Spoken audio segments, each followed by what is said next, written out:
Chapter 24, Insensible Consolation. Apologies for that, whoever is reading this. I need to explain something. It may be slightly evident that I am not entirely well in the head. I began writing this story after coming completely off of a certain drug. The pills I take were prescribed to me long ago, during that visit with the psychologist and after my experience with Chaplain Delmont. It is hard to obtain my medication, and I only refer to it as that because I simply do not know the name. Although I recognize the name of it anywhere, I could not spell it for the life of me. But I digress. There are certain moments from my time in service that I can't even think about in the present day without finding myself there, as if the moment is happening again.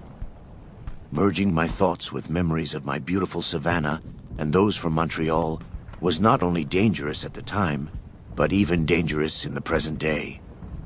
As I've previously mentioned, I had no desire to medicate myself even while I was in Canada, but thank goodness I had wonderful friends who knew what was best for me. Even yesterday, when I felt myself in the midst of that moment, I had no desire to be anything other than horrible, but even today, I have a great friend who too knows what's best for me. All that said, the drug I take is a simple pill called something like fluoxylinesitaloperoxytectoplamamine. That's not it, but from what I understand, it's an experimental antipsychotic that was mixed with the kind of opiate compound later used in the militarized combat drug known simply as Psycho. The fact that a superb antipsychotic was created partially from a drug compound later used to create Psycho soldiers is a bit ironic. Either way, I have no direct evidence of what I am telling you, and it's a little hard to gather information where I am now, but I am fairly certain of what I say through experience. Again, I am no scientist, but the way I think it works is this. I was already psychotic in Montreal. Then, a mishmash of SSRIs, antipsychotics, and a rage-inducing opiate enter my system, and then a crash. After taking that drug, I feel almost nothing. It is almost like I am incapable of feeling anything. Good, bad, hate, comfort, nothing. I of course know what to say and do and how to act, though. Like, if a friend gives me a hug, I know to hug back, and even give my warmest smile despite feeling absolutely nothing in my brain. The emotional mental numbness lasts more than a few days, and during that time my activities are performed purely based on logic and the indestructible survival instinct in most humans. To give another example, I knew to do the things I had to do during my time in Canada, but had zero feelings of any kind during or after. The drug makes me almost like a robot that simply does rather than feels, whereas my own psychosis before that made me go above and beyond the call of duty, shall we say. With that, I remember everything, and do not feel. Back to what I was saying earlier. As the drug becomes less and less potent in my system, I do start to feel again. Fortunately, it takes a long while to regress to what I normally am. After all, I mentioned how I started writing this after my last dose. Perhaps you noticed the subtle decline in my focus, and little odd words or ideas from chapter to chapter. In any event, I will just say the bottom line. The next few chapters will be a lot more clear since I am able to remember what happened without falling down into my feelings from the moment, and that is mostly because I was numb at the time as well. Before proceeding, I need to say one last thing. As numb as I am now, and as numb as I was at the time, I still loved her. She always could break through any barrier to show how much she loved me, and I was never unable to feel that in all my life. June, age 23 to 2073. Clearly something was wrong with me since the last chapter was almost verbatim what I wrote in my personal journal all that time ago. The later pages were scribbled with psychotic chicken scratch, and I don't know how I came to, but my entire platoon seemed to notice that their platoon sergeant was acting crazy. That word meant a lot from guys battered down by years of killing, breathing toxins and surrounded constantly by death, while also dealing with their own mental issues. The memories from only 2 months prior were essentially a blank space in my mind. It was only a couple weeks after that last instance where I finally got my bearing and began to subtly notice things. Maybe I was paranoid, but I started to notice my bud Severin bringing me a morning cup of coffee when I didn't have watch. The coffee we had always sucked, but in those moments of clarity I remember it tasting particularly awful. Immediately returning to the square from my time at the medical HQ psyche ward, I couldn't handle being thrown back into the constant brutality even after my brief time away. The hurricane of emotions in my head generated an apparent psychotic state that I thought I was used to, but was actually unknown to me. After a certain few behaviors noted by my lieutenant and friends, I was put on a regimen of drugs. The same ones I threw away upon returning from medical, and the same ones noted above. My superiors showed that I wasn't necessarily a threat to myself, but various interviews with my friends concluded that I was a possible threat to the men under my command. Yep, to summarize everything I said at the start of this entry, I was crazy even by Montreal standards. So, at any other time in U.S. military history, something like that would have sent me straight home. But these were different times, and as I mentioned, were Sherman, U.S. troops in Canadian Annexation. Garrisons were all but ignored by the command back home. Every headline back home was focused on the unending fight in Alaska, and this left Army order under the complete control of the U.S. generals in the Canadian theater. The guidelines for troops in Canada were under the strict control of the Sherman Doctrine, that mysterious policy and procedure outline that governed the lives of annexed troops and was essentially worshipped by the psychotic soldiers of the front. Among the hundreds of completely inhumane guidelines supposedly listed in the doctrine, there was a recent amendment that added the use of drugs on soldiers exhibiting psychotic behavior. Again, nobody I knew had ever seen the doctrine itself, so it was still that catch-all term for anything new in procedure. Like, Sergeant Smith is filling up his canteen with corpse blood and drinking it through his mask's hydration tube.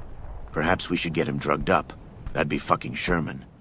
Pretty sure letting Smith finish his drink would have been more Sherman, but still. Anyway, over time I heard about others getting medicated too, but I just wasn't quite sure what was real at the time.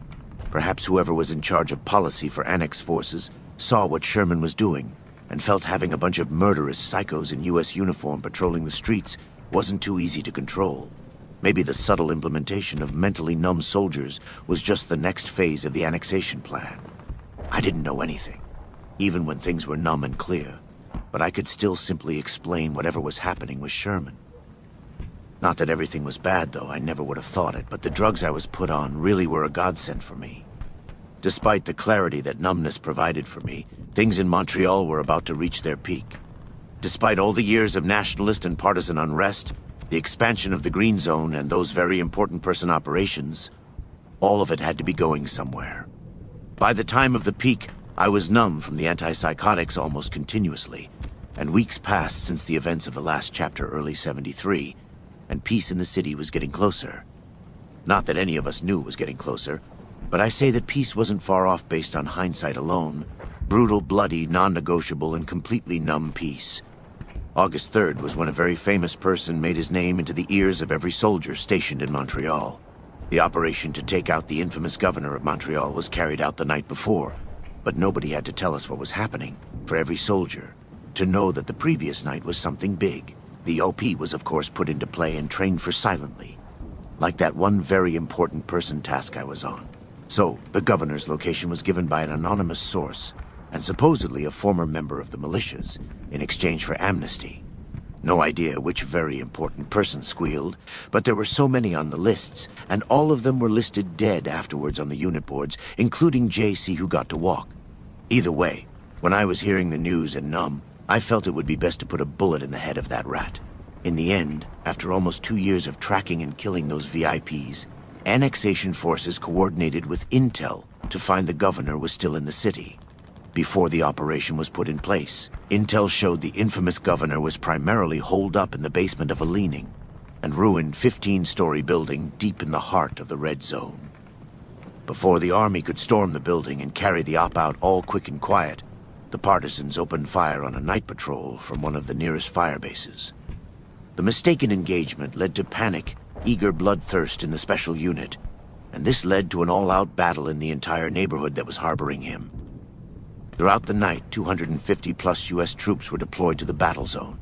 Troops from across the city fought through the eastern and southern blocks, taking losses and eliminating opposition as the special unit kept getting prevented from carrying out their in-and-out mission due to the riled-up hot zone. Usually that many of our guys in the neighborhood would have been a deterrent for the insurgents, but news quickly spread about why we were there. The plans for the operation got leaked over the channels, and the special unit was eliminated before partisans from across Montreal also made it their mission to involve themselves. With the loss of the special unit, Montreal Division HQ wouldn't let the governor get away while they knew where he was. Our square was far away from the red zone war zone, but I remember gathering some of my boys for night patrols to intercept partisans en route. Throughout the night, I heard the battle on a watch shift, and almost couldn't believe it. There hadn't been anything like what I heard that night since the assault, where there were nearly 16,000 Canadian Army regulars holding the last slivers of Montreal. 6 years later, and everyone was awake in the square once again, listening to our boys on the other side of the city do what they had to.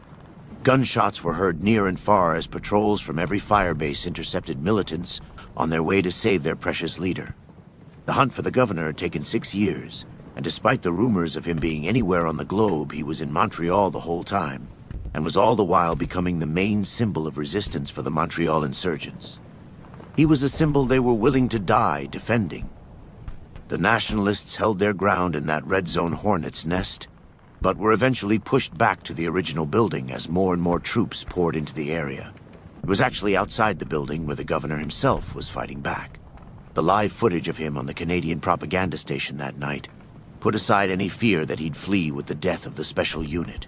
Nope, that night, it was said in French that this was it, the big moment.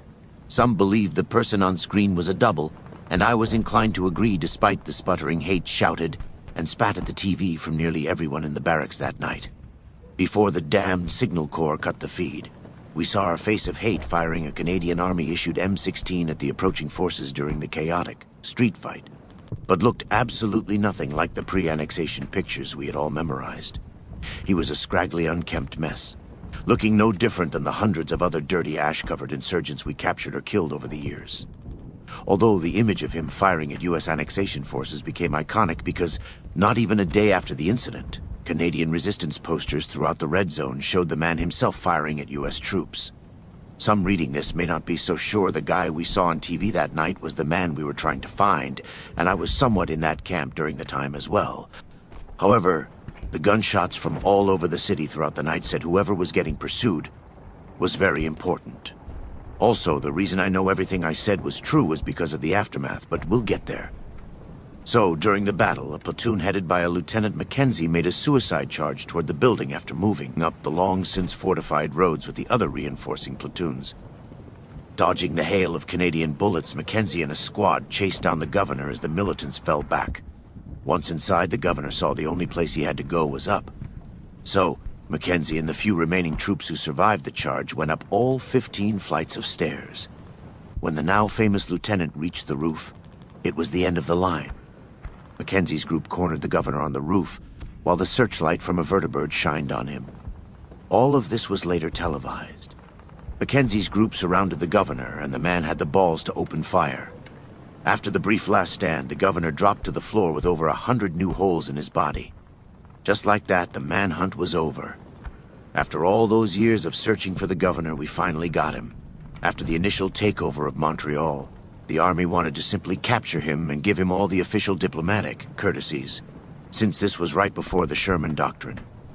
Although he had been anti-American even before the declaration of war on Canada, I suppose the implementation of the Sherman Doctrine after the assault only solidified his 6-year position because since then he had been covertly organizing anti-American insurgent activities since the burying of the UGC. Immediately after the death of the man, an investigation was started in order to figure out how he managed to move about the city undetected for so long. But in the end, none of that mattered. The only information released to us after the investigation was, if it wasn't for that tip from that inside militia VIP, we would have still been looking. August 4th was when things started to escalate worse and worse. Shortly after the midnight fight, the mop-up was underway, and the army dragged the governor's corpse to their HQ that still sat in the heart of the city. The body was barely recognizable after the hail of gunfire by Lieutenant Mackenzie and his men, but DNA analysis showed that it was in fact the man we'd been looking for. Once the mangled corpse of the late governor was at the Army HQ, it was hung off the roof by the neck, right in front of the giant us. The figure swayed steadily in the wind while the anger on the streets grew and grew.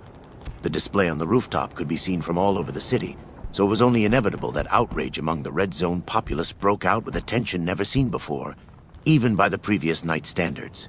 During the 5th of August, the streets were packed with thousands of angry Canadians who used to simply avoid U.S. patrols. Nationalists and militants bombed numerous bases all over the city, and the holdouts were more bloodthirsty than ever. The Green Zone went up in flames as well through the works of last-ditch nationalist plots put in action. All of that caused unforeseen chaos in the streets that showed no signs of stopping as the night patrols struggled to return to their respective fire bases. There were hot spots and riot zones all over the place, so the army was spread out in panic to put order back in the streets. The generals initially wanted to let the situation die down, and even went as far as removing the body from atop the HQ skyscraper within 8 hours of it being up. Immediately afterward, a broadcast by the militias said that they didn't even care that they removed the body. The broadcast urged every single citizen in Montreal to storm the Army HQ downtown. Things got so crazy that the generals even demanded a company of mechanized boys from Toronto to come assist in the emergency. The square wasn't hit very hard in the days after the governor's death, since we'd spent the past 6 years ruthlessly eliminating any life that wandered too close. But with that broadcast, we had our orders. Our battalion was going to the thick of the even more urgent situation at the downtown HQ. Just before 0600 on the 6th, we were given the order. Captain Mosby came into the barracks with his staff. All the soldiers were minding to their own business, more focused on the card games than the few thousand angry Canadians only a block away on all sides. I was reading the latest issue of Tales from Fort Bearclaw when Captain Mosby yelled out, "All right, everyone, listen here." We all stopped what we were doing to face him. He continued, "Get your heavy gear from the armory. We move out at 0630. The HQ is going to be overrun, so we're getting shields to join the line. Move." We all sprung up and headed downstairs. 30 minutes isn't a lot of time for soldiers to typically do anything outside of basic, but this was an emergency situation, and psychotic bloodlust was still in the minds of many. So, our company and the entire square's garrison went to get the heavy riot gear from underground armories. I emerged from the doors clad in the heavy stuff handed down from Toronto's surplus. It was hard to move around in the equipment, and it wasn't often that we had to wear that, but the trucks were all organized and we assembled with our company commanders. Me and Sergeant First Class Reed rallied our platoons and began to board trucks.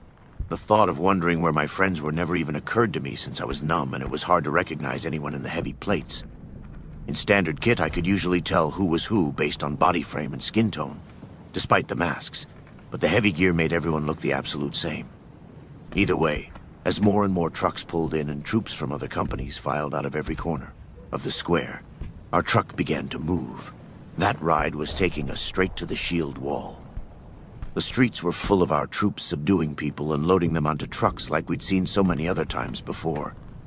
However, the situation was even more anarchic than before as fires burned, crowds broke windows, and troops used lethal force on those more resistant. Jets were heard for the first time since the assault, roaring across the skies above, and squadrons of vertibirds circled over the city as troops from other fire bases scattered in all directions towards the chaos. Yelling and gunshots flooded my ears, and the faint smell of tear gas gagged me little by little before sealing off my face. I tightened the lower clasp on my gas mask as we pulled off the highway. The Army HQ soon came into view, shortly followed by the sounds of unimagined chaos echoing from its direction. We reached the HQ. It was a nightmare. We entered the perimeter through a side street lined with our soldiers carrying the big guns and the corpses of Canadians who got too close to the barbed wire. But the masses were the real concern for the HQ. The HQ was on a curve in the major avenue, and there were thousands of rioters on both sides. The army held thick shield walls on both ends of the avenue, keeping the masses at bay. We all jumped out and ran down the avenue to join the western wall as other trucks full of troops trickled in through the lethally protected side street. My attention was more on the present as my heart thumped while running in the heavy gear. I looked for my friends again, but the sea of black helmets made it impossible to distinguish anyone. I took in the scene once again, before taking my place in the shield wall. The skyscrapers lining the avenue were home to a series of scaffolding amidst the fire escapes, where dozens of marksmen were posted along them and all, carefully observing the already frenzied crowds. But there was no time to study the scene further, since I was grabbed by the handle on my bulky chest protector and hauled somewhere. My rank didn't matter in that situation. I was physically hauled to where I needed to be, like a private basic to the front of the wall. As I took my place, others moved in, and they pushed me to the second rank, which was 5 feet away from the nearly shoulder-to-shoulder mob of thousands. I couldn't believe how many Red Zone citizens were up in arms over the governor's death. My prior psychotic assumptions were looking to be correct. The 1 million-plus inhabiting the Red Zone all wanted to see dead Americans. They were just waiting for the moment.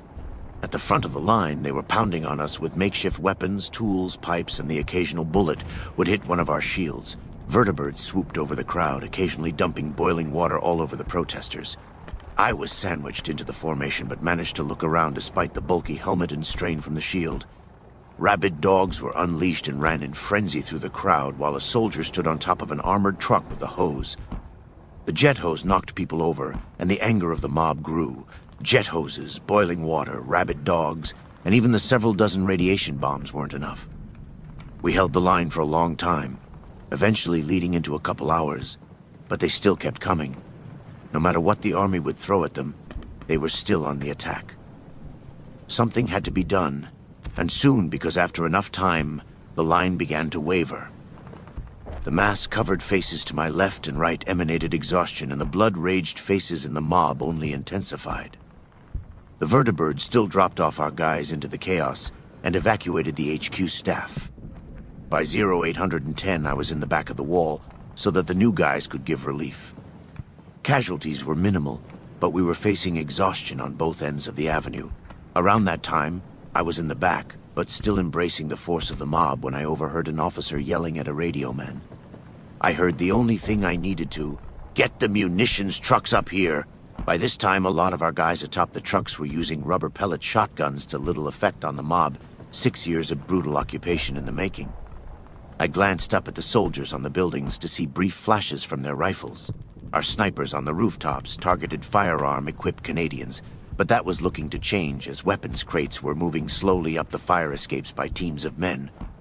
Even with all that we were throwing at them, and even after their friends and neighbors were dropping left and right, there was no signs of them stopping. Something had to be done, and quick. If my hints weren't enough, something was going to be done. Moments later, a truck rolled up to the back of the shield wall. That same officer grabbed a megaphone and shouted into it over the roar of the crowd. "Last 2 ranks! Form up by the trucks!" Still in the last rank, I walked towards him, and he led us all to the munitions truck. I waited in the line while the soldiers on the bed of the vehicle passed out weapons. The man lowered a CZ-57 minigun into my hands, and the private next to him gave me 2 ammo drums for it carried in loose satchels. Each person was given an assault rifle, light machine gun, or a minigun, and I knew that these weren't going to shoot rubber bullets. They lined all the armed 100-plus of us up behind the shield wall, still desperately holding back the thousands of violent rioters. I held my big gun tightly, for its weight was massive, while sweat fogged my mask. More tired than anything else, and still unable to care about much. No sexual release imminent, no hate, no psychotic visions of Savannah, no fear, and no dread at what I was about to do. The officer climbed the ladder to get on top of the power hose. Once on top, he yelled over the roar of the crowd, "Shield wall, break!" No preparation needed. The sea of black armored men swarmed towards and straight past us to expose an even bigger sea of the ash-covered masses unaware of what was happening. Seconds later, that first minigun went off, causing an uproar of fire, and I too pulled the trigger. I pulled the trigger of my minigun and sprayed hundreds of bullets all over the crowd. Every faceless soldier to my left and right let their weapons loose within a matter of seconds, until everything I could see was red. The red wasn't the kind of red I saw in the psychotic moments of hate I felt weeks and months earlier. This was the kind of red showing the final results of a tragic opera. I was in a trance as the bullets filled up person after person. I couldn't hear anything but the sound of continuous gunfire and a loud voice booming that pierced through the clattering machine guns. I looked over to see the officer on top of the truck yelling into the megaphone. His voice lorded over the non-stop sound of all the guns bursting, and I still remember the words. The words shouted over the music of gunfire were the very embodiment of everything we went through for nearly 6 years. Between the psychosis, the death, the rioting, the assault, the atrocities on the streets, you name it. What that man shouted was the first and last message of everything Sherman. If the 6 years of brutal occupation didn't clarify the entire point of our bloody works, the message was forever part of the winds that blew between the hollow skyscrapers of Montreal. You are dying because of your own actions. Leave and go home to whatever you have left. Do not resist the occupation of the United States Army. The vertibirds circled over the avenue. No more hot water. The aircraft's intentions were purely lethal. The hovering aircrafts gunned down the stragglers mercilessly. The crowd frantically fled, and many tripped over the corpses of those already fallen in a pathetic attempt to outrun the bullets. The guns continued to fire until the entire avenue was cleared, and all that was left was a sea of lifeless bodies. Complete silence. Not even the hovering vertibirds seemed to make any noise as they sat above the avenue with those frontal guns scanning back and forth like a watchful eye. Waves of troops were then sent over the piles of dead, marching through a river of blood amidst the ruined gray urban kill zone. The occasional gunshot would ring out for a survivor. The masses were nowhere to be seen, and I was leaving finger indents on the grips of my smoking minigun. The 6 barrels were bright red, pouring white smoke, and still rotating, slowing to a halt. As I studied my weapon, I realized something in the dull, silent moments. It was something obvious, but it occurred to me then nonetheless. I pulled the trigger that killed over 100 people at bare minimum. Within the seconds it took to eliminate everyone who was previously full of murderous rage, I killed them all, and I did not care. Innocent or not, maybe I was numb from the drugs, or maybe I was still crazy, but I felt absolutely nothing. Only a month before, I was gladly executing civilians and engaging in firefights with militants, but something inside me was changing again, and I don't believe it was just from the drugs. That day on the avenue, the trance I was in was like another wake-up call. I saw the bullets from my gun rip apart person after person, and I knew it was horrible despite how I personally had no love for any Red Zone nationalist. I could feel that guy who grew to love killing fading away even faster, and the guy who regretted most of life was still hidden deep inside, but at least showed his voice. As my mind grappled with my ever-so-faint emotions, I shook it off, still not caring. Numb from the drugs and not psycho, I saw what I did, and still remember the details. However, that's all they were. Details nothing more than something I might think about later and be unable to understand anything other than the cold reason why I partook. I had to, and I wanted to. If not for the psychotic release, then at least for her. Every type of emotion out of the picture, I was death, doing its job and feeling nothing. By the end of the month, the city was quiet. The green zone calmed down, and things resumed as normal within the standard barracks life. But things were never going to be the same in Montreal. We all had the blood of many on our hands. And though many still played with that blood, the words of that officer still echoed in the winds for everyone to hear. Peace was coming, but it was at the price of total annihilation, the loss of humanity and sanity. Chapter 25, The Calm We Killed For. The Calm We Killed For. I must admit that the events of the next few chapters may go somewhat fast, but that's because that is what happened.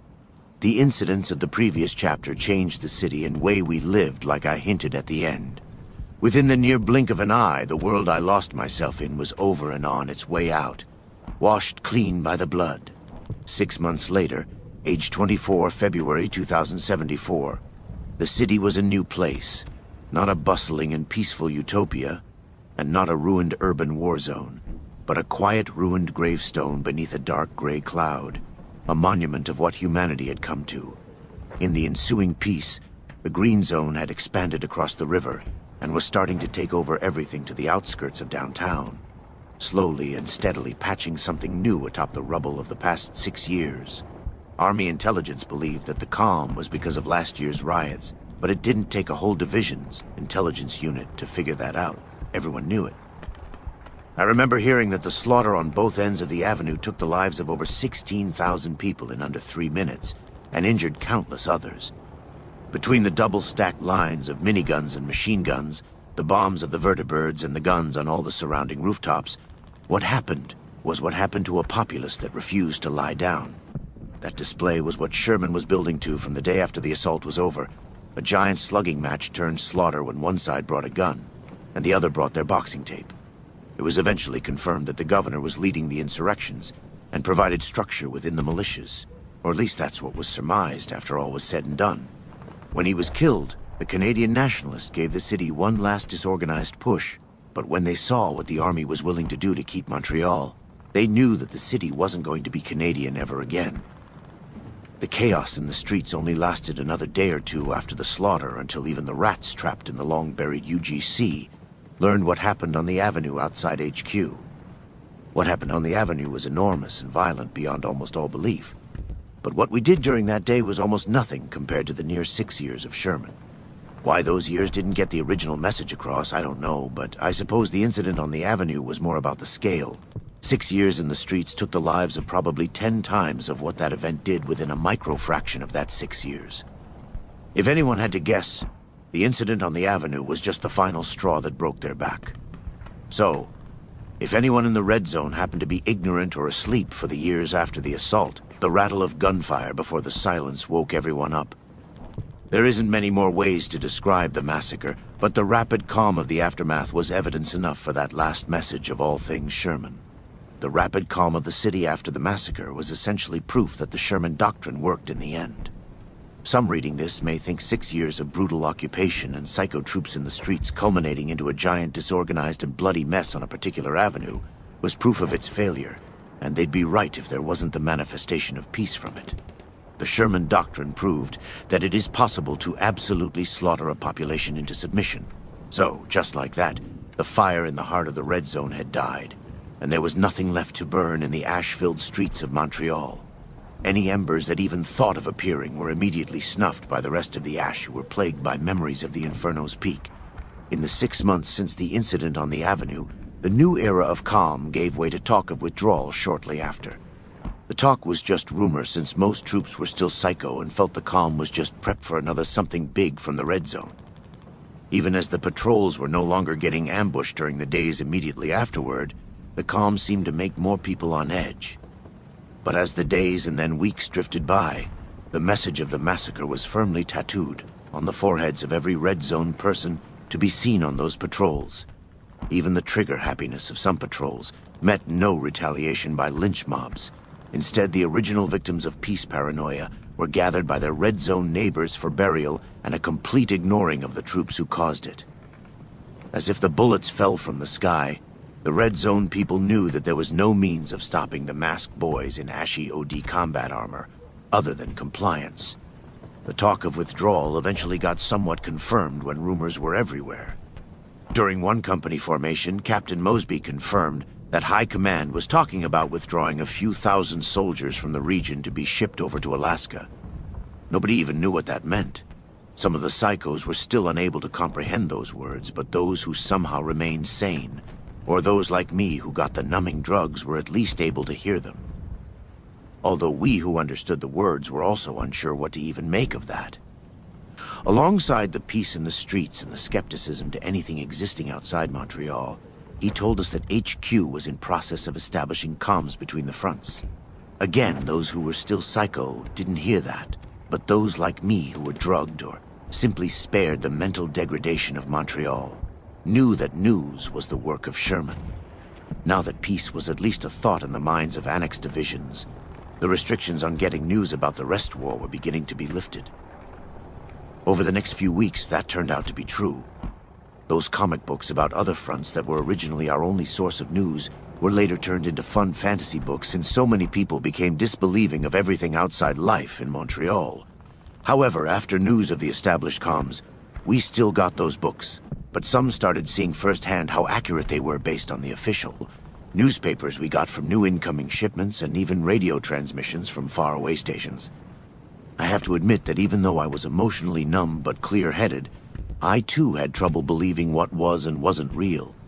I remember one day shortly after we began getting newspapers from the homeland, there was some story about General Constantine Chase pushing the army through the Yukon with tremendous force. The paper detailed the fighting on the Alaska front and how it was still really heavy. But our boys in Alaska were supposedly getting closer to Anchorage every day. The fact the thing read like one of the papers I'd read before even enlisting was what made me skeptical to reality. I figured that we would have pushed the Chinese out of Anchorage after 6 years and already been fighting in the streets of Beijing. But then something occurred to me. I was remembering things I read before Montreal again. Not just psychotic sexual memories of Savannah, but actual life. It was also around that time that all the tales from Camp Bearclaw comics were talking about the Yukon. With the peace in the streets, the talk of withdrawal, and plain old info about places other than Montreal, it really felt like me. And all the troops who lived in Montreal were slowly beginning to wake up from an enormous nightmare. I was fortunately spared from the downside to all of this. That downside was how many troops didn't want to wake up from that nightmare. They'd grown to like it. I saw their panic at the change through the same panic I experienced before the meds. I see it like being such a terrible nightmare where something awful is chasing you. However, the nightmare is so long that eventually you tire out. The monster catches you and instead of killing you, makes you help it chase down others. The nightmare is forever, so you grow to like helping the monster. The monster gives you a purpose, a mission, goals, and catching the people makes you feel accomplished regardless of how crazy those things are in the dream. That monster is the psychosis I and so many others went through. Victims of Stockholm, the idea of waking up from that nightmare to something different is terrifying. I think I speak for so many other troops in Montreal when I say again, the thing I've said so many times throughout my story, misery was normal, and I don't much care for change. All that said, the peace from the aftermath made an increase in the crazy, but now there were drugs for that. There was more reason to implement them. Needless to say, the ensuing peace caused even more Montreal troops to become emotionally numb robots like me. This time, the drugs weren't to tame the beast amidst war, but to tame the beast amidst peace. I think it should be mentioned that Roland was one of those who was prescribed the drugs during that time. He was always pretty psycho in the war, but not crazy enough for those drugs when I was. It was only to cope with peace that he was finally deemed in need of calm. I sort of find it strange how I was in need of the drugs since I got off to carnage despite having a love back home. Then, Roland was just as crazy, if not worse, by raping and killing indiscriminately, but wasn't deemed suitable for psychiatric help until peace. Maybe it was my suicide attempt. Roland and I took out our inner psychosis on the Red Zone, but he never attempted that. I'll also never know why people like Savarin, Andrews, Collins, Hill, and Stiles were somehow spared from everything. Anyway, as the peace continued, and more troops were drugged in order to keep sane, it later got to the point where the calm was able to ease us. Although the threat that the new era was prepped for another something big never went completely away. After the rumors turned into command-sanctioned discussions of withdrawal, there was worry that news would inspire a new wave of violence, and for good reason. But the talks from command or otherwise were still considered just rumors until a certain little event, a sort of, how did I call it in my craziness? A ceremonial reality boulder was dropped on our heads, around 2 months after initial talks of withdrawal, aged 24 to 2074. News had become a regular thing by this time, and the kind of crazy I described chapters ago was almost non-existent anymore. Peace continued, the Green Zone continued to expand, and our patrols into the Red Zone turned into actually monitoring the Red Zone. The fear of instant death continued to diminish, and some units were even tasked to start cleaning up certain parts of the Red Zone rubble. I'll talk more about this later, but the types of things we were doing in the Red Zone and elsewhere were like what I'd been lying about to Savannah in my letters for years. All that said, there wasn't a whole lot of change in the barracks life aside from the amount of sexual gore discussions I mentioned in other chapters. The insurgent propaganda station disappeared from the airwaves entirely, which was actually somewhat upsetting. It might have been interesting to hear what those moronic Radio Free Canada wannabes had to say about the era of peace. I don't think they had to say anything since the Red Zone people continued to just lie down in the streets as we marched by. Anyway, the TV was playing porn less frequently those days, instead being replaced by actual news from stations in Boston or New York alongside the Army Signal Corps station, which was still too overdramatic in how gallant we were. The old activities of gambling, drinking, smoking, dipping, writing letters, and gearing up for patrols still happened. But the tone, even of the barracks, was far less violent. Back to what I was saying. News was a regular thing, and even though there was still a lot of skepticism about what was and wasn't real, it was around early April when the biggest rumor after the massacre turned out to be true. I was on watch during an early morning shift in the square's plaza when a vertibird hovered overhead. The propellers grew louder and louder, and the ever-present ash kicked up a storm as it landed. When the doors opened, a sergeant first class stepped out with an assistant who had a projector in his arms. I resumed my guard duty after inquiring his business, only to learn that he had to meet with Lieutenant Colonel Rakanu, the commander of the 98th Chess Battalion at the square. I pointed out the section of the square where the battalion staff were set up. The sergeant first class nodded and went about his way. No idea what that was about until later on when our battalion was ordered into the open first level of the power armor garage near the commissary. All the troops in our company entered the first floor about an hour after that vertibird landed and were pulled from their duties. The sergeant first class had set up the projector on a stand facing the blank wall, and I was given the impromptu orders to help herd all the lower enlisteds into the room. Nearly everyone taking a seat on the floor and wondering what this was about. None of us could answer, not even Captain Mosby. When everyone was seated, the sergeant turned on the projector, the assistant turned out the lights, and everyone got quiet out of curiosity. The sergeant first class spoke aloud. "Good morning, gentlemen." He was met by a mellow, dumb, skeptical, and unanimous hooah from his audience. Nothing else, the man pushed a button on the projector, and it started playing a video that blasted a voice praising our armed forces and showing clips from battles all across Canada, as well as the other fronts. The video was far too inspiring. Obviously, the tape was made by the Signal Corps because of that, and the words along the bottom read, "Keep fighting, push forward, almost done." When the video was over, we were all in applause, despite our preference to group videos still being pornos. Upon turning off the projector, the lights came on again, and he told us how all branches of the armed forces were making tremendous progress on each front, except the Navy. He said that the Navy was still fighting ferociously for the Arctic Circle, and took that as his cue to throw in a Navy jab we'd all respond to out of instinct. He went on about the insurrection in the Montreal region and how it had reduced to a 10% since last year. It was previously at 100% on the annexed city's hostility scale, according to the man. Who came up with those percentages and scales to measure violence, I do not know. So, the man continued, though the hunt for militia remnants still continues behind the scenes, I'd like to personally thank anyone who's participated in any of the very important person operations throughout 72 and 3. Anyone who didn't, get your fucking act together. Everyone was joyfully pointing out their pals who didn't take part on one of those ops, fondly remembering their roles in that part of the Montreal nightmare. I can't say for sure why everyone was so hyped up and jovial for that overly moto assembly. Even I cracked a grin at some parts of the presentation despite being under the influence of my meds. I think it was at that time I realized that the meds strangely allowed happiness at times. That, or I needed another dose. It went on about this and that front for a while, an apparent attempt to hammer out the last of that outside Montreal denial. But this was the part that caught our attention in a strange way. The sergeant spoke.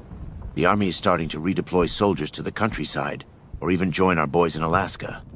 Before we could process that or shrug it off as a new mouth to speak the same rumor, he caught us even more after saying, a few weeks ago, Vault-Tec even announced their intentions of installing vaults here in Canada due to the recent peace around Montreal, Toronto, Quebec City, and Vancouver.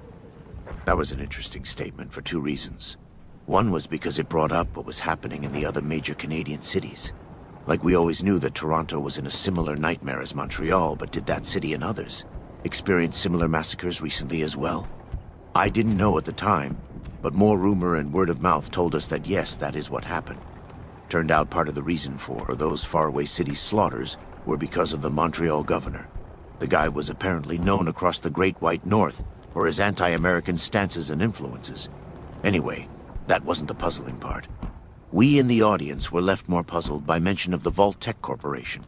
I heard of Vault-Tec before, but nobody really paid attention to them before I enlisted. When I was a kid, Vault-Tec was a big corporation that got rich off of do-it-yourself backyard bunker schematics. The Vault-Tec Corporation had ties with the government from the start, but apparently they got even more involved in wartime America. Their company grew out of paranoia, but their marketing was solid and legit. Their backyard bunker books were popular, and especially their books on how to treat radiation. Their radiation books especially came in handy with the growing number of radioactivity in everyday life. For example, nuclear fission-powered cars, and even radiation-based preservatives in some food and soft drinks. Many companies were adopting the use of those radioactive agents for preservation and flavor amplification purposes. Still, it would take around 15 bottles of soda to come down with radiation sickness in one sitting. The human body generally flushes out that minuscule amount of radioactive agents. Apparently, Vault-Tec started to really step up their influence in American society in late 2067, right before I enlisted. They were a big deal when the UN first disbanded in 2052, but soon faded from the public eye when the threats from that seemed to disappear. Then, their spark of influence went off again. When the Chinese invaded in 2066, plans were in place to approach the public again with a giant project, already covertly in the works. I was told how in November 2067, Vault Tech came to the public about the construction of 120 vaults across the US. These vaults were supposedly enormous underground shelters that could house hundreds and maybe thousands of people in the event of some catastrophic global event like a plague, or the kind of destruction we brought on Montreal. Some of the vaults began construction as early as 2063, but in 2066 and 2067, war was breaking out left and right across the world. What would have been a wasteful spending nightmare scandal was thwarted by global chaos. I learned a lot about Vault Tech and their project later, but upon hearing about that old company becoming a dominant influence in daily American life, I had a strange feeling. It was again the feeling of remembrance about life before Montreal and outside of Savannah alone. Old memories of the past, like the sighting of Bill McNamara, only made me crazier when I was already psychotic. So, for a brief time, I wondered how these little memories would play out in my mind that's almost numb to feeling. I'd understand later, but after that talk about the Vault Project moving to Canada, it was then that the first peacetime rumor became actually considered. The sergeant said, "This year, 2074, many of you in this room will move out of Montreal. Some of you will go to the front line, and some of you will remain here. This is the final push, men. If Uncle Sam plays his cards right, we can kick the Chinese right back over to their Great Wall. Then right into the barrel of the United States Marine Corps." That was all he said on the matter. This status assembly, for lack of a better term, seemed to nail in the new reality the troops of Sherman were looking at. Peace was finally achieved, and there was a world outside Montreal. Though the outside world our troops were looking at was a new front, that was fine by them. It was fine by me too, since the idea of going home was something nobody had thought about, even in the new era of peace. After all, we had a replacement for home in Montreal, but more on that shortly. Shortly after the talk about kicking the Chinese out of Alaska, the mention of the Marine Corps, and several shouts of praise for the beloved Marine Corps Marty comic series, the sergeant departed, and we all disbanded to go about our regular duties. I can't speak for many other people, but that one-of-a-kind assembly had an actual impact on me. Days later, not only was the idea of leaving Montreal an actual thought for the first time ever, but certain parts like the one about Vault Tech got me thinking about what's been happening at home for nearly the first real time ever. I remember the innumerable letters I got from Savannah over the years, and not just Tuesday's letter. All those words I scanned, looking for ways to satisfy my previously corrupted brain, started making more and more sense. I know I've hinted at what Savannah was doing with her life while I was gone, but it was during this era of peace that I began actually seeing the words she wrote to me in a clear light. Those words were as wonderful as ever, and somehow I could feel that again after clarity. I will say more about her later, but recalling those letters, I was somehow able to feel her love regardless of being devoid of almost every other feeling. Thoughts of loving her in a non-psychotic way actually gave way to feelings of embarrassment. Probably the most embarrassing thing was remembering how I talked of her during my craziness at places like the rec center. Although I felt that was behind me, or not relevant anymore since the era of peace gave way to changes in the rec center. Like, I'll recall the changes in the famous RC from the point of our company's visit a week after that assembly. The rec center was still based in the southern suburbs, but the Green Zone had fully claimed it by this point after the massacre. Even in some of my more psychotic moments of Montreal, I always loved the rec center. We had to drive through the gates to the Green Zone to get to the rec center, which was still protected beyond belief, and I got to truly see that part of the city. Crazy Days allowed me to catch glimpses of it, but during the new era, it looked like something else entirely. The Green Zone looked almost exactly like the suburbs outside of DC or any other American city, minus the permanent gray sky and still burnt trees, although some residents planted their own trees and bushes. Anyway, riding in the back of a truck, I remembered sitting in another truck as it drove through the current area of the Green Zone while artillery rained from above. That seemed like decades or days ago, depending on which memory I recalled. Still, what was once a no-man's land full of bomb craters and barbed wire had been reconstructed into a thriving domestic community that was constantly expanding and under daily renovation. Of course, the project was going on for a long time, but even my memories of it during the crazy days are still somewhat blurred. Go back and read what I said about it in previous chapters, but you won't find a whole lot.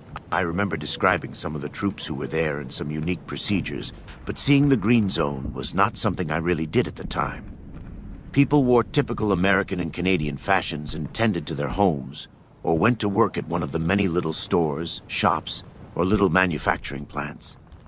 Everyone looked so fine despite their semi-ash-covered faces and breathing apparatuses. The Green Zone was just like what some of us remembered home to be in the new era, and it was hard to believe that only a mile outside the Green Zone North Gate was still a rubble-filled city that used to be chock full of Canadians who wanted everything American destroyed. As much as I liked passing through the Green Zone, the only U.S. troops still allowed to walk the streets were those acting as its police force, or the gate sentries. I didn't care about that even in peace. I was just happy every time I went to the rec center. Even though Montreal was changing all around, the rec center remained the sole place for soldiers to spend 1 week a month away from their shitty life at a firebase. There was still the same indoor pool, gym, cots, community rooms, and other amenities alongside the various jobs one could willfully participate in. The only real changes were the attitudes of the soldiers there. No longer were the soldiers exchanging stories or bragging about the carnage they saw, caused, or got off to.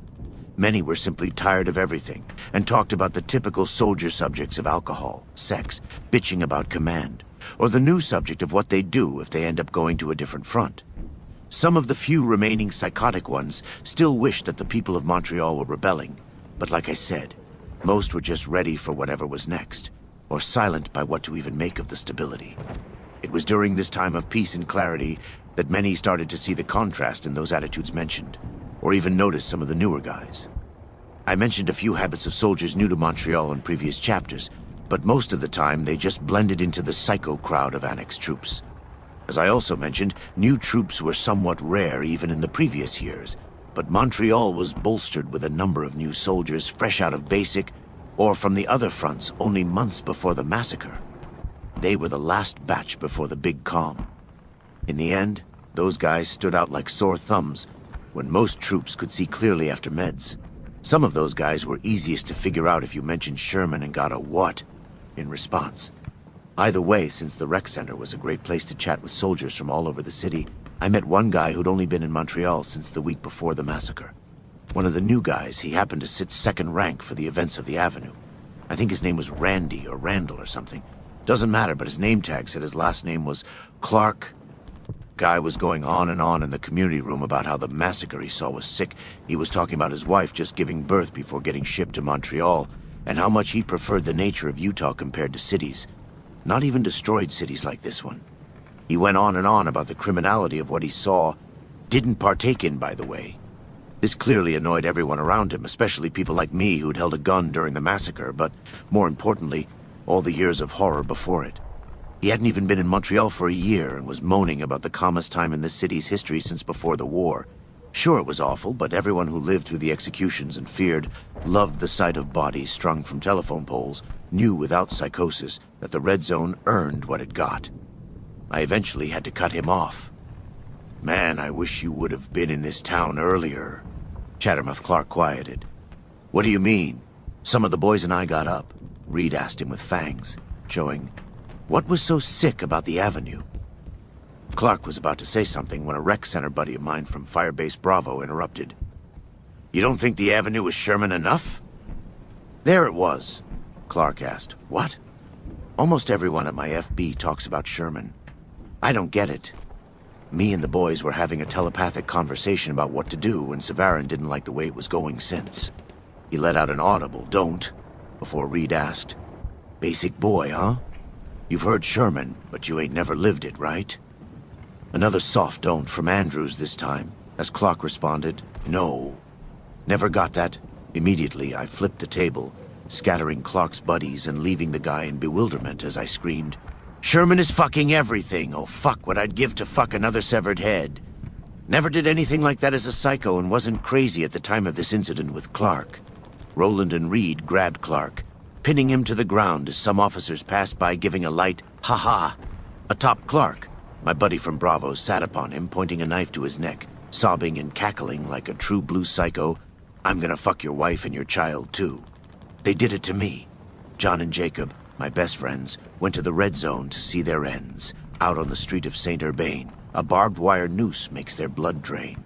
Yeah, then I'll get to go home. Home? RC, left, right, keep it in step. Once the poor man felt for sure like he was going to get good and murdered by his own side right there in the RC, we all began chuckling. Even emotionally numb, we knew when something was funny. That fucking guy was far too new to be as twisted as us even after pharmaceutical help. Anyway, the boys got off him and his new pals saw to him while the other 90% of the community room at that time wasn't fazed in the slightest by the whole thing. We all returned to our table, satisfied that we gave him a taste of what was truly sick about Annex life. The years he missed. Maybe you're wondering why we were able to act so crazy despite being doped up? Simple answer, instinct. Be crazy long enough and you can still act like it if it suits you.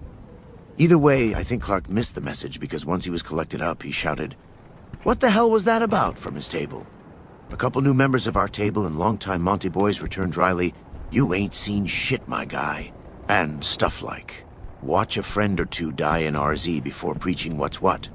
Some others at different tables heard the word preaching and recalled Clark's talk of his Utah origins, thus prompting a few fucking Mormons. I knew the guy was right at his core. But if you're going to loudly give your opinion about things, you can't be shocked if people respond.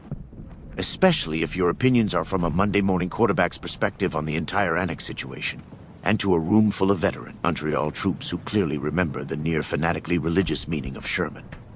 Everyone who'd been in Montreal long enough was just thankful for the calm in the streets. Clear-headed and emotionally numb to memory, nobody cared about the massacre or had pity for the red zone. Last thing we needed was some grand stander with perfect morals and almost spotless hands to tell us how evil the things we endured were, regardless of how correct he was in hindsight.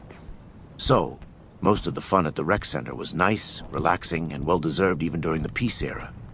Minus the morality lectures and grandstanding from the occasional recent arrival.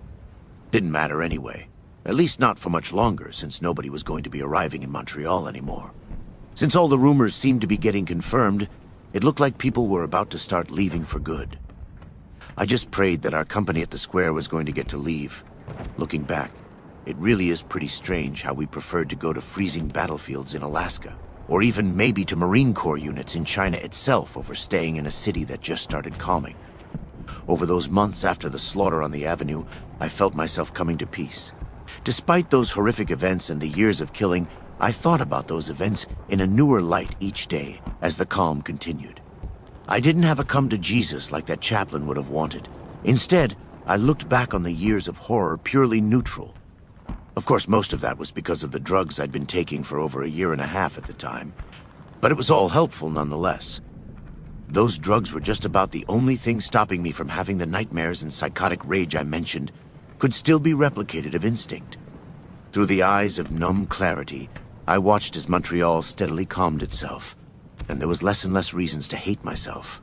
I felt, okay, I still blame myself for all the horrible things I've done, and I don't expect anyone to pity or feel sorry for me. I know I led a life of terror and atrocity up to this point. Though don't you worry about how I was destined to be punished. I would eventually be given something I never wanted, but certainly deserved. In the meantime, the dark clouds still blanketed the Montreal sky, but peace on the streets continued. Chapter 26, Undeserved Salvation. I find it somewhat hard or strange to admit, but there was nothing truly exciting that happened or is worth talking about beyond what I already said in the era of peace. Reading back, I have entire chapters dedicated to the horrible little incidents of my psychotic days and the worst I dealt with in Montreal. There was so much to say about that time, especially when I wrote all of it from an increasingly crazy perspective. Reveling in the gory details of psychosis, I feel pretty bad that I can't write much else about the peace in Montreal. It was like the idea of peace at the time was so lost to me even in my clear mind that things had finally changed. Some things stood out, but regardless of those changes, the city was forever dead. Even as the green zone expanded, building more upon the ruins, the red zone sat idle, and still full of lifeless millions patiently waiting to be claimed by the green zone while putting up zero resistance in the meantime.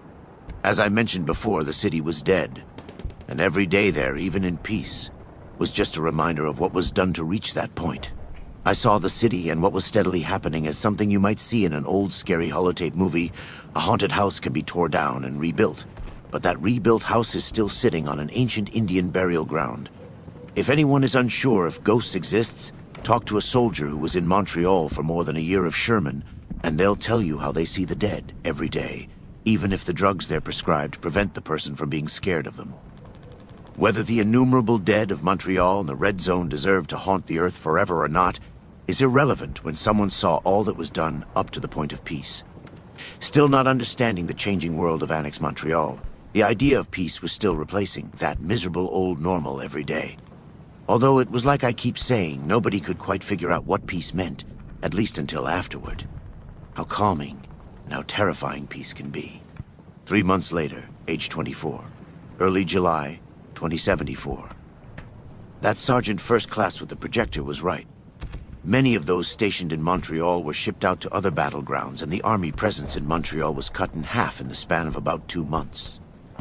I didn't know how they expected those war-weary men to fight against the Chinese, but I was still there. Only a dozen or so men from the square got redeployed, due to a sort of lottery at the start. I imagined it's hard to think of yourself as a winner when the reward was shipping out to the Alaskan tundra after years of atrocities, but that was still a lottery everyone was hoping to win. I was still in Montreal after the first 3 months, and living my daily routine. Patrols through the hostile streets were replaced by literal sweep and clear operations, the kinds of ones I'd again been lying about in letters for years. In the past few months, our patrols were spent sweeping the roads outside the square and clearing debris made in the initial siege, but always neglected since the removal of bodies took priority. Still no change in the Red Zone as the Green Zone grew and grew. The Red Zone nationalists who were plotting every possible way to kill us only a year prior still just looked the other way from our forces after the massacre. The troops who initially withdrew were given immediate return orders in the event that things flared up again, due to that suspicion about lowering the troop count. The entire situation was immediately apparent across the city, but even as the withdrawals started happening, nothing changed from the relative peace. It was almost like the Red Zone knew that fewer troops only meant that there'd be another round of Sherman if they reacted, and they were probably right. The era of peace still allowed for the slow return of the past even under the numbing influence. The memories were bearable only because of the drugs, so the idea of coming off them was terrifying given the new memories of old and remembrance about how harmful they could be in a state of psychosis. So, by July, my mind was no longer plagued by war, and almost 2 years on the antipsychotic drugs cleared my mind. Those memories of horror continued to be a dull recollection, but happier thoughts were amplified to a near euphoric level for a reason I couldn't quite grasp. I hinted at the strange exception for happiness despite the numbing of every other emotion, and soon realized that most of those happy thoughts were the result of Savannah's image. Something that used to give me horror and pain, and amplify my psychosis to uncontrollable levels eventually grew to make me happy again like thoughts of her were always meant to. I thought of Savannah with rose-colored lenses and chuckled at thoughts of Mom. Remembering Dad was tough despite the drugs, but remembering that night at the hospital was largely dulled as well. I wanted to cry when I thought about Dad, but simply couldn't. I still wasn't sure what the drugs were made of at the time, but I'd take being numb to the innumerable pains in my mind over crying, contemplating suicide and violent psychosis any day. After finding myself lost in whatever thought I focused on, my mind would get yanked out of solemn remembrance, and I'd distract myself with my pals, ideas about the future, or a letter from Savannah. The last letter I received from Savannah, as well as many others, usually had a brief note from Mom. After Savannah graduated medical school a little less than a year prior to this time, she took up residence with my mom in D.C. She worked as a form of intern for a doctor in the Our Lady of Hope Hospital in downtown D.C. She was glad to have that well-paying job and was always very excited to tell me everything in her letters. I may have talked a bit about what she'd been up to in previous chapters, but I know most of that was only to talk about the corrupted sexual memories of those days. I can't stress enough how wonderful it was just to read her words in a clear light again, and catch up to what she'd say. I even got to end the Tuesday's letter routine despite enjoying them in clarity as well. Seeing her for who she was in spirit was all I wanted, and my desire to ravage her innocent sweetness diminished in a way I am so thankful. However, even in the new era of peace and adaptation to change, my world was about to change yet again by something I did not deserve. I was in the barracks playing cards one day in early July. Some things didn't change when I heard over the still-decayed loudspeaker Sergeant First Class Levin, "Please report to Captain Mosby's office immediately." My friends looked at me like I was in trouble in grade school, as is usual whenever an officer needs to speak to an enlisted person. This was also regardless the fact that Mosby frequently fraternized with me, my pals, and nearly everyone in our company. So, heading up to the officer's level, I reached the office and immediately heard, "Enter!" through the door. Captain Mosby pointed to the chair across his desk and I took my seat. The man, who was usually pretty jovial despite having a prime case of Sherman only a year prior, had a look of dread on his face. For a brief moment I was wondering if there really was something bad in the works. An intel report showing an impending end to the Red Zone peace? A confirmation that our unit was to be in Montreal indefinitely? Or perhaps the worst case, Sergeant First Class Reed and I were to share a bunk. I still love that guy while wanting to see him dead at the same time. Even today, I can't quite explain the relationship I had with my company's other platoon sergeant. No, none of that. Mosby said to me directly, "David, I am going to keep this short and simple." His eyes caught me and I nodded in confusion. Then he said, "I just got word that I am for sure getting us the hell out of this goddamn city. Most of the 98th 160th Infantry Regiment is leaving Montreal, including 2nd Battalion. Congratulations, boyo. Enjoy your last few weeks in this shithole of a town." Still seeing his distraught face, I asked him, "Sir, where are we going?"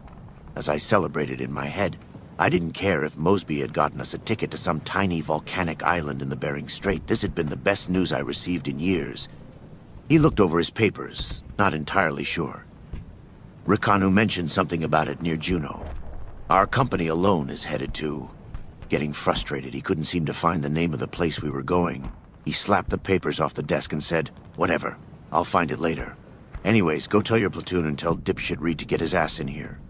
I was dismissed, but as I walked back to the grunt's floor, I was mixed up. Mosby getting frustrated and batting papers off his desk wasn't something new, but what could have gotten him so mixed up about our relocation? I didn't know, but I didn't care either. I was excited. But then something hit me. I didn't know if I would be shipped to the oldest and deadliest front or not. Of course, I looked forward to that. But then I recalled everything I had been remembering in the months of peace, Savannah. For the first time ever, I feared going to a different place, and the front line of a war. Of course, I'd been at war for around 7 years at that point, but you wouldn't call the assault, Montreal, or the Red Zone a war. The only word for that was still just Sherman. Anyway, headed down the stairs, my thoughts continued to race as I approached Reed, who was drinking commissary vodka on the floor with a corporal beside some duffel bags. I pulled a knife on him, and told him how if he didn't give Mosby his pristine issue of the latest Marine Corps Marty, I was under orders to gut him and mail his head to his mother back home. Reed stumbled to his feet, understanding the message, and we both whispered "I love you" to the other as we parted. So, after that, I sat on my bunk for a minute to think some things out before returning to that card game I left. I was sure it was just Mosby being strange again, or he just forgot to take his own pills the other day, but the worry about where we were going was still there for some strange reason. If we were going to Juneau, did that mean we were going to the Yukon front? And why was I worried about going to a new front? Oh yeah, there I could be killed. I'd forgotten to worry about that in peace and wasn't able to worry about that as a crazy person during the bulk of Montreal. Either way, I wasn't sure if this move was a good thing or a bad thing, but I was still excited just to get the hell out of Montreal after so many years of shit. I didn't know how any of this would pan out until a few days later when Mosby found out where we were headed, and after getting sidetracked multiple times. 2nd Battalion Charlie Company is going to Yukon territory. But to be specific, we're to fortify an outpost near a village called Teslin. Either way, the outpost is called LM5, and it's nearly 150 miles northeast of Juneau, Alaska. We'll be a ways off from Red-occupied Yukon, where most of the action is. Upon hearing that, I was ecstatic. Being a ways from the fighting to fortify some out-of-the-way outpost set all those worries about going straight to the front lines aside. So, with all the worry out of the way, I just couldn't wait to leave Montreal. Then, I looked at a map. This place was just around 3,600 miles northwest of Montreal. I was going farther away from home. Montreal was close to DC, yet still so far, so the feeling was strange. Adding nearly 3,600 miles would be different, but Montreal might as well have been a billion miles away itself. In the end, the worry didn't matter. My Montreal nightmare was just about officially over. 2 weeks later. The day was July 28th, 2074, and 0545 was the time when we loaded up. After the confirmation and time to spread the word, preparations were made almost immediately. I packed my gear and slung it on my back as I stepped aboard the truck. My squad filed in one by one while the rest of the 160th Charlie Company did the same. I sat there in the bed of the truck, feeling the cool and ashy wind blow around my body. We were all silent. The entire square was perfectly quiet, and the only sound to be heard was the rustling bags. I took off my gas mask to smell the dead air of Montreal one last time. I rubbed my hand along my arm, feeling each bit of dust and ash with my fingertips, saying good riddance while feeling strangely sad despite my drugs. Feeling how dirty I was, I realized I hadn't really showered since the last time I was at the rec center, which was 3 weeks prior. As each person boarded and placed their bags on a comfortable spot in the truck's bed, they all shut their eyes, listening to the echoes of wind through the hollow skyscrapers. The wind almost seemed to whistle through the hollow buildings, a sound we'd long since tuned out, and the still falling ash gave me another weird feeling of sadness. I believe the sadness in the air was experienced by most people, and I believe that was what was making Captain Mosby act strange upon getting the order. I don't believe any of us ever wanted to see Montreal again. But despite all the horrors endured and afflicted over the years, it was home. A horrible, abusive, and toxic home. But home nonetheless. I've mentioned before that we were all victims of Stockholm, so it was hard to tell exactly where the tears in the eyes or the fogged gas masks came from. Though about 90% of mine were from the fact I was finally escaping, the other 10% were from the sadness of leaving a place that held a gun to my head so comfortably for so long. With the concoction of bizarre feelings merging with the toxic air, I donned my mask again for the last time. And then the truck started to move. I kept my eyes open and watched the city buildings pass by. Another 6 trucks trailed ours, and 5 others were in front, but the deafening engines seemed silent for the moment. On the way, I saw Canadian citizens ignoring the convoy while going about their business in the early morning, and remembered how only a year ago, those faces would have shown anger at our sight, and their next movements would have been toward the nearest partisan cache. On the way out, those faces were simply neutral, destroyed, and dead by 6 years of brutal occupation and remembrance of that massacre. We entered the green zone and saw the reconstruction effort still in full swing, and the inhabitants unaffected by the passage of the convoy. Rolling along, we merged with another train of a few dozen trucks loaded with other troops from the 160th, who'd always been at other fire bases. We eventually reached a green zone outpost that marked the original border of it and drove right on past. Soon, we approached the highway. The few still awake at that point shut their eyes on the way out, joining the many others who'd done so at the start, trying to leave those memories behind and escape to dreamland. We had been on the road for 40 minutes when we exited the green zone and merged onto the highway to take us west. I took the moment on the highway to look out over Montreal, later known by many veterans as the Dead City on the River. The buildings were still all crooked or falling into each other, an ominous picture I'd seen every day for far too long. I knew there were more skyscrapers that looked far less depressing before Canada went to war, but they might as well have never existed in the first place. Blown away in the dust and artillery, those distorted replacements became monuments to the physical and psychological, victims of the post-assault occupation. I arrived in Montreal to that nightmarish skyline, and left to it as well, although the image of those skyscrapers were forever etched into the minds of everyone who lived in Montreal, citizen, U.S. soldier, or insurrectionist. That dark, soulless cloud still hung over the city, having never left since we first crossed the Canadian border in that rickety cargo plane. Eventually, the city became an ash heap in the distance. Once the torn city disappeared through the scorched trees, I couldn't keep my eyes open anymore. So, looking back up at the familiar dark gray sky, I tilted my helmet over my mask and fell asleep. Chapter 27. What the Sun Means.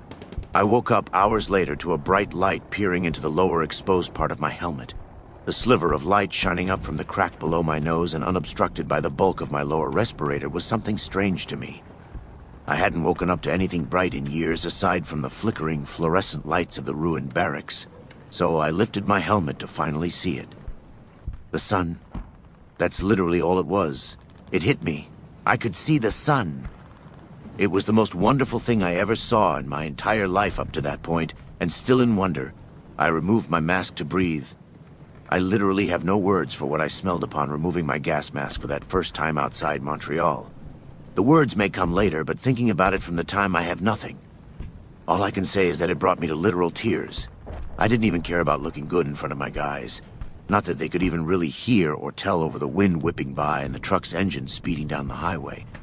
Like, I seriously can't even describe what the smell of pure air is like when you spent about 7 years constantly in an environment with the filtered air of a barracks because outside smelled like a dozen different chemicals, mixed with gasoline and decaying flesh. So, after sobbing to myself tears of joy, again despite the numbing drugs, for longer than I care to admit, I took in the world around me. Everyone in the truck was talking and chirping lively about whatever. Though I still couldn't hear that well over the wind and truck engine, I could tell they were talking by the fact that not one of them was wearing a gas mask. The entire energy was different, as I studied the faces that used to almost always be covered or bore the scowls and ash marks of life in Montreal. There was a new life that had been given to the soldiers around me. I wanted to join in on the conversations around me, but was still at a loss for words. I still reflected on the bright world around me, and the wonders of what the sun can do just with its glow. I remembered the time that we were shipped to the strip mine, and how it was raining literally the whole time. Dark and rainy, that was the first and only time I left Montreal before this moment, and the city followed. Not this time. This time I looked around to experience it all as I collected myself. The trees that passed by were green. They were green as green could be. Something I also forgot to or couldn't appreciate during the dark and rainy atmosphere of that other trip. Still in awe, the sun's rays warmed my skin and illuminated the midday landscape in a way that I couldn't even imagine was possible beneath a blue, so fucking blue sky. All that time of living in the ruined gray city full of hatred was gone. Life finally had color again. Not just ashy olive drab uniforms. Not just the red of blood. And not just blast-marked cinder blocks. I had finally collected myself enough and looked to the convoy. There were even more trucks at that point. There was at least a couple dozen in front of us, and a couple more dozen trailing us as we traveled down the unending country highway. I was then finally able to turn my attention to the people around me. I was still excited as much as the rest of them, but still just wanted to take in the sight of the sun, rolling green hills and beautiful trees. Then there was that air again, and just how actually breathable it was. I looked down at the gas mask where I'd hooked it to my belt, and knew in my heart that I was never going to need it again. I ended up joining in the liveliness around me, but it felt so good just sitting there in the back of the truck for hours on end. The convoy would stop at every gas or service station to refill, and maybe get a few more trucks to join us in our push towards the front. Gas and service stations had army outposts around them to control the flow of resources and reinforce the army's mobilization across annexed Canada. Troops from all over Canada were moving from place to place, ever since the annexation was calming down. If the highway traffic alone was any indicator, it was very clear that the relocation of annexed troops was in full swing. It had been a long time for the situation across Canada to die down even after the Canadian military was destroyed. Last time I heard about anything similar was during the days after the assault, when special regiments were created to track down the remnants of the Canadian military. I was obviously never part of that, since we had to deal with the post-assault chaos in the streets. I did end up hearing later that some parts of the new mobilization required new troops from basics to man parts of the expanding green zones in all major cities. Though most of the heavy work was done by people like me and the psychotic troops of Sherman, those fresh troops were there to aid the U.S. carpetbaggers who were moving to Canada to aid even further in reconstruction. I loathed the idea that those brand new troops were going to likely be brought up by guys like that Randy Clark, who thought they saw the worst of Annex World. But none of that mattered to us crammed in the beds of Alaska-bound trucks. We were happy to leave Montreal far behind and took great pleasure in the fact that where we were going was deemed safe from the front. No longer being under Sherman in the thick of Montreal, that brought up some questions about how our lives at the new duty station were going to operate. But that's something I'll explain later. In the end, our trip took 5 or 6 days to complete. It was a long but almost non-stop journey. Having only stopped for fuel or to change drivers, I wondered what the urgency was. 5 or even 6 days to travel 3,000 miles was nearly miraculous timing, but strenuous even for us. The nights were the worst, being so cold even for early August. Many of us wore multiple jackets and even our thick combat plates to combat the cold, and I actually sort of lied about the gas mask thing. I put on my gas mask during a few of those nights just to keep the heat of my face from escaping. I don't think that counts, though. Anyway, we kept lighters handy for warmth, and one engineer assigned to my truck had his butane torch to burn extra articles of clothing in the bed of the truck. Although that ended up being a terrible idea, since the burning articles would almost immediately be scattered by the winds whipping past the speeding trucks. Either way, we knew we were getting closer to the Yukon Territory, or Alaskan front with each degree dropped. As miserable as the short non-stop trip was, we eventually arrived. Plus, a little misery never hurt anyone, and most of the time it makes fond memories. Part of me wonders if that was the entire purpose of the Sherman Doctrine. If so, it backfired completely.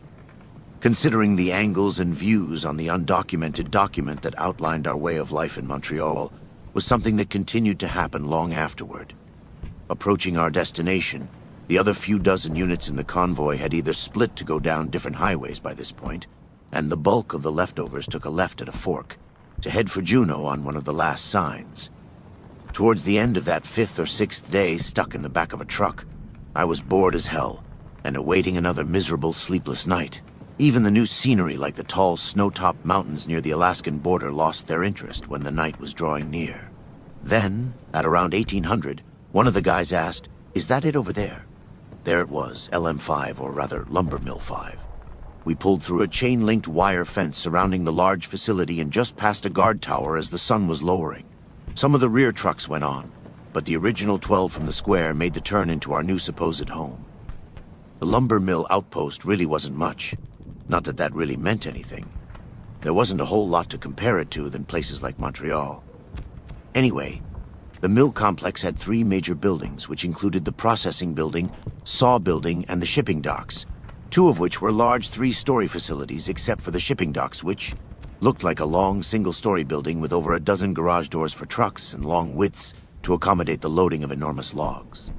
There were also multiple storage buildings, or little warehouses surrounding the area for various pieces of equipment or tools, and quarters for some of the supervisors. Then, there were the 2 large living quarters and a mess hall past the main mill complex and still within the fence just north of the saw building. I didn't see it the first day, but most of the workers lived off-site in what were essentially log cabins in a collective area off the highway and opposite the mill. So, we pulled into a large courtyard with the saw building in front and the 2 other main buildings on both sides. Taking in our new home, I looked back at the guard tower that sat unoccupied and overlooking the gate we pulled through. A few workers were wandering about in hard hats and thick jackets, but nothing really stood out about our new home. Either way, we unloaded from the trucks and saw Mosby talking with a civilian in a blue hard hat. Busy stretching our legs and unloading the trucks, Mosby took us a little by surprise when he shouted an order to follow him. The stiff-legged soldiers of our company started to follow Mosby, and our supposed guide in a mob. Leaving our stuff behind, I stuck with my gaggle of pals, including Reed, who I asked, "You know what happened to the previous garrison of this place?" He said plainly, "They were all pushed to the front for some offensive up north." "I think?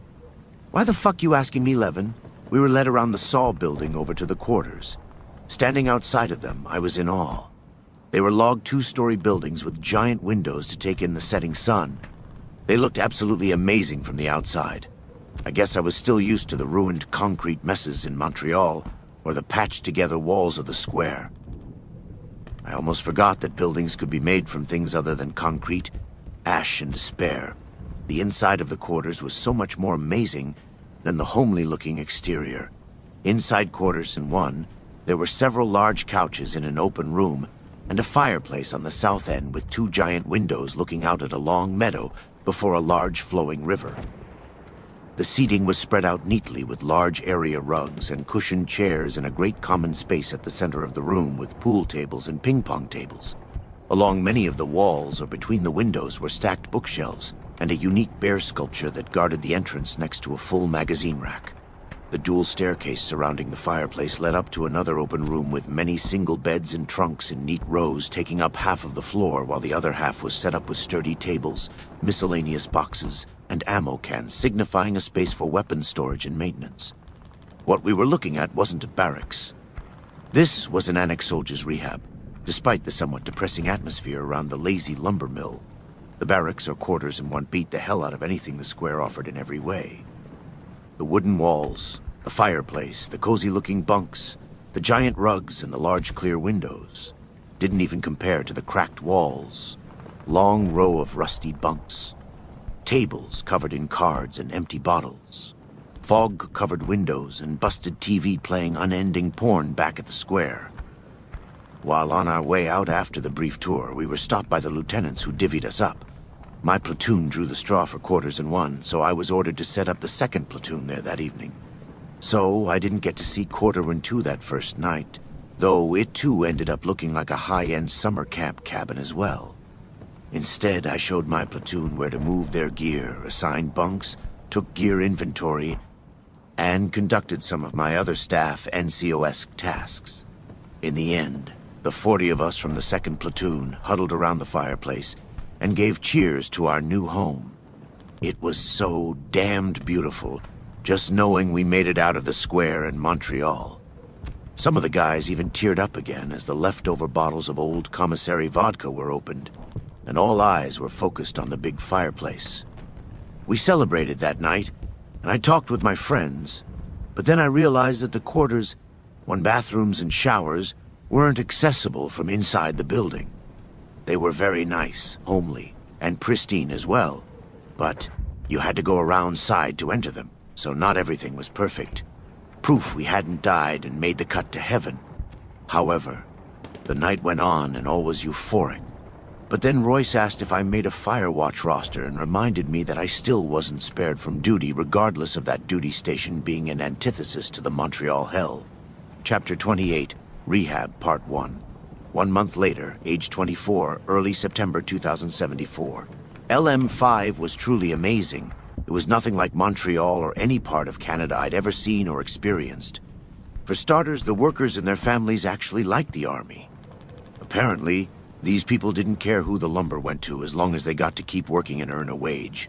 None of them even seemed to mind that the front lines of the Alaskan front were only 200 or 300 miles away, which isn't that far for the Yukon wilderness. I'll have more to say about the people, but the beauty was also something that never left us. Despite where we were, and the new atmosphere around us, I mentioned as a crazy person how Montreal never leaves. That was especially true in the first days, and while we were still adjusting. Many of us still had the nightmares of Montreal, but this duty station really did seem like a form of rehab center for the guys who were there. The memories of what happened for years were still very fresh, regardless of the nearly year-long era of peace in that city. Between the beautiful wilderness landscapes, bright colors, and snow-topped mountains, the bombardment of color on gray mines was almost overwhelming. That wasn't even mentioning the barracks, the extra duty activities, and interaction with Canadians who didn't want us dead. The more we thought about what beauty was around us, the more we'd think back. This too was something that never truly left, but was at least mitigated.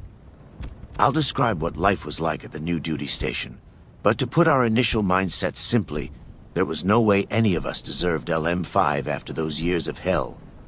I believe the undeserving tone was what led to those nightmares. Comparing what you did to where you are is a dangerous thing to do, especially if the new place was far better than what you came from in every observable way. Although the nightmares still came, many of us were still under the influence of those antipsychotics, but the beauty and serenity had a way of shedding light on dark minds over time. There were a few habits that would take a while to overcome, and a few thoughts that would never completely leave, but it was easy to forget the fact that we were still soldiers on a front of a war. But as I said, the beauty of the surrounding wilderness and all those colors made it easy to forget the circumstances we were in. The only real reminders of the world we left were in the form of an occasional jet roaring overhead. on its way to far-off Alaskan battlefields. And that would remind us of the fact we technically had a job to do at LM5. Despite the comfort of the near-resort-like duty station, we did have a task that our company had to carry out. We had to provide security for the people and workers of LM5 and their little village in the woods across the main highway. There were some other tasks our little outpost had to carry out, but ensuring the safety of the workers operating the mill was priority number one, which was a priority that wasn't hard at all.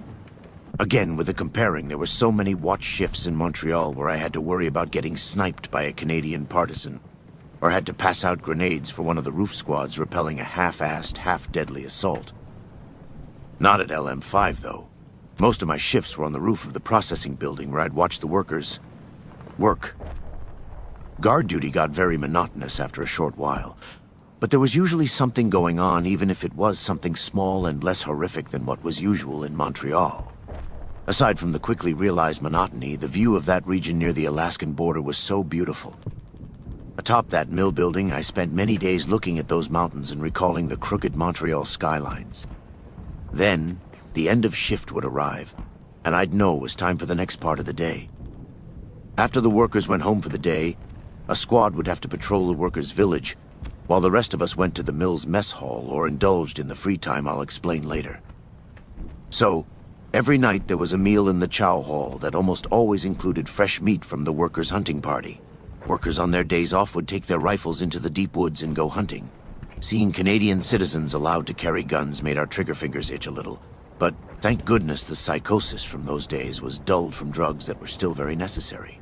Again, those workers were nobody to fear, for their disappearance beyond the tree stumps and into the vast forests were always met with a return of fresh game that only benefited us. I will still have more to say about the workers around LM5, but even from a brief glance, it was easy to see how if it wasn't for us, these workers of the mill were almost entirely unaffected by the annex or the war in Alaska. Alaska and the Yukon were giant, so we understood why the war never really affected them, but the brains from Montreal around them struggled to process their friendliness. The workers and people in the workers' village were friendly as could be, and just lived day to day doing their work. They didn't care about the annexation in the slightest, because this tiny mill and lumber town was so isolated from the rest of the country. Again, war and annexation didn't really affect them despite their proximity to the Alaska front. Some workers told me in a few buds how the front line of the Alaskan front reached the doorsteps of the mill back in '69 at one point, but that was about it. Ever since then, the front line had been moving further and further away. Then it occurred to us that the workers were actually talking with us, and seeming to enjoy it too. Also, even in my numb but logical brain, I found it astonishing that I was enjoying talking to the workers as well. I'll say again that originally, many of us were paranoid by the LM5 workers' hospitality, but after LM5's previous garrison left, the workers went 2 weeks without supervision. No uprisings, not hangings of US abductees, no nothing. The LM5 workers opened the gates to the mill as we pulled up, but all those feelings lingered for quite a while. Originally believing that LM5 was in Alaska, we learned that it wasn't quite. Still about 100 miles from the Alaskan border as the bird flies, the mill near Teslin Village was still occupied by Canadian nationalists, who were so far removed from the rest of Canada that they never really cared about the annexation. Strangely enough, LM5 was the most up-to-date little garrison in regard to news, at least by old Montreal standards. But that never changed any of the workers' opinions on US troops, who'd largely treated them well since the Alaskan front was always relatively close. Upon learning that the workers were in fact Canadian, and learning they were largely ignorant of what we did to their countrymen in the cities, we all made a non-spoken pact to never talk about Montreal with the workers. A few weeks after the initial paranoia, we eventually lowered our guard, but it would take a bit of time considering what we arrived, thinking of anyone who still considered themselves Canadian, anyone who called themselves Canadian, was worthy of execution only a short time ago in Montreal, but the workers would refer to themselves as such, and then laughingly corrected themselves with quotes around Americans, and continue on chatting. It was so strange, it was like they knew that America had annexed their country, but they simply didn't care. Even our shock at their hospitality only made them friendlier towards us. So, after a few weeks of readjustment, we started regularly intermingling with them, but more on that later. Still, though, it was hard for us to understand or even really explain the contrast between the LM5 workers and people of Montreal or the Red Zone. These people of the mill were down-home country folks, reminding me of the old Canadian stereotypes about being overly kind. I suppose the old waves of uber-nationalist ideology that took over Canadian cities never quite made it as far as LM5. Unlike the dust-covered and rabid ultra-violent nationalists who occupied the cities, it was quickly possible to see the people of LM5 as human. Another strange thing was what I hinted at earlier. The LM5 workers were never in the dark about what was happening to their country, but upon seeing an old newspaper from one of the Canadians I grew to really like, I understood why. A 2068 headline from a Juno paper simply read, "Montreal falls to U.S. forces," and that was it. The article talked about some of the politics behind it, and why America was annexing Canada, but there were zero details. No details about how the city fell in August of '67 and rapidly devolved into a horrific shitshow of atrocity on both sides. The signal cut off between all major cities, and headlines lacking details about what was actually happening can only be described as Sherman, something the occasional LM5 worker to hear would never understand when referenced. As I said, the lowering of paranoia and the gradual mixing with the friendly workers allowed me to have Canadian friends, something I never thought I'd be able to say I could have a year prior. There were a few mill workers or lumberjacks who stood out and became regular pals with some of us. But one guy stood out to me. One of the workers I got to know particularly well was referred to by everyone simply as Mr. Tuck.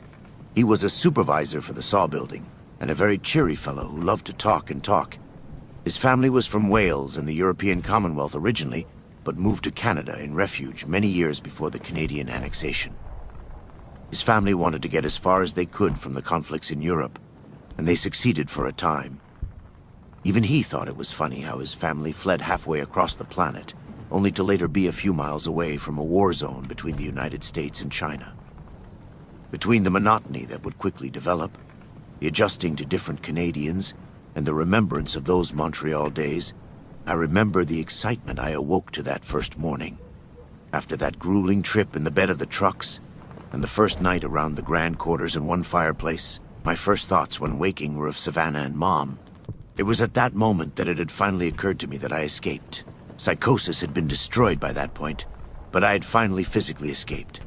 As people awoke, wondering where the chipping walls and Montreal fog was, they stirred to life in the new home of bright sunshine, new smells of pine, and log walls of peace. I immediately started on a letter to Savannah and Mom. Remembering they both lived in the same house for a while at that point, I wrote to both of them in the same letter. Making my way down to one of the comfy couches of the first-floor lounge space, I also recalled how I was too excited upon hearing the departure news that I was too busy celebrating with my pals to write about the whole thing. After that, and after the week-long truck ride, I hadn't had the time. Sitting across from the fireplace with a few lower enlisted early risers, I started on that first LM5 letter. Dear Savannah and Mom, 2 weeks ago I was told personally that our company would be moving out of Montreal. I apologize if I made you worry in the meantime, but I was too busy celebrating with my company and friends, and busy packing up the whole time. I was scared upon hearing the news, since I'd long grown fond of Montreal, and because it seemed like everyone was getting shipped to Alaska. I was wrong to be scared, and I am so overjoyed right now. They moved us to a lumber mill near the Alaskan front. Don't you worry, though, since I hear the front line is a few hundred miles north. I am not worried about anything anymore. The fresh air, the trees, the flowing river, the giant mountains, the peace and the sunshine almost immediately brought me out of my slight depression problem over in Montreal. The only downside is that I am now over 3,000 miles northwest of that gloomy-looking city, and a lot closer to the Alaskan front. Though I am farther away from you, I have nothing but good feelings about this place, and am happy for the serenity I feel just with the change of scenery. Hopefully, I will be able to wait out the rest of the war over here at LM5. I don't know when I will be home, or if being part of the Alaskan front will give us new procedures to work under, but I am certain that no harm will come to me while I am here. I love you both more and more every day.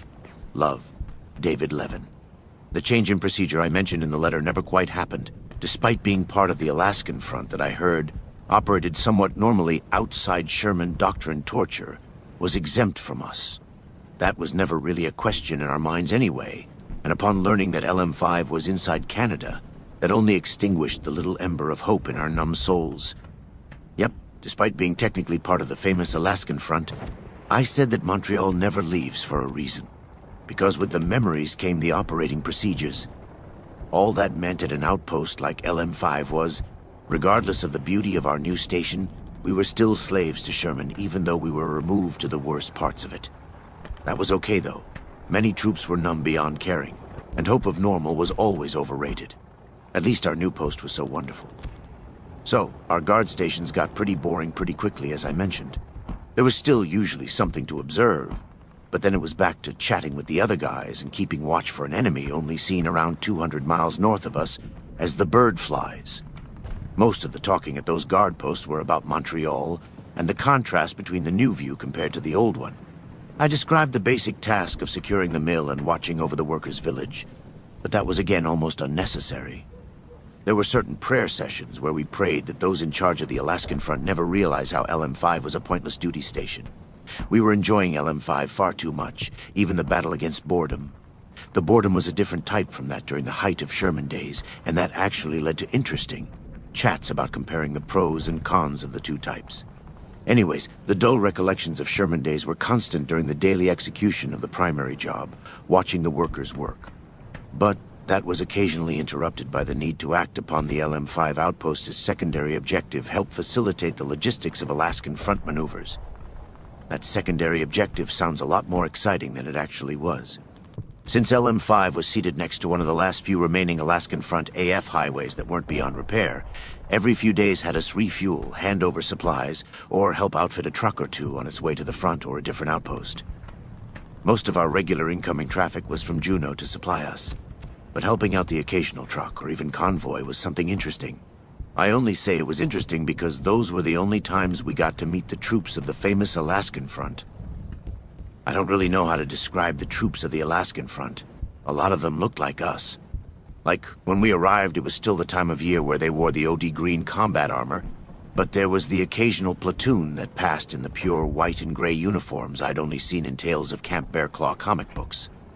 Bringing that comic up with those guys leads to visible question marks above their heads, confirming that those comics alone were something that was only Sherman the entire time. Indeed, even as a crazy person, I suspected that those comic books were just a means of news without being official. And I was right. Only Annex troops knew what those comics were. So, most of the interactions with AF troops were fairly brief.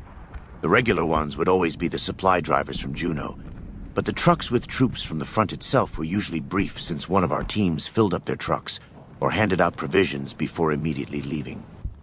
There was usually a little time to chat them up, while the boys in the back got out to stretch their legs, and most were very friendly. Neither group understood a lot of what the other group was talking about. The military has similar ways of speaking, and things members can always bond over regardless of where they served, but the area between Annex troops and troops of the AF was a little too wide at the time. Part of those moments were just a little awkward, but still pretty hooah.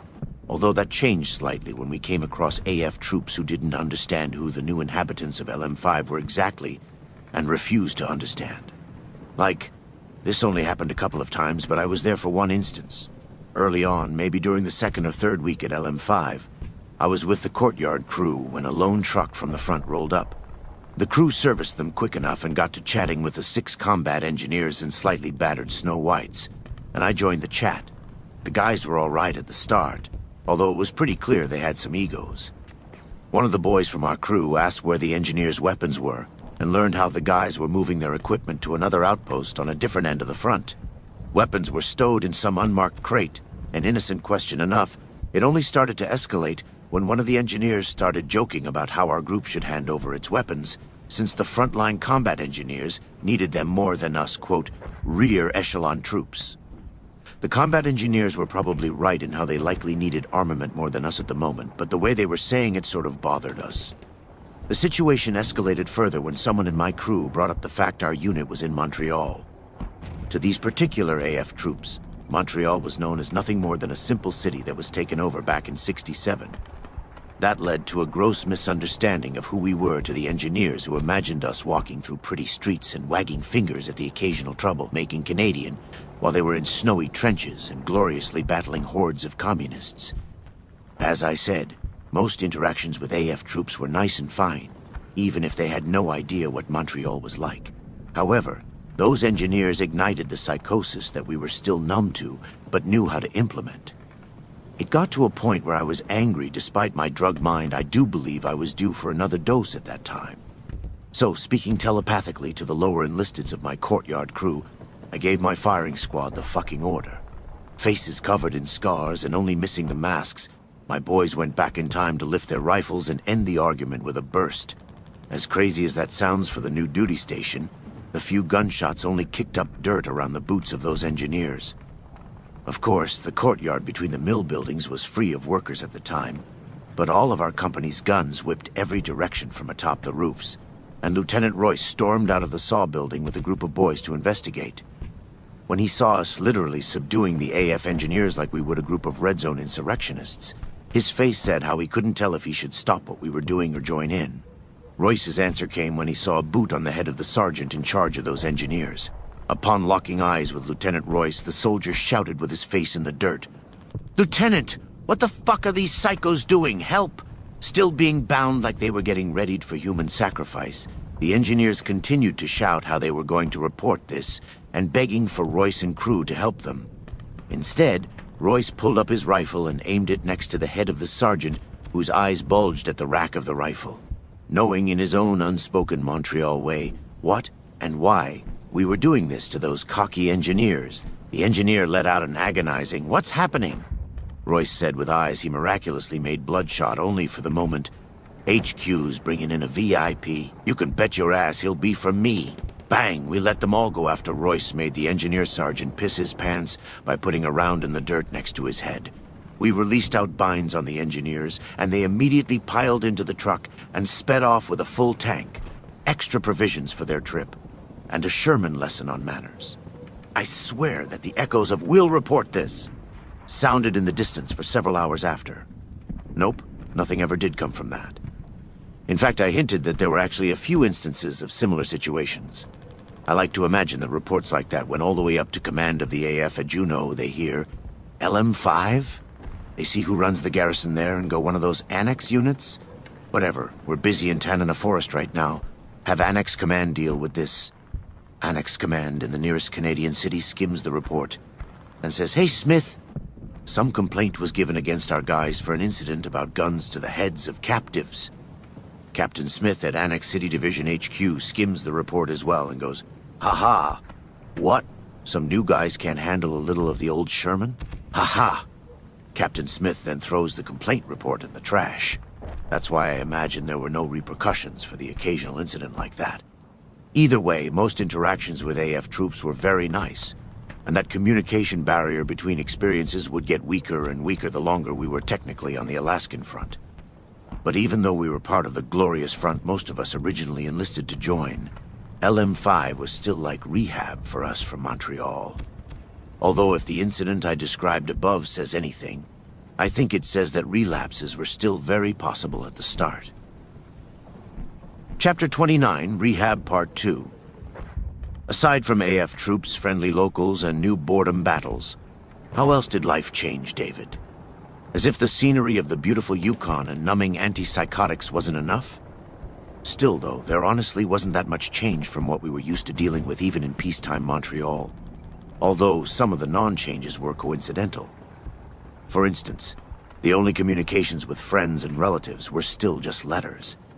I couldn't tell you if each letter to the home front was still meticulously read for anything about Canadian operations, but that had been brainwashed out of us long ago. I will mention that we simply weren't sure if we'd ever be allowed to call home. I only say that because we eventually learned that not one of the homes in the workers' village had a phone or payphone, and comms with Juneau were done over military radio. Either way, that didn't bother us, considering people heard about my personal phone story with a hefty amount of skepticism. Another reason none of that bothered us was because letters and even weekly news were far more regular than in Montreal. Despite how isolated we were in the Yukon wilderness, we were kept up to date on events at home better than ever. More on that later. So, the biggest difference between LM5 and Montreal or the Square was the amount of freedom we had. Of course, there were still the crews that patrolled the workers' village, and even night watches. But for most of us, after the day shift was over, we were free to do whatever. I'll skip how leave still wasn't even a thought because Sherman never leaves, and instead say how our old replacement for that, the RC, was in turn replaced by day trips. In something that may be unheard of even to troops on the Alaskan front, we at LM5 occasionally had the weekend off. I am not lying. On those free weekend day trips, troops would take a few pals into the woods with some of the lumberjacks and hunt. Other activities included fishing on the banks, or on a raft in the middle of the Teslin River. One group from Reed's platoon even dedicated an evening to a ritual-style fight club sort of thing in the woods, where they fought hand-to-hand with each other, and even some of the biggest lumberjacks at LM5. After which, they had a barbecue. I am not kidding when I say that the new duty station was like a rehab center, or some fun summer camp. Day trips included all sorts of things unavailable to us only a year prior. Even though day trips were full of fun, even after the shifts, many would simply sit on the back porch of the quarters and just look out at the meadow, river, and sunset. None of which were things we had for so long. Peace, serenity, hope, and beauty had finally returned to lives plagued by horror for so long. Some reading this may wonder how long it took for this place to establish peace in our minds and beings. Aside from the occasional nightmares and eventual battle with boredom, the peace put inside our minds hit almost immediately. It actually probably happened in the trucks or the first time I saw the sun in 7 years, but the change I saw in myself was the same change I saw in everyone. Even as the days went on and the longer I was at LM5, there were several after-work periods where I joined a group from my platoon to look out at the river and watch the distant mountains. Transfixed on the colors of the sky, I'd hear people sit down beside me and begin enjoying the same picture I was looking at. I'd look to my right and see Savarin, my best pal who always yanked me out of whatever craziness I was in, sitting right there knowing we went through it together. Then I'd see Andrews, my usually quiet friend and medic who physically saved me so many times whether I wanted to be saved or not. Stiles sat there quietly waiting for an order from his old squad leader, and knowing he'd gladly take on whoever may have wanted to interrupt the moment of peace. Beyond him, I'd see Collins, who was the lowest ranked of my pals, stagnant in rank because of the screwed-up Annex command structure, but always ready to join my side or be an ear to listen when the memories came. Hill was always beside Collins, chatting up whichever face was closest, talking about you name it, and appearing as if Montreal never affected him solely because it didn't, when he was busy watching his pals' backs. Looking to my other side, I'd see Roland, who'd always joined me in the moments of psychosis, and went above and beyond Sherman, only to be drugged up, and left with still memories of those days, unsure of what to do with them in the new environment.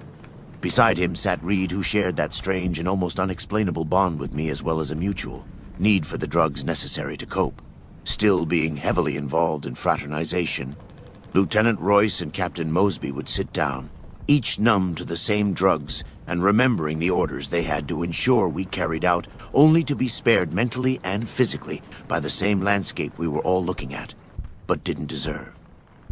At some point, somebody would get hungry, stand up, make the offer to everyone near, and then we'd all make our way over to that other RC replacement at LM5, the mess hall.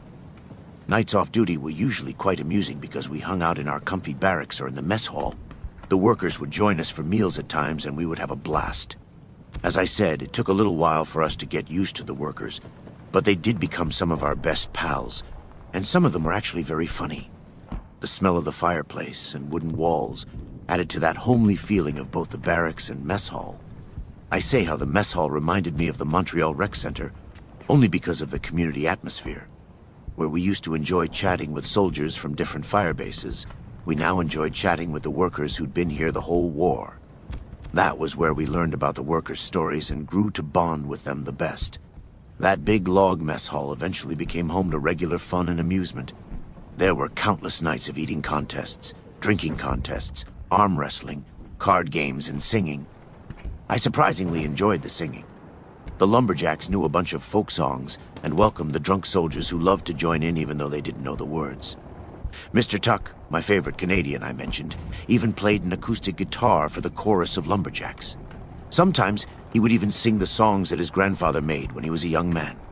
Mr. Tuck's songs were good, but a little too depressing for my taste, unlike the fun and usually upbeat Lumberjack songs that most of us troops happily look like idiots rejoicing to.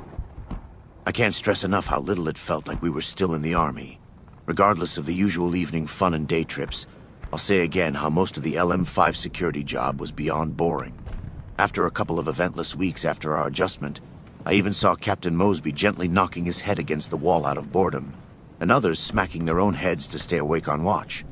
Though I never wanted to go back to Montreal, that toxic city was definitely more exciting, at least during the usual watcher patrol. Adrenaline is a drug, and many of us were getting some withdrawals.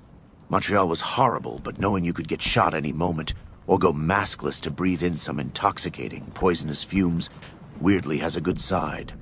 After a while, I started to look back fondly at memories of taking potshots at red zone civilians. No matter how boring things got, we had no intention of giving our new Canadian pals a reason to hate us. So, the days on watch passed slowly just watching the workers work. The best part of my day before the end of the shift was making the rounds to each of the other posts around the complex. Even true infantry jobs like mopping or sweeping started looking fun when you spent too long daydreaming about nothing. I never would have thought that I'd so enjoy filling out supply forms or creating more shift rosters just to combat boredom. However, every now and then, something vaguely exciting happened. One day, I heard that some guys got to shoot up a grizzly bear clawing at the western fence. That must have been fun, but the hours were always slow till the end of shift freedom.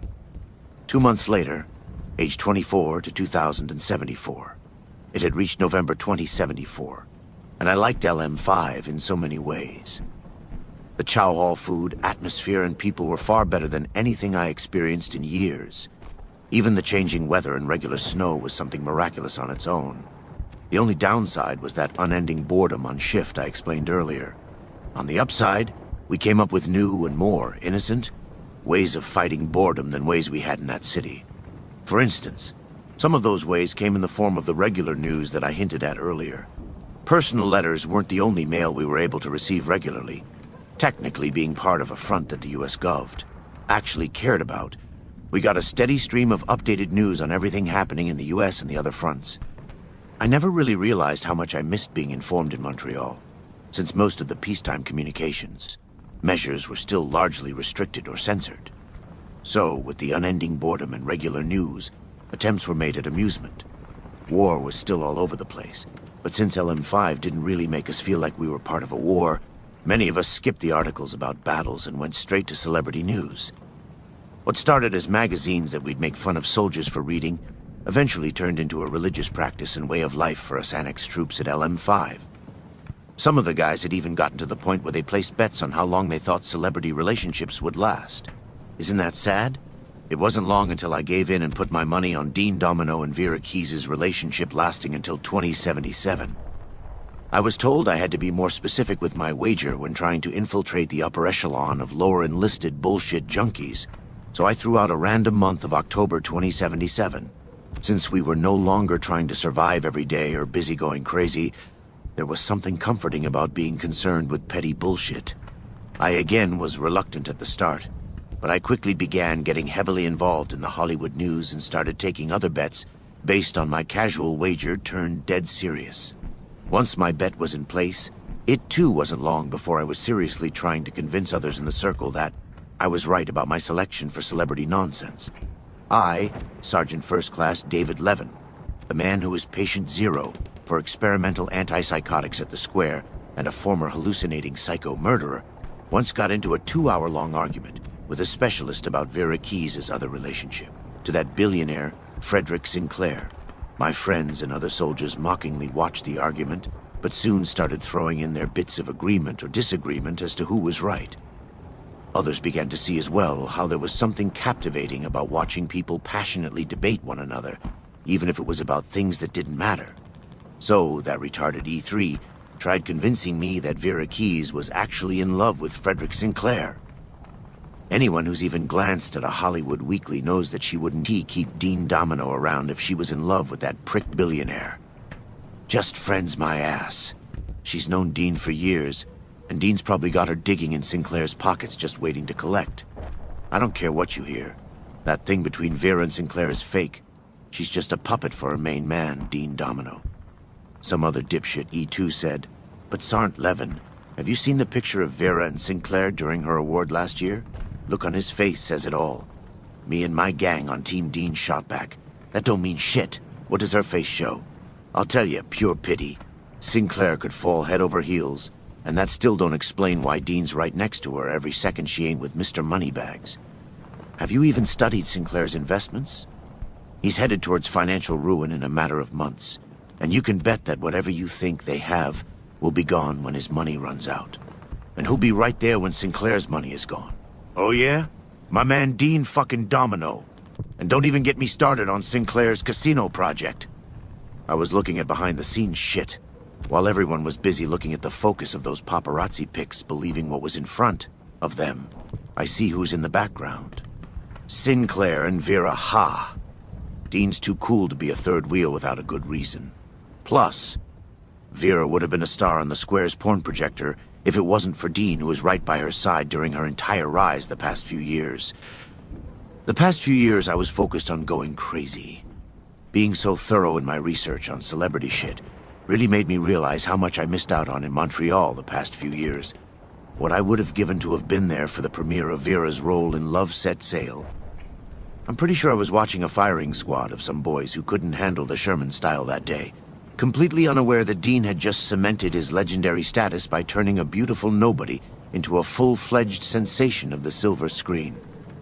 Anyways, we generally ignored war-related news at LM5, but every once in a while, a news article would catch our eye that went something like, Chinese garrison surrenders, 200 plus captured, or push on Tanana Park, opens road to Fairbanks.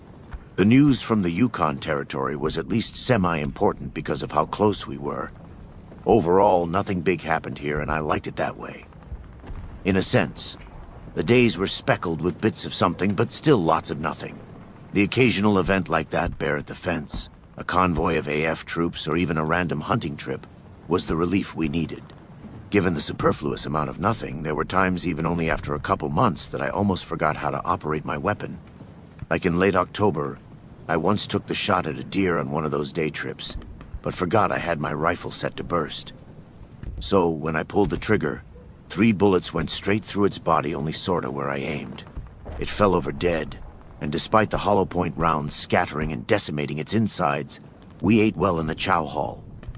It's sort of strange how you can sometimes spend so long with instinctive training and then lose that skill to boredom and laser focus on celebrity relationship gossip. Events and non-guard related activities were rare, so our usual escape from LM5 was the news. I went into the celebrity pools and other nonsense, but I really liked how recent the newspapers were. LM5 was just 100 miles from Juneau, still as the bird flies, and though that seems pretty far for an East Coaster like me, the Canadian and Alaskan countryside is vast. 100 miles is nothing out here, and since Juneau is so close, info is readily available. Whether that info was relevant to us or to the war didn't matter. Hearing about something other than the jammed saw blade or the late shipping truck was a godsend. In case I hadn't clarified, the significance of Juneau was that it's been the headquarters of the U.S. Army for the Alaskan front since the invasion of 2066. 8 years after the first Chinese forces landed in Anchorage Bay, our forces still flowed through that city on the way to the Yukon or other wintry war zones. The amounts of soldiers in Juneau outnumbered civilians 6 to 1 even in the early stages of the war, and was still a prime target for bombings. The city houses the commanders of the Alaskan front, and the flow of troops through it had never stopped. Despite the Chinese numbers, they were never able to take it no matter how close they got, and despite the ups and downs of the war. I was not made aware of the tips in the scale until I got to LM5, but in late 2074, our soldiers were on a serious offensive.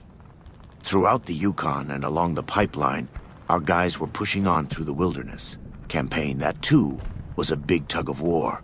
With the war going the way it was, and given how far the lumber mill was from the actual fighting, I really felt that I could wait out the rest of the war at LM5. I was comfortable feeling that the only battle I was likely to be in was the battle against boredom. My securities about my own personal safety was also bolstered by the fact that 50 to 60 miles to the northwest was a mechanized infantry outpost in the mountains. They patrolled the area and watched out for Chinese counterattacks or possible raiding groups. Raid groups were the only thing we had to worry about, but the Chinese were too busy fending off the Americans who were pushing on through the Yukon with a momentum never seen before. If the AF troops in those occasional convoys were correct, the Wilderness Campaign's goal was Fairbanks, Alaska, one of the last big strongholds up there before an offensive on Anchorage could be initiated. The mechanized base's response channel call sign was Task Force Steel, Chapter 30, Ghosts of Christmas Past. 2 months later, aged 24 to 2075, things at LM5 were going great, and the mill was closed immediately after Thanksgiving as the snow fell gently over the woods onto the thick white blanket across the forests. The workers had all moved into their homes in the village for the holidays, and Christmas was just around the corner. Candles burned all night and lit up the log cabins in a magical display, like out of an old Christmas movie. We in the quarters dressed Yogi in a Santa Claus outfit, and all was just lovely. Yogi was the giant and fierce-looking bear statue by the front door, of course, named after the classic cartoon bear. He held up one paw in a strangely friendly but authoritative manner since we arrived, and was always an object of intrigue that gave rise to strange customs. Every day since I arrived at the mill, I would give Yogi a high five on the way out, and the high five became a lazy tradition among those who lived in Quarter First. Even if you weren't feeling good that morning, you always high-fived the bear.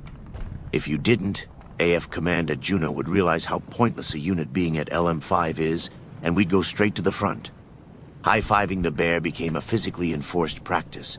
Over time and after enough boredom or lack of things to be upset about, those things tend to have a way of creating themselves. Like I had been at the head of countless tribunals against those who failed to high-five the bear during my time at LM5. As I suggested, the lack of problems or issues to deal with quickly led to the creation of strict practices.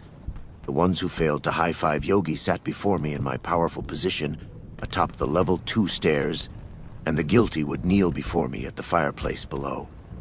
The fire was always going in order for the accused to literally face the heat, while myself and the rest of the council debated from our position of power on how to handle the offender. The man of 2nd Platoon who did not pay Yogi his respect was sentenced to be punished for the crime by getting restrained and socked in the mouth by his closest friend. 2nd Platoon was still small, so we knew who everyone's best friends were. Second offense made the person subjected to a beating by his entire squad for 30 seconds, which doesn't seem like a long time until it happens. Then there was the 3rd offense, which I never had to issue punishment for because the offenders always had a way of recognizing Yogi after the 1st or 2nd offense. I won't say exactly what we intended to do to those who neglected the bear a 3rd time, but I'll just say that we hoped God had mercy on that man because we sure as shit wouldn't. Like I said, with the celebrity news, and given the new environment, we took many of the serious repercussions for things that were deadly in the Sherman days and implemented them in a watered-down form at LM5. I'll say again, Montreal never leaves, but the minuscule procedures and practices that were established over time retained a certain level of the old psychosis, since all our skulls still contained those minds. So, things like the high-five tradition was initially just something silly, but as I said, would grow into a strictly believed and exercised law. Things like that even became deadly serious to the way of life of everyone at the lumber mill. You'd be surprised at the seriousness of dumb things when paranoid and formerly psychotic minds are afraid of losing where they ended up. I'll give an example of the severity of those dumb things, but I'll sum it up by the overall idea of, I love LM5. Sergeant First Class Levin high-fived the bear statue the first day. Clearly, we all have to do that, or we'll lose our newfound joy in life. I'll paint a quick picture of how we viewed the pettiest things with something that happened on watch, atop the Saw building, and before Christmas of '74. Only around 4 months into our new station, and the Yogi High Five was already into its 2nd month as a law. So, I was standing and looking out at the distant mountains, since the workers had stopped working weeks ago when I heard a commotion or argument between 2 of the troops from my platoon. The commotion didn't faze me since it had been going on for nearly the whole shift. Although the argument was largely ignored by everyone atop the Saw building, I caught a few words about girls, only for the argument to drift into other areas of nonsense.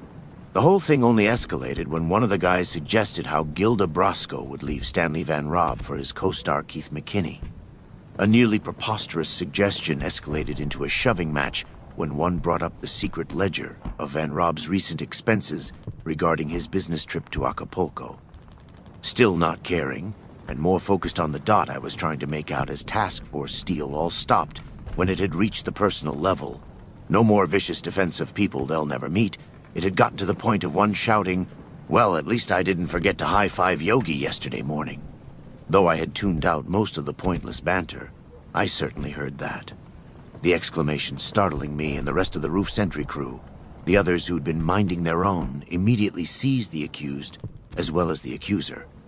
Everyone having heard the DEFCON 1 warning from that guy's mouth, I got on the radio to make Captain Mosby aware of what happened.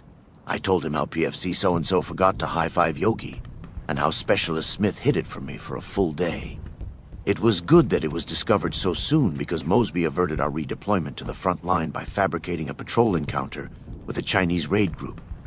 One soldier was punished for not giving the bear some palm, and the other was punished for not immediately tattling on his friend. So, a vertibird from Task Force Steel was sent to survey the coordinates of the make-believe raid group, but the imaginary communists disappeared into the forests. It was essential that Juno was occasionally reminded that troops at LM5 were still necessary, but they never learned how the Magic Bear idol was the reason for those reminders. Such were the ways of LM5 when problems were created simply in order to remember what struggles were like. So, the snows of winter were nothing like in Montreal. In Montreal, the snow would just barely fall onto the cinder-filled streets despite the river and lake being iced over. Once the snows melted on the streets, the water, ash, and toxic chemicals in the Montreal air let out a fume even more penetrating and awful than usual. The only way to describe that fume was like the nice smell of rain after a storm, but mixed with burnt hair, sulfur, gunpowder, and gasoline. At LM5, the snow covered the trees and mountaintops like frosting on a cake. The thick snows, the silent lumber mill, the tall trees, log cabins, and log quarters really did resemble something like a winter wonderland. Everything about LM5 was so much better, but the bar set in Montreal was lower than my words can even describe. Beginning in late November, we were even issued the winterized combat uniforms I'd only seen in that comic series, and on the troops who stopped by. The olive green cuffs were replaced by light gray ones, and dark gray combat boots. The army green ballistic plates were replaced with white ones, and the joint padding was painted white as snow with little black markings for rank and unit designation. A new bit of gear were tinted goggles that were incredibly useful on cloudless days since the sun reflecting off the snow was literally blinding. The gray ski masks were also really warm in the bitter cold and much thicker than the thin green ones worn under our gas masks in Montreal. The masks and goggles did a very good job of sealing off the eyes in a blizzard, but I wore the face coverings for their practical purposes. When I saw the blizzard-equipped and faceless boys to my left and right in the new season, I often thought back to the old Montreal days. Over the short months at LM5, I'd grown so used to seeing the faces of my men, I forgot the days when faces were more strange to look at than masks. I will never truly forget the images I'd seen 1,000 times before. Images showing armored soldiers in ragtag green uniforms, each one's head and face covered by a thick helmet and menacing gas mask, used both to breathe the toxicity and to remain anonymous during the chaos. Despite the wonder around us, it still wasn't hard to find reminders of times we were rapidly forgetting. We still carried our rifles with us wherever we went, but it hardly seemed necessary in LM5 since by this time we were largely convinced we accidentally got shipped to a Boy Scouts camp. But winter was so magical at LM5, and it seemed like I went through years of hell to finally end up in heaven. I tended to think that every morning each day I was there. Finally, Christmas of 2074 came. Christmas Eve was when the good stuff happened, but the holiday itself was unlike any other I had experienced in as long as I could remember. Christmas Eve was very relaxed even on shift, but the real fun didn't start until dinner. In the mess hall, there was a great meal that was collectively made by the families of the workers, and decorations were put up the whole day for the evening party. Upon seeing what was done to that chow building, all of us in the company were hit with that old wave of shock, wondering again where our perception of Canadian hospitality switched from Molotovs and dead soldiers to Christmas carols and cheer at our sight. The Canadians of LM5 had been nice and even friends with us for months, but never so overtly happy. At the end of the shift, we gave the collective ha-ha. Sucks to be you to the guys of the night shift and began our fun. We ate like never before, and when the eating was over, then came the drinking. I took on Severin, Collins, Andrews, Hill, and Mr. Tuck in a drinking game. The game was a classic of the square, very simple yet very stupid. The goal was to chug a quarter bottle of bourbon, and the first one to empty it won a pot of 200 actual dollars, not that now irrelevant army script. I came in second, but as soon as I was done, my body rejected what I did. I fell out of my chair and threw up all over the floor. However, even the nearly instant misery of that game wasn't enough to spoil the night after a rally. That entire night, the mess hall sounded of laughter and Christmas carols mixed with lumberjack songs and far too much alcohol. This fun wasn't the type of fun you had after surviving a frenzied red zone mob and was safe at the barracks. This was simple fun. I saw it in the eyes of my friends and subordinates. There was so much laughter, fun, and genuine joy in all of their faces. Most of the soldiers were too drunk to think about the past, instead joining in the songs, games, and even dance in intoxicated glee. Some were different, though. I was busy drinking water with my buddies, both Army and Canadian, after recovering from the game, but I remember something caught my eye. One of the corporals from Reed's platoon sat alone at an empty table just staring at the plate in front of him. I thought he was concentrating on not throwing up at the time, but looking back it was different. The empty bottles around him, and the look on his face showed he wasn't trying to keep something inside his stomach, so much as reflecting on what was already inside his head. All that horror was easy to think about after a few drinks and in the wrong moment. I didn't know if that corporal was one of those who received the drugs, but maybe he needed them or was starting to realize that amidst the joy around him. Either way, it's very dangerous to be drunk, alone, and dwelling on your mistakes or what you had to go through. Alcohol was a great mask for inner emotions and good company and vibes, but I was too dumb at the time to see if that man was okay. But the night went on, and I had the time of my life. Still, through all the drunken stupidity and merriment, nobody could escape the past. And even though drugs helped numb the effects of thought for many of us, it still wasn't a good idea to dwell on it. All anyone can do is accept their mistakes and be thankful for what they do have, whether that be their friends, their family back home, or hope of something better to come along. I think the chaplain tried to tell me something similar before. Maybe I don't need to, but I feel I should mention my letter the night before the Christmas Eve party. Just like the thousands of nearly pointless letters I'd sent over the years, the letter home that night wasn't much, but still something. I remember briefly wondering how I could still have things to talk to Mom and Savannah about after so much, and why they still responded. But they responded every time. No matter the change in scenery, the atrocity, the lies, I knew the meaningless letter was cherished and loved by them for reasons I still can't logically explain. Anyway, here's what it said. Dear family, LM5 is still the best place to be during this awful war. Christmas Eve is tomorrow, and now I feel better than I have in a while. I have gone 3 weeks without smoking, so I think I'm doing much better. Not going to lie, I still crave them out of habit, and kicking the routine part of the addiction I hear can take months. But the cool, clean air of this place is enough to clear me up and give me hope. I can't wait to receive your holiday pictures, and maybe in my next letter I will send some pictures of me. I think Corporal Stanley still has a camera, haha. You know I miss you both more and more every day. Love, David. Christmas Eve passed, and on Christmas morning there was no watch. Orders said we had to run patrols, but Captain Mosby said we didn't, and I didn't want to go over his head with our regiment's command at Juneau. That was a joke. I had no desire to do anything due to that morning's hangover.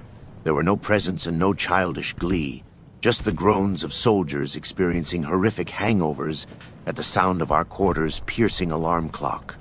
My LT Bud, Lieutenant Royce, was passed out in the bunk next to me like he'd been shot and just happened to fall on it, and I laid there staring at the rafters when Captain Mosby himself approached.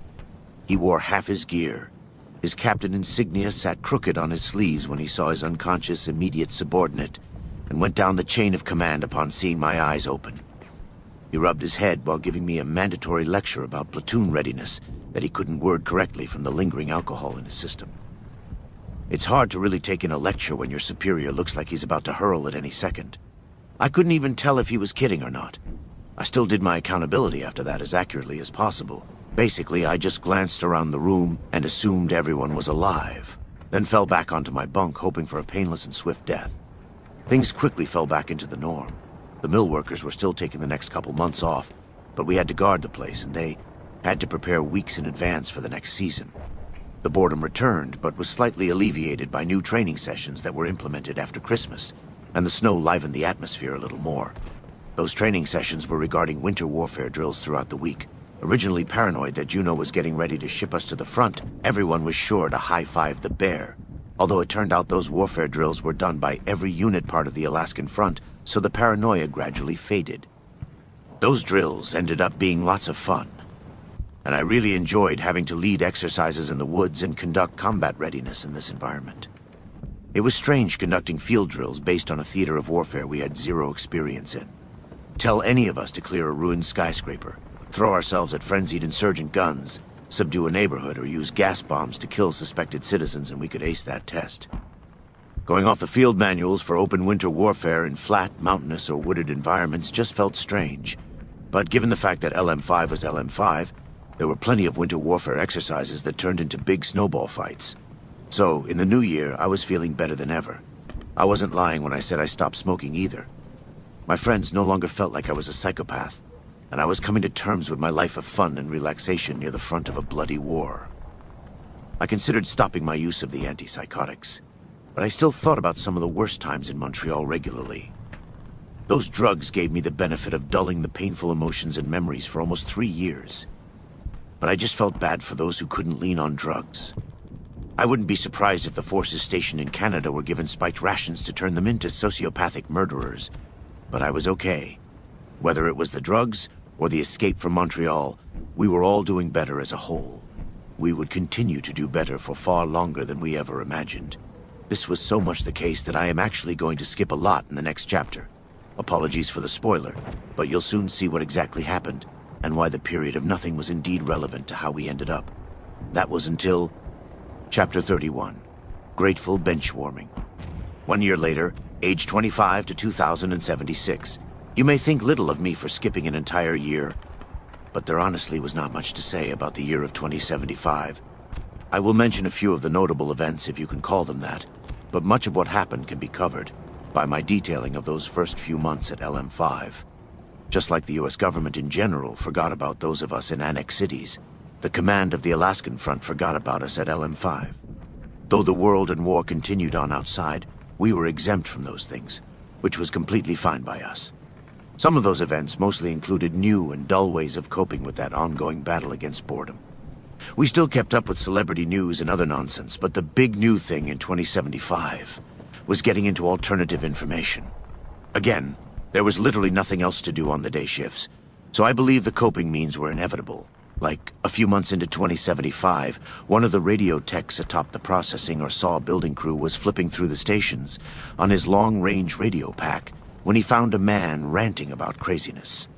Of course, it was interesting nonsense, but the intercepted transmission was to any and all resistance members. Considering we were still technically in Canada territory, we thought the broadcast was to Canadian resistance fighters still in annexed cities. Terrified of a new wave of violence in places like Montreal, and fearing a return to the old days of Annex World, it wasn't more than a minute into the broadcast that we learned that it was targeting resistance members against the global Maoist government. Yes, we happened across a conspiracy man whom none of us would dare to turn off due to his essential aid in the war of LM 5-day shifts. From the primary host, Alejandro Jones, we spent countless hours learning about government officials and high society members across the world devising ways to survive an upcoming catastrophe by experimenting with different ways to achieve immortality. After the elites achieve immortality through every means from sacrificing children to Lucifer, to uploading brains to mainframes, the elites would then try to kill each other one by one in the post-catastrophe world in a big event quoted as the Great Game. We also learned much about the Zayton aliens hovering above Earth, who'd been abducting people for thousands of years. That was funny to hear about, because during that broadcast, we actually learned we weren't the only military ones who were regular listeners. One time, Mr. Jones got a call in from some guys who were revealed as other AF boys in the Yukon. The troops were hysterical, claiming how their squad's medic, a Private Elliot Terre something, was abducted in the middle of a battle by a UFO. The host actually believed them. I mean, the troops were pretty convincing, but everyone knew that those troops were probably just passing time in the snowy trenches. There was so much entertainment that we tuned in all the time. Even though we knew the host was just feeding his fellow nutcases, it was so enjoyable to hear about the secret Big Mountain Research Center and the true source of brains for those in development robo-brain robots we'd heard about back home. There was daily news about Chinese infiltrators smuggling weapons into DC for communist agents, and specials about nuclear war being started by those Zax computer systems. The best episodes were about how the Big Vault project was actually a cover for mass social experiments to be run by the US's shadow government-to-be, codenamed the Enclave. The host always backed up everything by shuffling likely blank papers in front of the microphone, but usually while shouting something along the lines of, "I am here to energize the human spirit and light that fire that will burn your system into a pile of black slag." or just going off on a bizarre tangent like, Men think it's fun to go watch football all day. You're not gonna have your stinking football if we have World War III. Your kids are gonna be dead.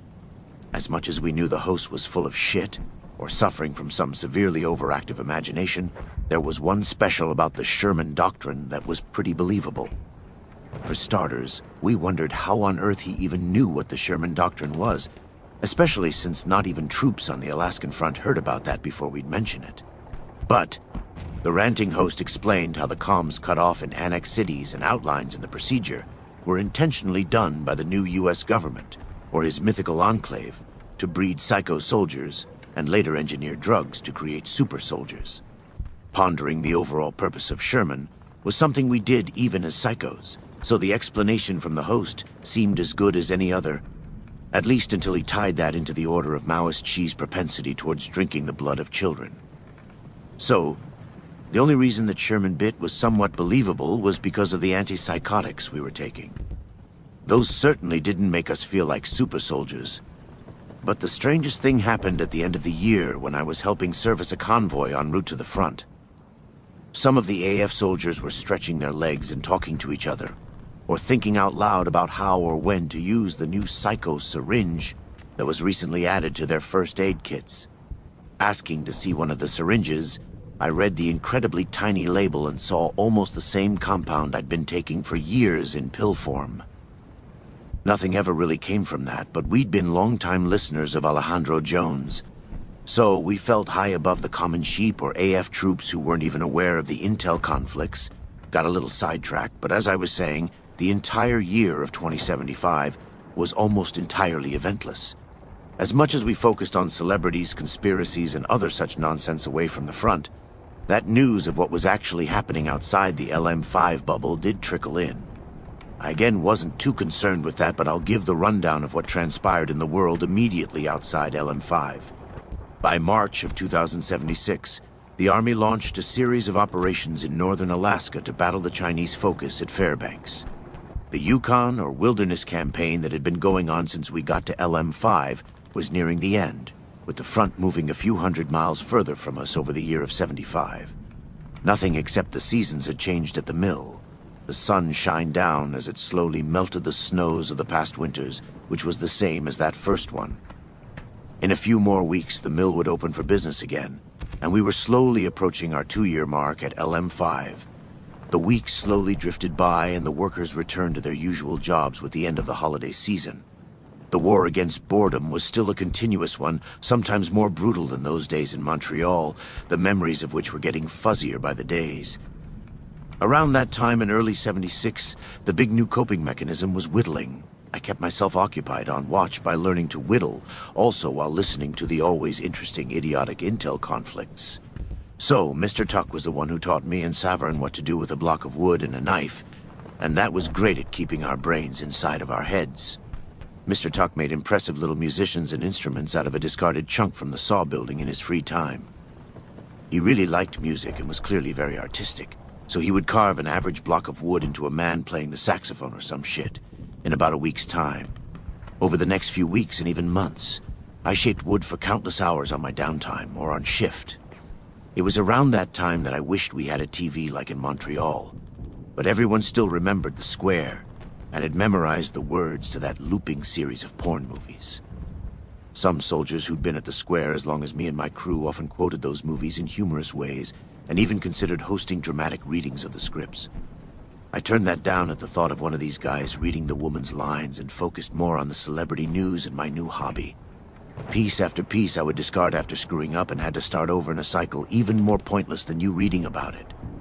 I mostly made weird-looking stick people, guns resembling something an 8-year-old boy would draw, or whatever came to mind. But then I'd give up out of frustration only to start the hobby again after enough boredom.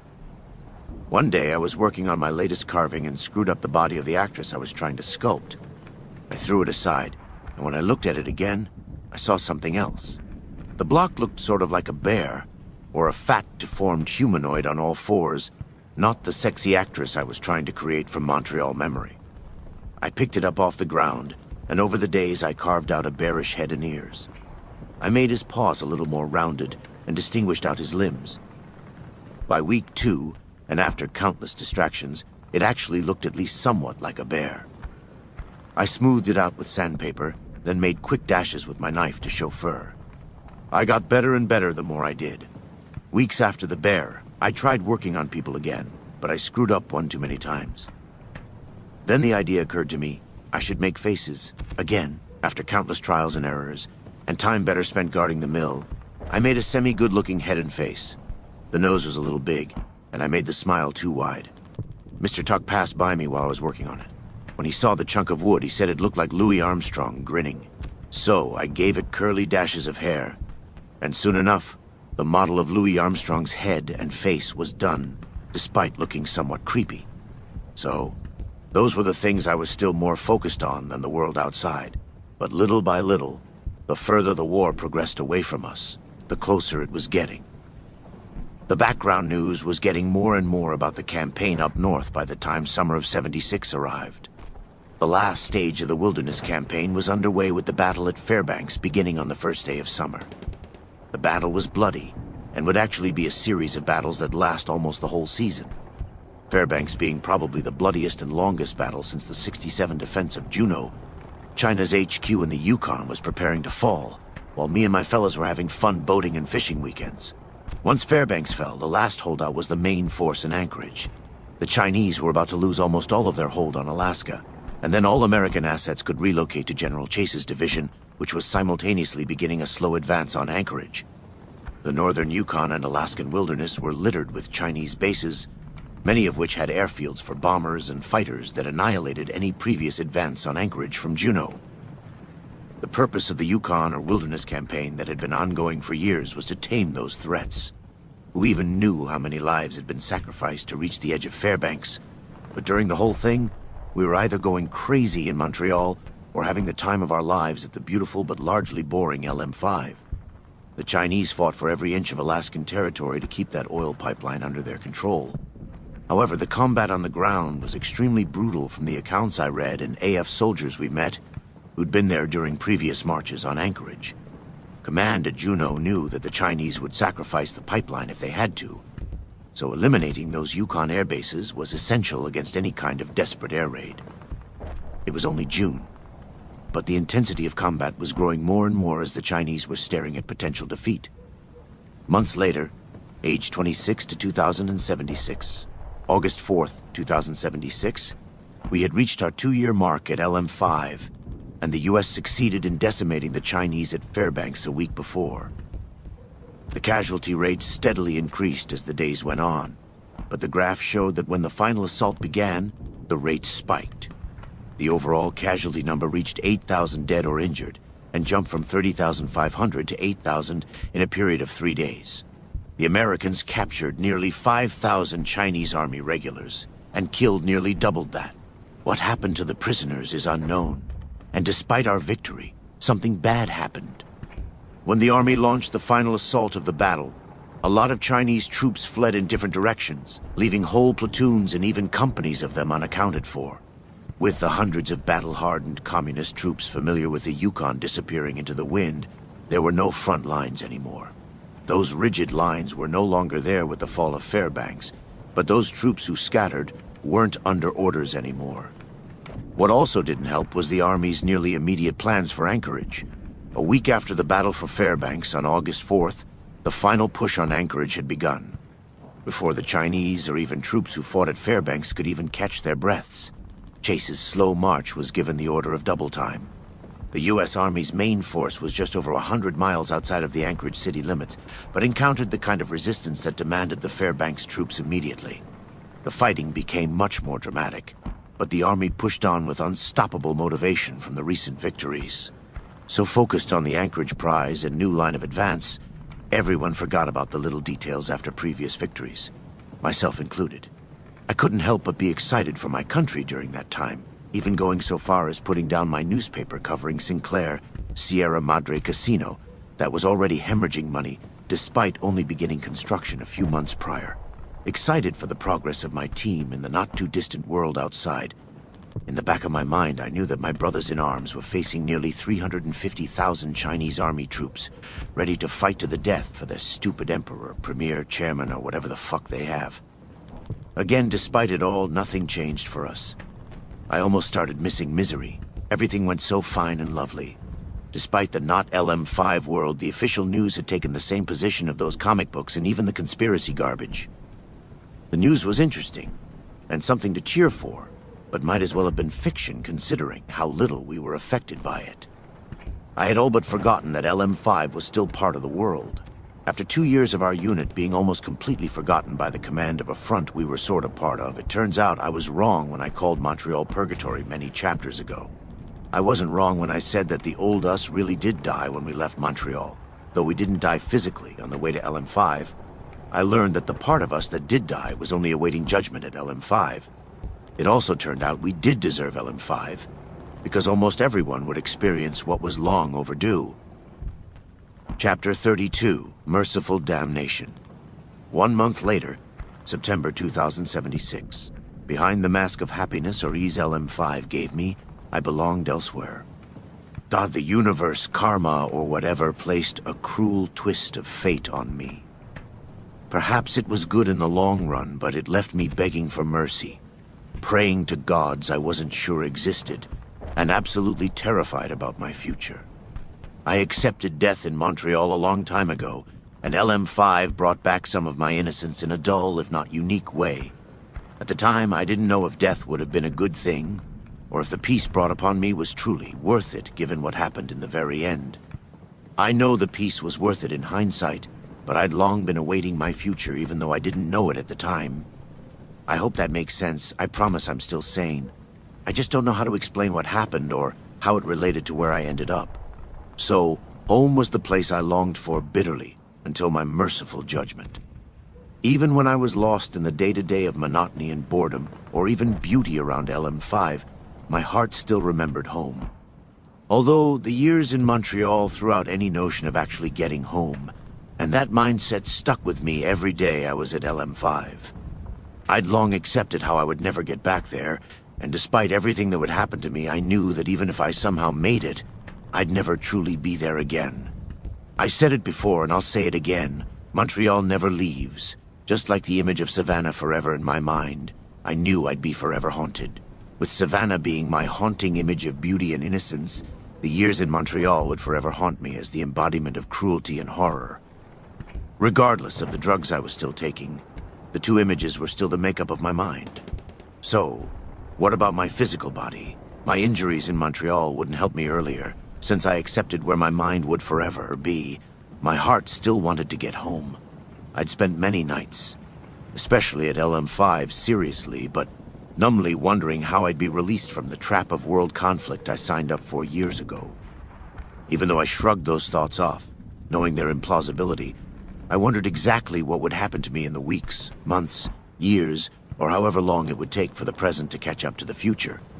Either way, the thoughts were irrelevant to what was in store, and here's how I found out my fate. It was not through an act of heroism or a miraculous ending to the war, and it didn't take weeks, months, or years for the event to occur. The lead-up could have been my entire life, but the results of a mere couple of minutes ended somewhat beneficially by pure luck. Pure, misfortunate luck. The day was like any other towards the start of fall. The leaves were becoming orange, the snow still topped the distant mountains, and the saw building was working as usual in the midday. I was posted on the roof of the processing building and watching over the gate. Nothing I hadn't already explained was taking place. While daydreaming, a few guys on my crew were listening to the radio conversation between the intel conflicts, Host, and the brother of the Rob Co. CEO. Apparently, the brother of Robert E. House was convinced that his more successful adopted brother was trying to buy out his tool company and convert a Vegas casino into a giant life extension device that also controls a secret robot army. Just the usual creative nonsense. I tuned out to watch over the yard. The workers went about their business, and I stood atop the roof with the 8 other guys, passing the time in typical ways. I didn't know too many of them since they were mostly from Reed's platoon. So, taking in that same pretty view, I got tired of it, having admired it for the millionth time. Looking down at the yard, the workers were doing their thing and preparing early for the off-season. The wind was cool, the air was perfect, and the world was so serene. Life at LM5 was the same as usual. It was just any other day. That same day, I read in the newspaper that General Constantine Chase was going to give a speech in Juneau. General Chase's motivational speech was to inspire the soldiers who were making the push to Anchorage every day. So, lots of us were somewhat excited to listen to the radio broadcast later and give our own colorful commentary. Everyone knew he was really a desk general. There's no way that guy in his fancy white coat was actually in the Anchorage trenches with his boys or anywhere near a frontline camp. He was safe in the comfort of Juneau, making false promises to his guys just so the press could make him seem like the grand commander he said he was. He gets credit for how close we are to Anchorage, but he promised to have his men home by Christmas time. He's made that promise every year since the Reds landed in 2066. Anyway, I resumed my watch over the courtyard and took in a familiar sight near the gate to the facility with a group talking in front. The guard tower next to the gate housed 4 troops, and the rooftops of the buildings were speckled with sentries desperately trying to combat the regular issues and likely counting the seconds till the end of shift or planning day trips. I focused my attention on the group of people by the gate. 3 soldiers from the courtyard crew, and I think Captain Mosby were talking to some workers since we weren't expecting any convoys. Things were busy in that regard a month back when many troops were coming down from the Yukon to join the Anchorage advance, but not anymore. If LM5 wasn't that necessary during the Wilderness campaign, we most certainly weren't necessary after Fairbanks fell. So, focusing back on the little gaggle of troops and workers, I did my normal thing where I would pretend I was part of the conversation and make up what they were talking about. Not more than a minute later, everything went south. I only looked away from the group when I noticed a flock of birds fly up from the forest on the other side of the highway beyond the gate. Not thinking much of it, I looked back at the group, and when I did, each person in it was dropping to the ground while blood drained from their necks. Being the only one to notice that, I yelled out louder than I have ever done before, "Get down!" I caught a glimpse of every sentry on every rooftop turn to me, but not more than a millisecond later, the calm of LM5 was officially ended by the thunder of guns that none of us had heard in years. I dropped down behind the half wall while the world fell apart, and 100 bullets whistled over my head or pelted the rooftop barricades. I sat there gasping for breath while being deafened by the guns returning fire. I looked around the roof. Everyone was intact and blindly firing in the direction our cover was being hit from. Nobody was ready, and the faces of men who'd seen the worst of Montreal had looks of terror unable to be concealed by a gas mask.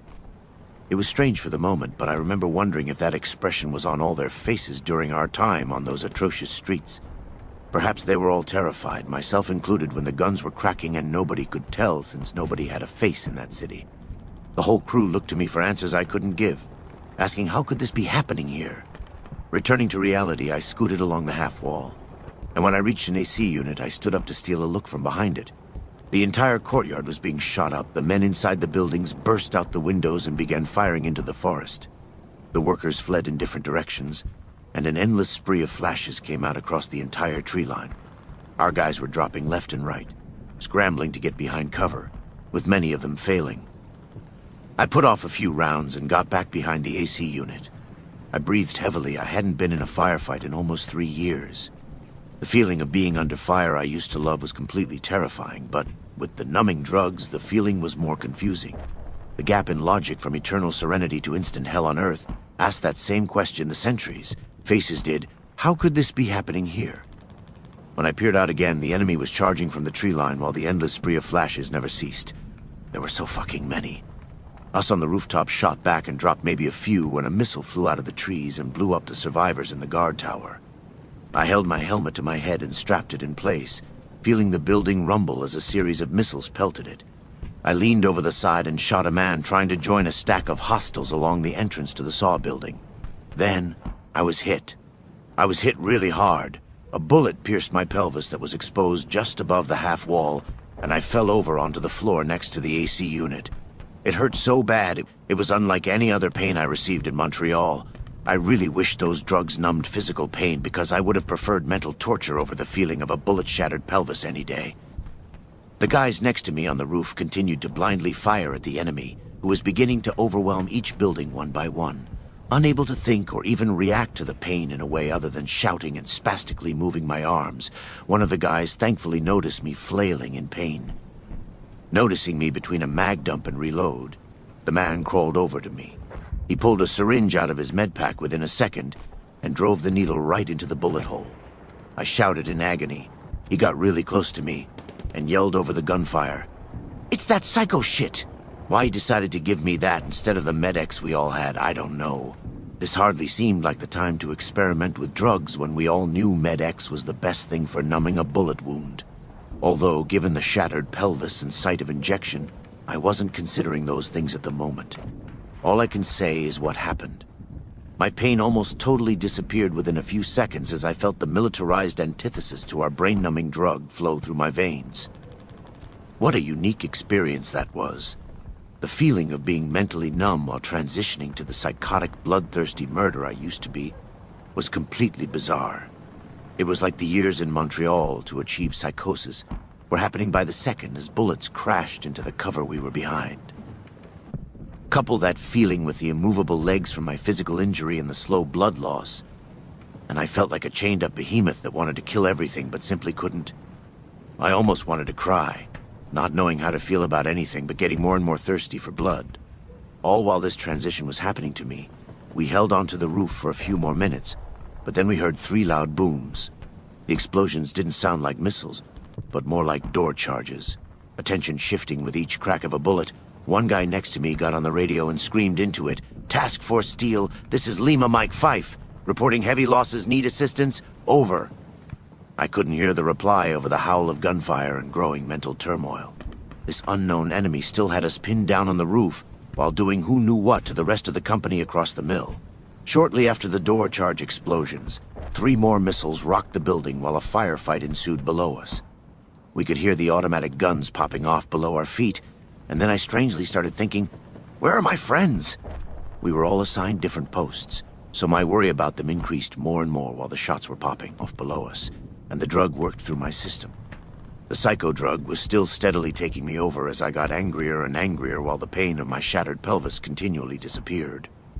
Through the drug-induced blood rage and immobility, I managed to pray that my friends were okay. Strangely, during the mixture of fear, rage, adrenaline, numbness, and psycho-derived craziness, I thought of Savannah again for the briefest of moments. Despite everything I was feeling and everything happening around me, I realized that this was likely to be my final hour on Earth, and I was never going to see her again. How could this all end so suddenly? As soon as I had that thought, the soldier who gave me the psycho took a look over the edge and was instantly shot right in the head. He fell onto my leg, and his head drained blood all over my pants. He was hit in the forehead just below the helmet, and the bullet broke the back of his skull. The mess was all over me, and I could see the side of his face. Again, recalling everything I'd gone through in my craziness and inability to physically move from my position, it was something else to see death in Montreal because every face was covered by a mask. It was fairly easy to look at your dead fellow servicemen when they were just one mask in a sea of others. But the look on that man's face was contorted even more than before. Asking the same exact thing even in death, how could this be happening here? Through the mix of drugs and spiraling emotions, that first thought since the start of the gunfight never left. With everything that happened in the few minutes of war around me, I couldn't believe that in this place where the air was breathable and everything was wonderful if not boring, that something like this could happen to someone whose face was clean and grinning only minutes before. I moved his head aside and looked at my hands, which were covered in the poor soul's blood. I picked up my rifle and fired a few shots over the edge blindly, unable to see or even care what I was shooting at. Vision blurred, and feeling the vibration of each bullet aimed at the cover dividing me from death, I refocused straight ahead to the rooftop entrance. All of a sudden, that door swung open and 3 of our guys came running onto the roof. Before they could clear the doorway, they were all hit and fell over dead. A roof sentry sprung over to the door and slammed it shut. As soon as the latch was in place, the entire door exploded, sending the sentry's arm over the edge and flipping my weapon out of my hands. Immediately afterwards, 5 enemy soldiers came onto the roof through the smoke with guns blazing. The other men shot them up while they all tried to pile through the entrance, joining the bodies of those killed 3. Soon enough, 10 more enemies came filing through, and upon emerging from the smoke came clearly into view. They were Chinese soldiers. The sentries shot who they could, but their weapons were running dry, and they soon found themselves in a brawl. I sat there with my back up against the wall, struggling for consciousness as the blood from my injury pooled more and more around where I sat. Drifting in and out of focus, still salivating for blood, and completely immobile from the waist down, one of the Reds ran towards me with his bayonet. The shock, horror, and rage made me draw the 10mm from my leg holster, and I shot him through the chest 5 times. Another Chinaman saw what I did and shot me in the chest with his assault rifle, causing me to black out for a single second. Awaking, I felt my ribs break at the impact on my chest plate in slow motion, only to see him a few steps closer before he shot me again in the leg.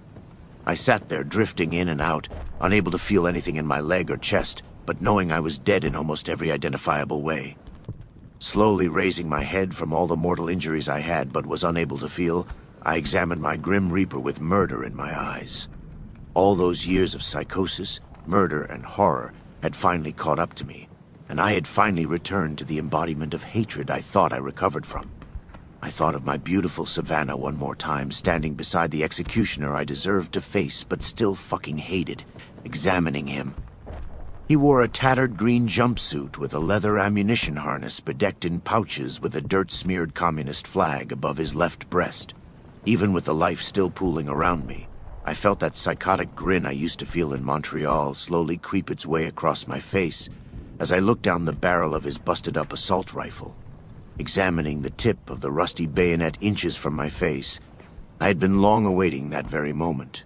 With the world almost halted at this point, I knew it was going to be a quick death, but mentally and crazily begged for it to be the slow death I always wanted in my corrupted heart, and he granted my wish.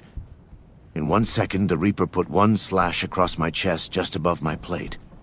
I looked up at him after nearly chuckling at the pain I wasn't able to feel anymore and stared him in the eye.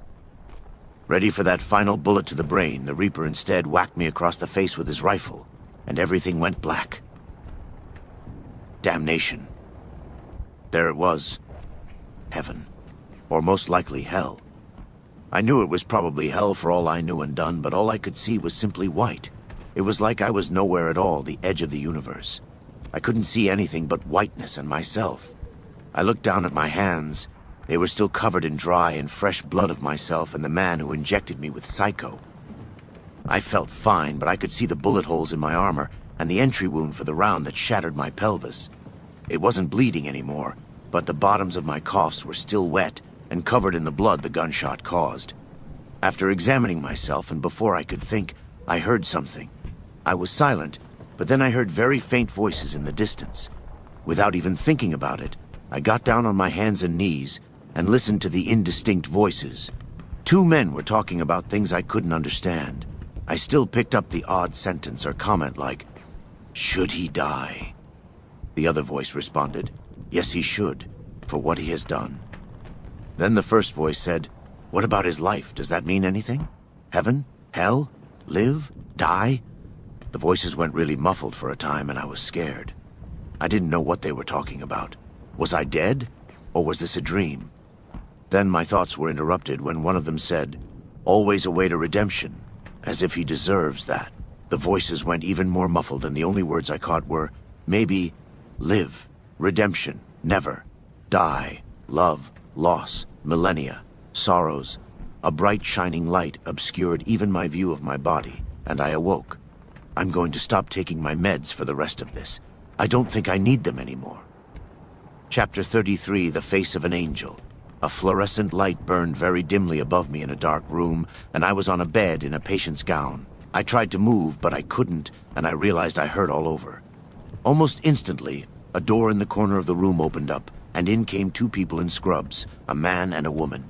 They talked quietly for a moment before I adjusted to better see them. The two stopped, and the two shadows looked toward me. After a brief silence, the woman said, "Look who's awake again." Again? Had I been awake before? The last thing I remembered was staring down that communist fuck, begging for death before my few minutes in the White Place. The words entered my brain again, and I wondered where I heard that voice before. As that thought flashed, the dim light above turned brighter and the woman stepped forward. I looked, then studied her for a moment as she inched a few steps closer. The woman grew a smile across her face, and there she was, Nurse Alyssa. Confused and feeling a tear well up in my eye, I asked myself, how the hell is this possible? The man stayed by the door, and upon being close enough to touch me, she gently rested a hand on my arm with the IV, smiled again, and the tear fell. Oh my God, I couldn't believe it was actually her. The memories of that conspiracy nut entered my brain, and my face turned to panic at the thought of being in a time loop in Montreal when more tears fell at the sight of that woman. She very quickly put that absurd worry out of my mind when she touched my arm again and said, "You didn't quite make a headline again, but you did take a good beat down." She laughed, just like the last time. Right, David? I fell to pieces. Having felt like I was shot, slashed, whacked, and killed only minutes ago, she gave me time to recover as she whispered to the doctor who I was to her. I wanted to hug and even kiss the only friendly person I met in Montreal, but that fucking doctor stood there far longer than he should have. I had no idea what all happened to me, despite remembering every detail of that battle, and Nurse Alyssa knew it. The whirlwind of emotions took a long time to overcome, and that incredible woman stood right beside me the entire time. She just let me hold her in an embrace for so long that the doctor with her left, and I still wouldn't dare let go. So much was passing through my head about everything that happened in those moments of battle, and every image from LM5 to the start of Montreal. As the minutes drifted by, I eventually felt safe. The kind of safe feeling wasn't like the one I had upon arrival at LM5. This was the feeling of safety in the presence of someone you loved, but couldn't quite explain why. After a while, I was able to speak coherently. The first real question I asked her was brought about by the memory of how short the time felt between the battle to that dream and waking up in the hospital. I asked plainly, how long was I out? And she told me that I was brought in 3 days ago. With little in the way of detail, I sat there to collect myself again. The thoughts went on from recent moment to moment, as she said consoling words, knowing I was still on the verge of hysterics. Recalling those moments on a loop, I found myself thinking about my friends.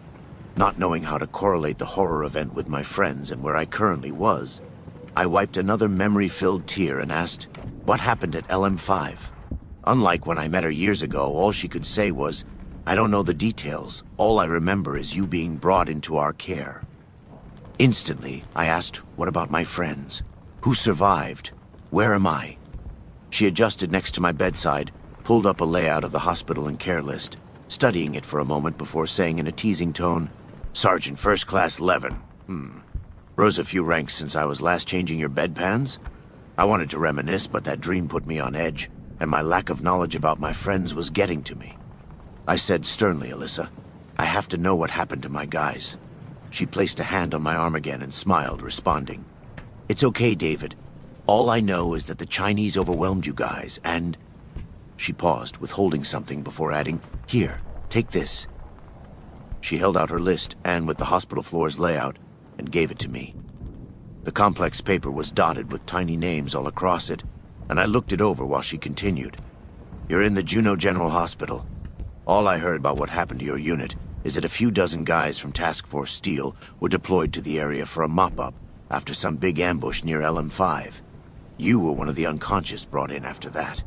I know you spent the first few days in surgery before being moved to my care, so sorry I don't know more. As I looked over the list of soldiers being treated, I noticed the top of the sheet said, ICU, and found the room I was in with my name at the bottom and a note-reading observation.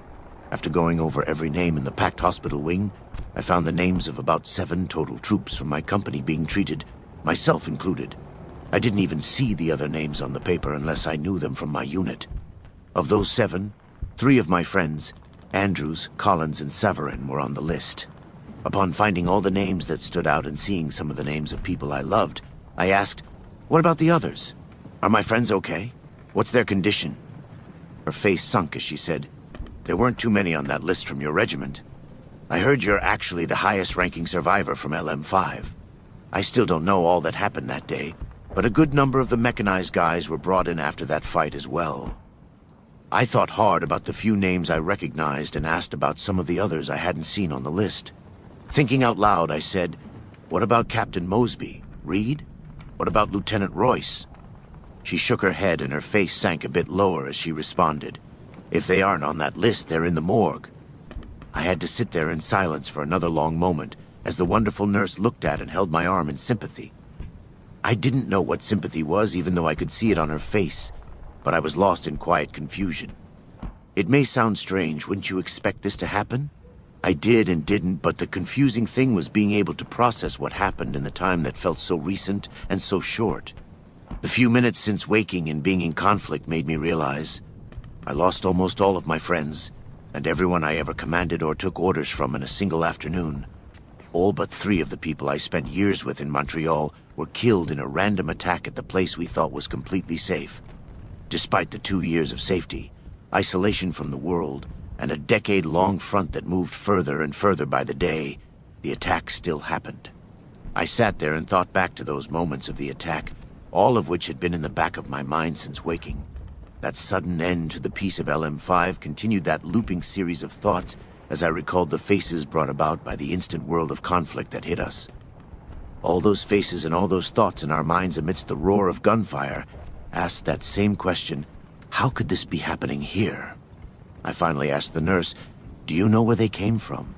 After thinking for a moment, she responded, "I don't know the exact details, but I think I've overheard enough to know that the Chinese who attacked LM5 were linked to the garrison at Fairbanks. The report showed that a lot of the Chinese groups dispersed and were raiding American outposts in the past weeks.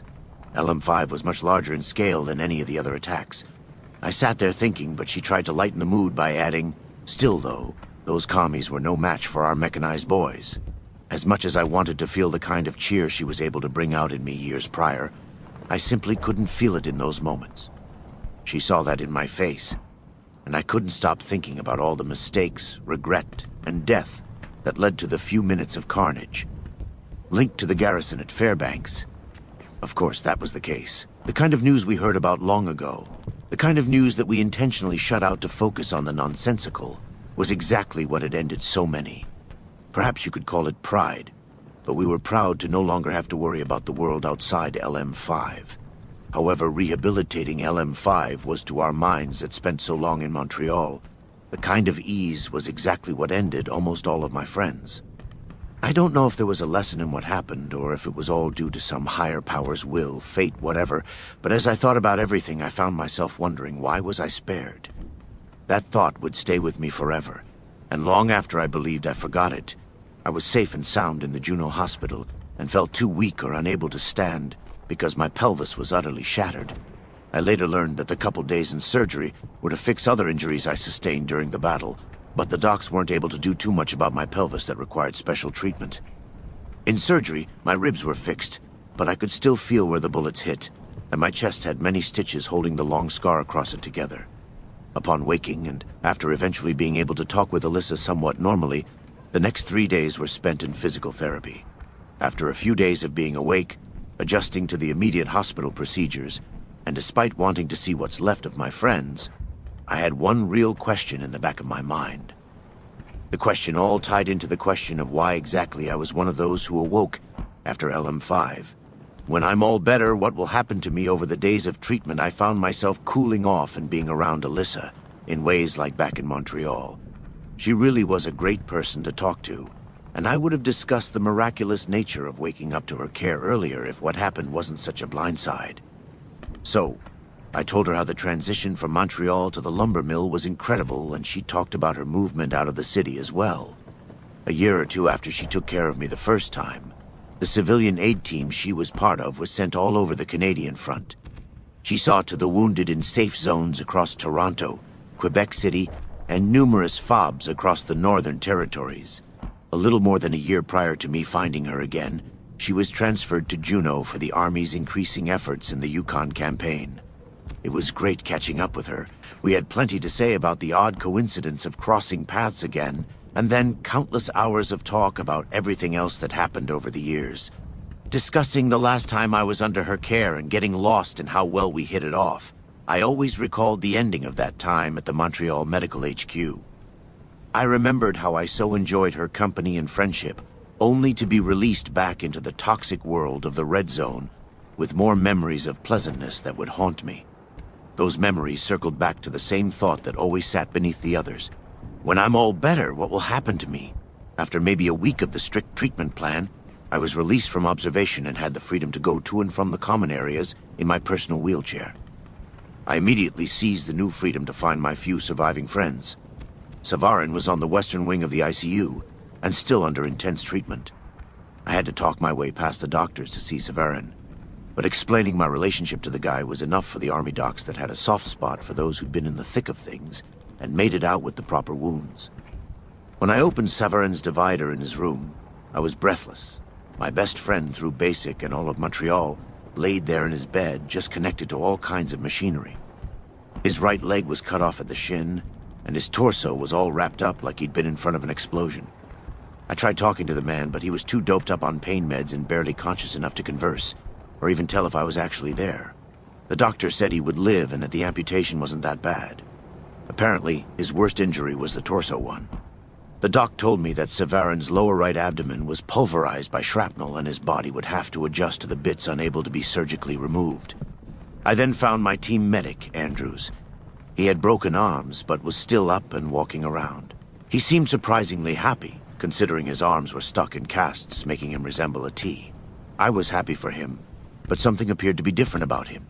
I said that he seemed surprisingly happy for a reason, and that reason came from every memory of him as a relatively bleak and quiet person.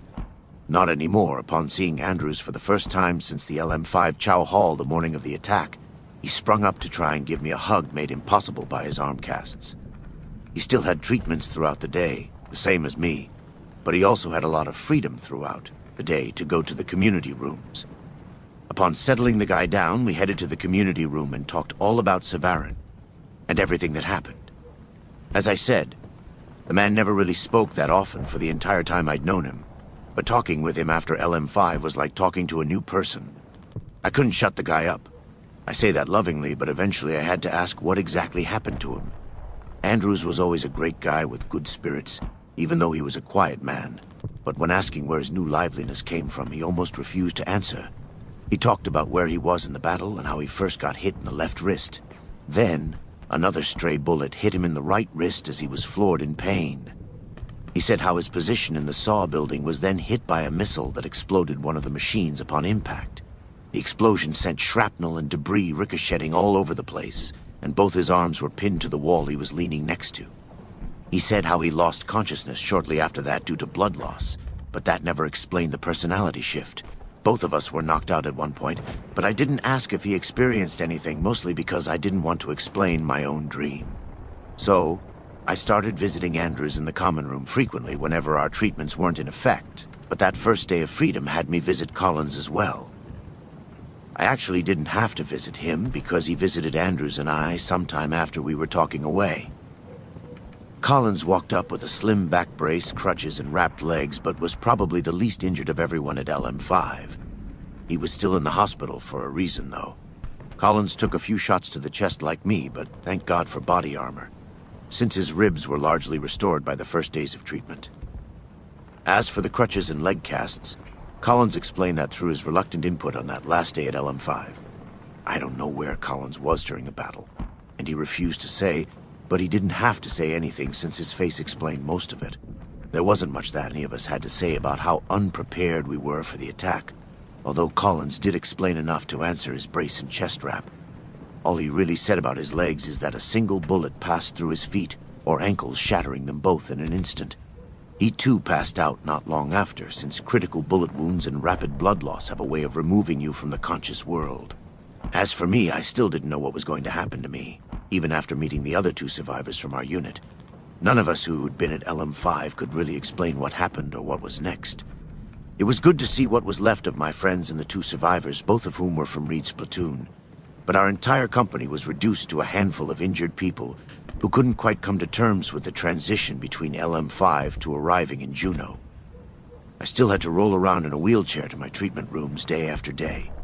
Treating the pelvis was difficult even with modern advances in medicine. The days drifted by in that medical facility, but all the while I was still tossing around that question in my head. When I'm all better, what will happen to me? Chapter 34. If there was anyone else. My physical therapy was a continuous thing in the Juneau hospital, and the drugs given to me were more for pain rather than the medical serums that fused bone back together. The kind of injury in my pelvis was one that I was told would take a long time to heal, even if it did so properly. So the days were slow, and I still had to roll along in a wheelchair when I needed to go somewhere. Sovereign still didn't look good, but he was slowly coming around, and requiring less doping drugs every few days. Where that immovable shrapnel was lodged, made the simple act of breathing a very agonizing activity for him, and it could take a very long time for his body to adjust to it. Still, with fewer painkillers and as more days passed, I was eventually able to have a few little conversations with him. So, I spent most of the days in the common room with Andrews and Collins playing games or watching TV until they'd have to report for a wellness check. Time passed slowly still, and the day on the calendar reached September 29th. That evening, I laid there on my bed, attempting to fall asleep. It was hard to willfully fall asleep with all that was on my mind at that time. That recurring thought about what would happen to me was the most frequent. Still unable to focus on much other than my fate, and about all that happened, I realized that day how the thought of Savannah had never really entered my mind. Having been in the hospital a few weeks at that point, the realization that I never told Savannah or Mom what happened weighed heavily on me. The feeling was almost like I had betrayed them. So many days passed, and they were probably still sending letters to the carcass and gravesite of LM5, if they hadn't been presuming the worst by that point.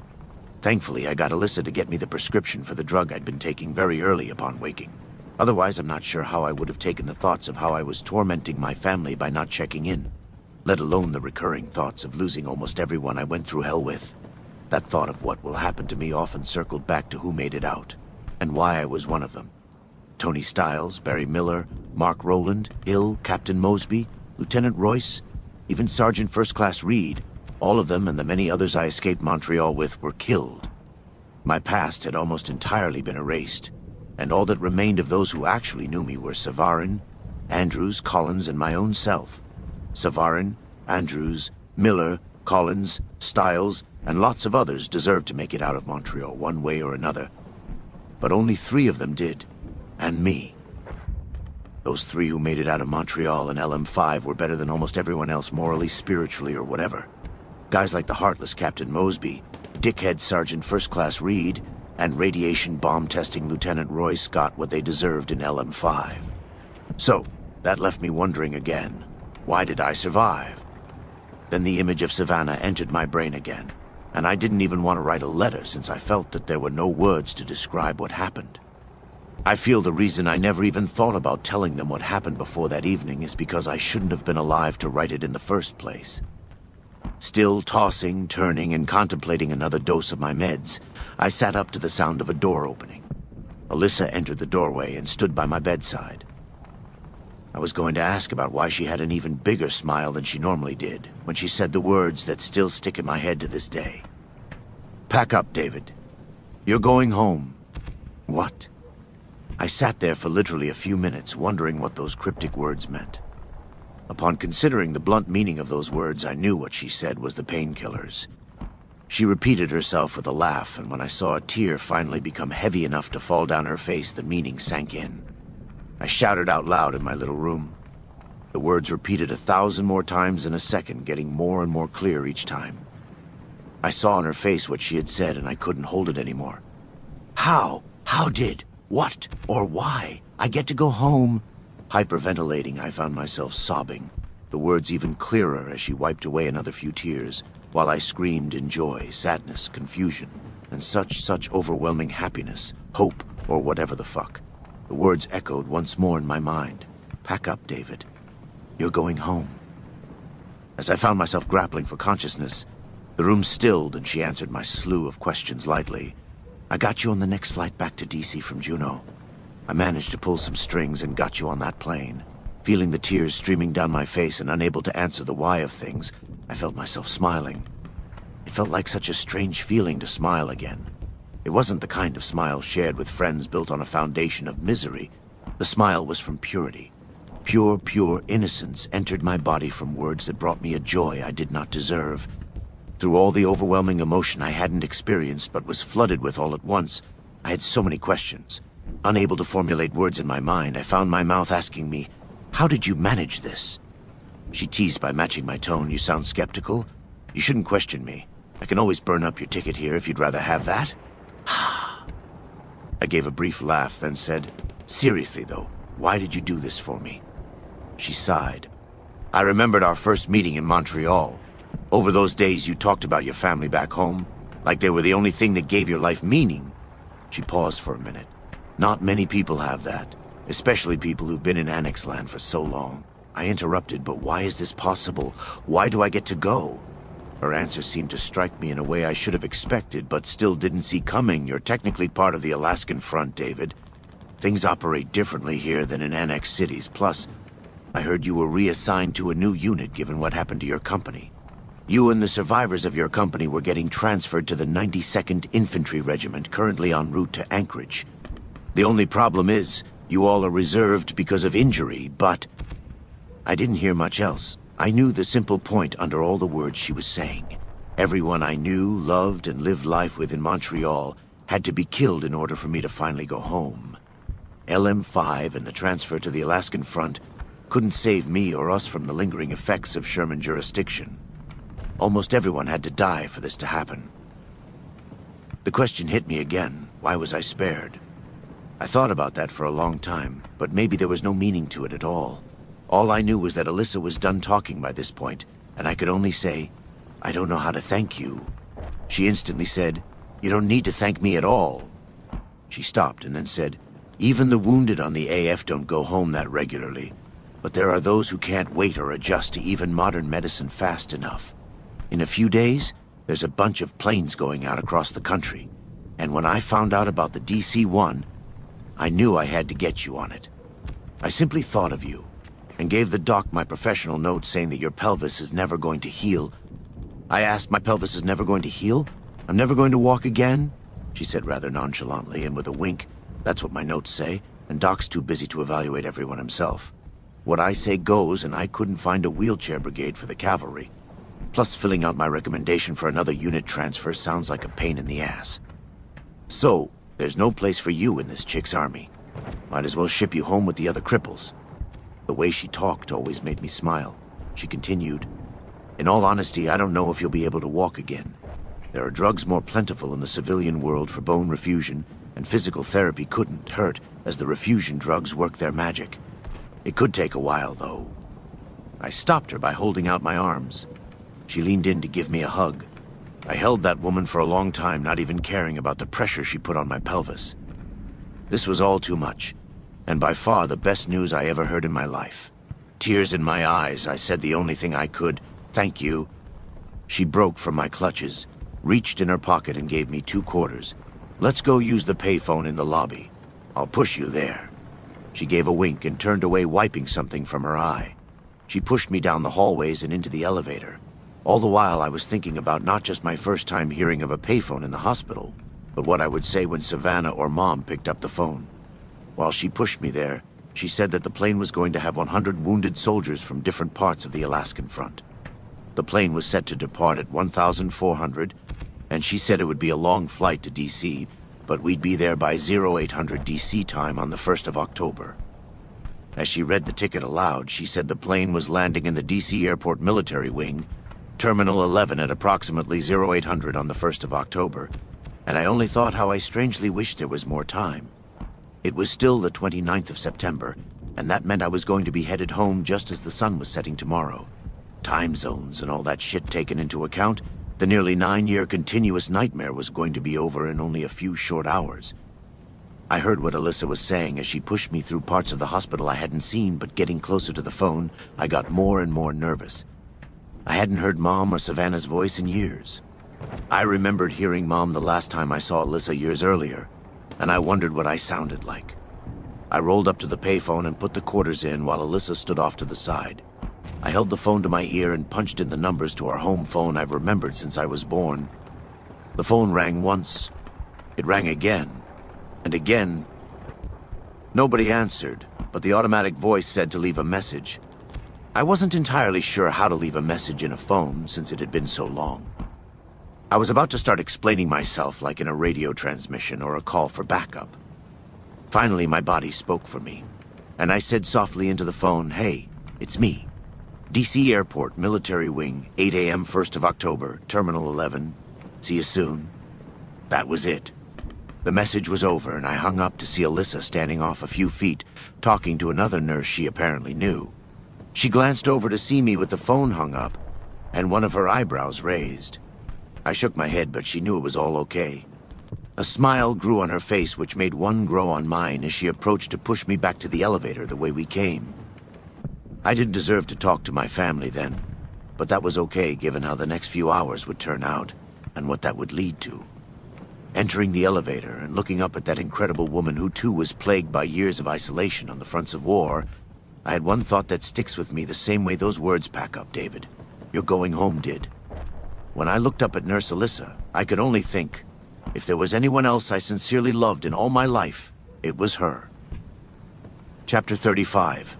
Slow Return of the Past. Alyssa was with me till my departure, only briefly leaving to check up on some of her other patients, but she knew the plans she set in place were to rapidly unfold.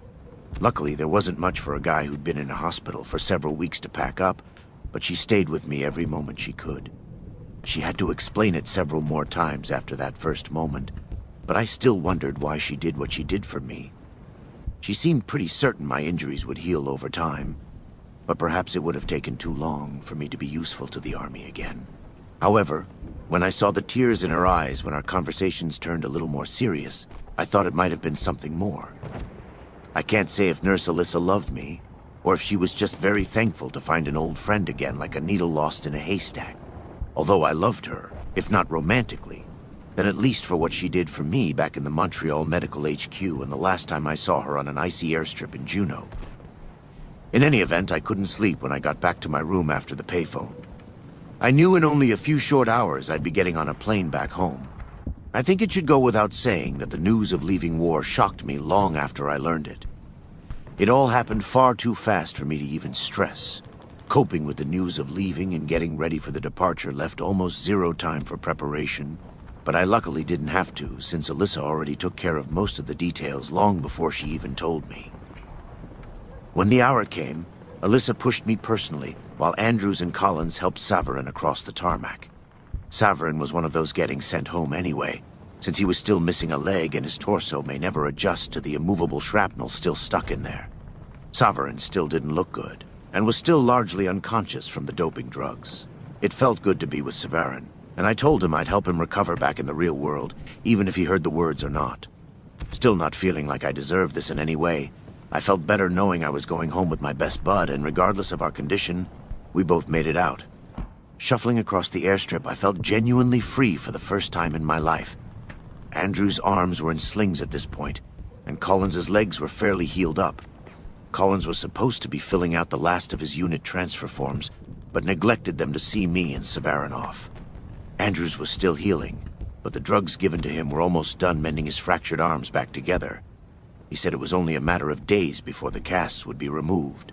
Savarin was still a loopy mess being pushed across the runway. Savarin could talk now, but still looked like he was in a lot of pain underneath the drugs that clouded his judgment, and even made him ask bizarre questions. I wasn't sure if he even knew what was happening or where he was going, but he sat there mumbling away about this and that. When we arrived at the plane, I looked inside and saw it had little beds lined up along the walls and down the center for all the patients. 20 minutes till departure, we stood before the giant hydraulic door as the other wounded troops went past us.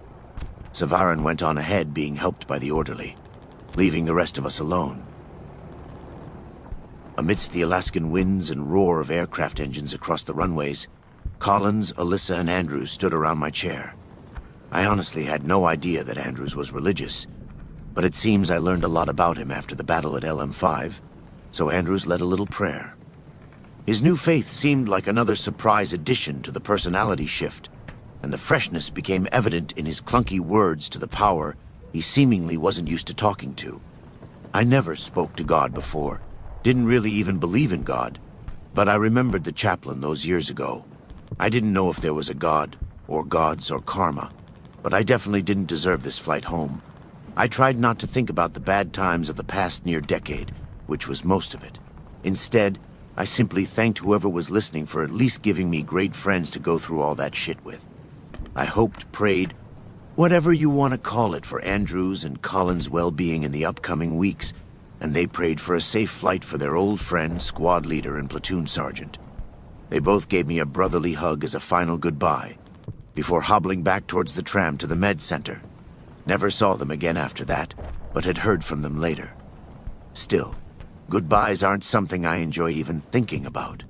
Alyssa waited with me for a moment after my surviving pals walked away before she leaned in and kissed my cheek as a final goodbye. Again, I wrapped my arms around that absolute saint of a woman. I don't think that kiss had any romance, but just simple love for a person who she got to connect with briefly during the war that occupied everyone's life for what felt like a lifetime. As I embraced the woman, I couldn't stop repeating those words in my mind about how I didn't deserve the chance to go home. Regardless of how my brain felt, my body was giddy for what was to come. And as I held that woman, I had a new thought. Even though I didn't deserve to come home from Montreal or LM5, that didn't stop this woman from saving me. I never forgot what Alyssa did for me, even after all this time. It also turned out that I did deserve to go home, just not for the reasons I thought. Fate, God, or whatever has plans we can't even comprehend. But none of that mattered in those moments as I turned my back on Alyssa and took my place aboard the plane.